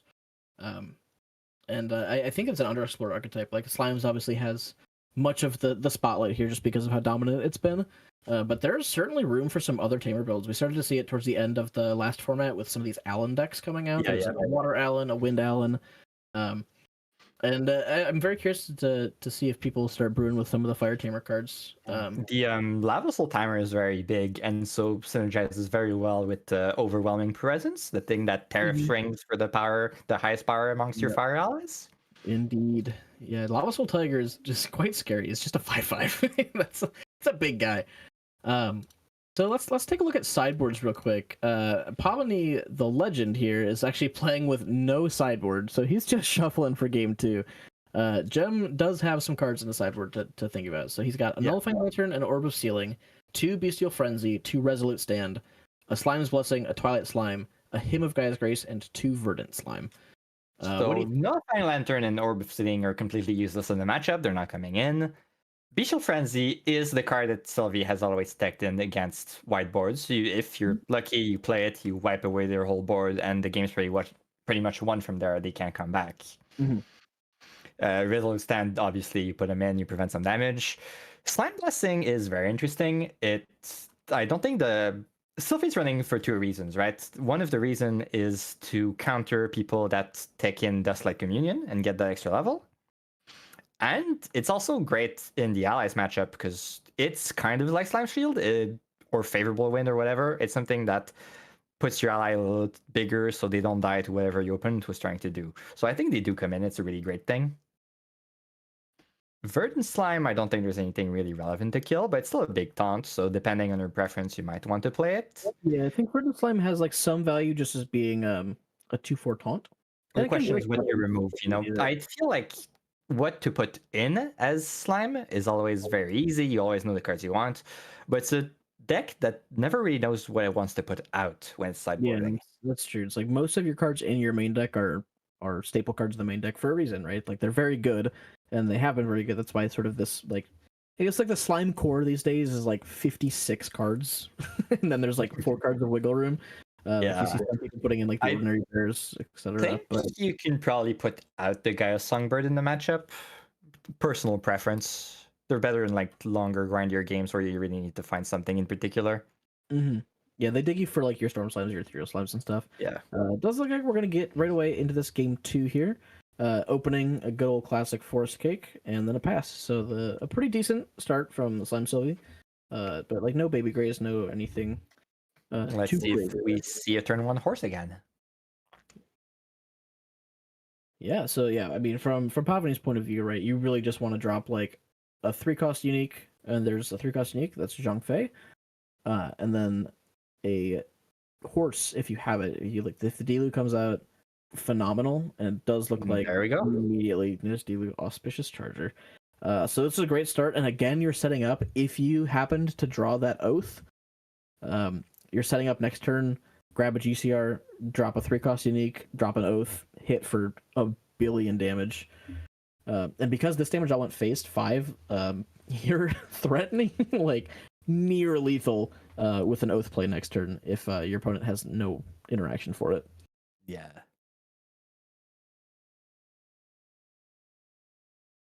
Zhongfei, unfortunately, as a 3-cost unique, she is only a 2/2. Her main benefit is that she does have class bonus vigor for warrior, and then also if she's the only ally you control, she gains that is a whiff of Gather Slime. Wow, That hurts. That feels really bad. When you're playing, a deck with almost only slime allies. It's very, very unlikely to whiff. Not only is it tough to whiff off that because of the card advantage point of view, but also the heal is very relevant against these fast-paced ally decks. Yes. But we will see the Baby Red come down with the buff counter on it. This will be enough to clear over the Zhongfei. So assuming you clear that, there won't be the opportunity to do an oath play next turn. Which is probably, something that you'd heavily consider. Sometimes you have to wonder if the right place clearing the Dilu. I don't think it's worth trading your slime for it, but maybe you swing into Dilu just because you have a slime shield in hand. Yeah, I mean, right now it is only a 3/2, so you have to pitch a fire card, which he does. So that is enough. But unfortunately, because he doesn't pitch a floating, right, you would have liked to pitch Slime Eruption there. Yeah. To get the floating off of it. So it is a pretty negative trade. But yeah, I mean, getting the horse off the field is such a high priority. So we'll see what Pavani has going for him here. Cracking the GCR immediately tells me that there's not a Gildas in hand because he's going back up to 8 cards. The other thing about Zhongfei is that in this deck in particular, her other ability is more or less useless. There's rarely a point where you only have her on board. Your point is playing wide, so it is a 2/2 vigor, but it's only a 2/2 vigor. She's one of those cards that's like if you get cleaved, right? Like Bestial Frenzy, Flame Sweep, these cards are pretty common to wipe out boards. If you're low on influence and you have to just play one ally and pass, she's pretty good at being that one ally you play because she'll come in, she'll swing for 2, she'll wake up, she'll become a 3/3, which is like a little annoying to deal with. But yeah, most of the time she's just on the board just because she says unique human wind. So we will see this forced level up into Sylvie 2. No allies on the board, so no draws off of it, no floating. You need it for the HP, but 4 cards in the hand, you can't. You need to play something to be able to level up, but it can't be Dungeon Guide because then you're wasting the free. Yeah, it's like you really don't want to Dungeon Guide on this turn exactly because you don't have a slime to play off of it, and wasting Sylvie's level 3 unenter trigger is like a pretty bad position to be in. Already taken 10 damage out of the now 22 life, so just about half, and does just pass the turn. So we see the Terrafring, which will stop an attack from happening if there's like a Dungeon Guide next turn. And so we'll see. May have Gather Slime, may have something else. Yeah, a couple options. We'll see. Obviously, Pavani, what he really wants to do is play a unique and play an oath, and if that happens, I mean, is he going for it? Yeah, there's the oath. Yeah, there it is again. Oh boy, this is a lot of damage. So this is so now we've got a 3/3, a 2/4, and a 4/5, and they're all +2. So it's +6 damage. So it's and then he's just nice lethal. Yeah. Right away. Very both allies. Wow, really just pushing a ton of damage so fast. Like at first, the Oath of the Sakura seems like it'd be hard to sort of enable that extra bonus, but when the whole deck is just unique allies. And It's, you just it's just need to all leave them. upside anyway, right? Everyone played it with wins and wind allies list, and no one ever got the well. First off, it's last bonus, so we still could have gotten it. But Yeah. no one got the extra trigger. So what if Sakura is purely upside on it, even if you never trigger it? Yeah, it's just better than Attune with the Winds because sometimes you get a bonus effect, right? Whereas Attune with the Winds, you never got a bonus effect. Yeah. But I mean, very convincing win over Slime. Like it really just looked like they had nothing they could do. I mean, part of that is because I mean that was a very good draw from the yes. balance. A very very solid draw. Seeing Dilu every single turn in multiples, is definitely where you want to be with that deck. And seeing out every game too. And seeing Oath, seeing your unique, just seeing all the cards you wanted to see. But a very good showing from the deck and from Pavani. I think we have before we sign off, we want to pop over to another stat screen we have. We've got the spirit breakdown for this week, and look at how evenly spread this is across the board. It's like balanced. very interesting to see. So obviously those lost spirits are going to be the slime sylvies, right? But then 16, 16, 15, like everyone's trying pretty much all the elements at an equal rate. Like it's really cool to see how all the elements feel like they have their own identity now, and that there's like a reason to play each one. Yeah, what do you think about this?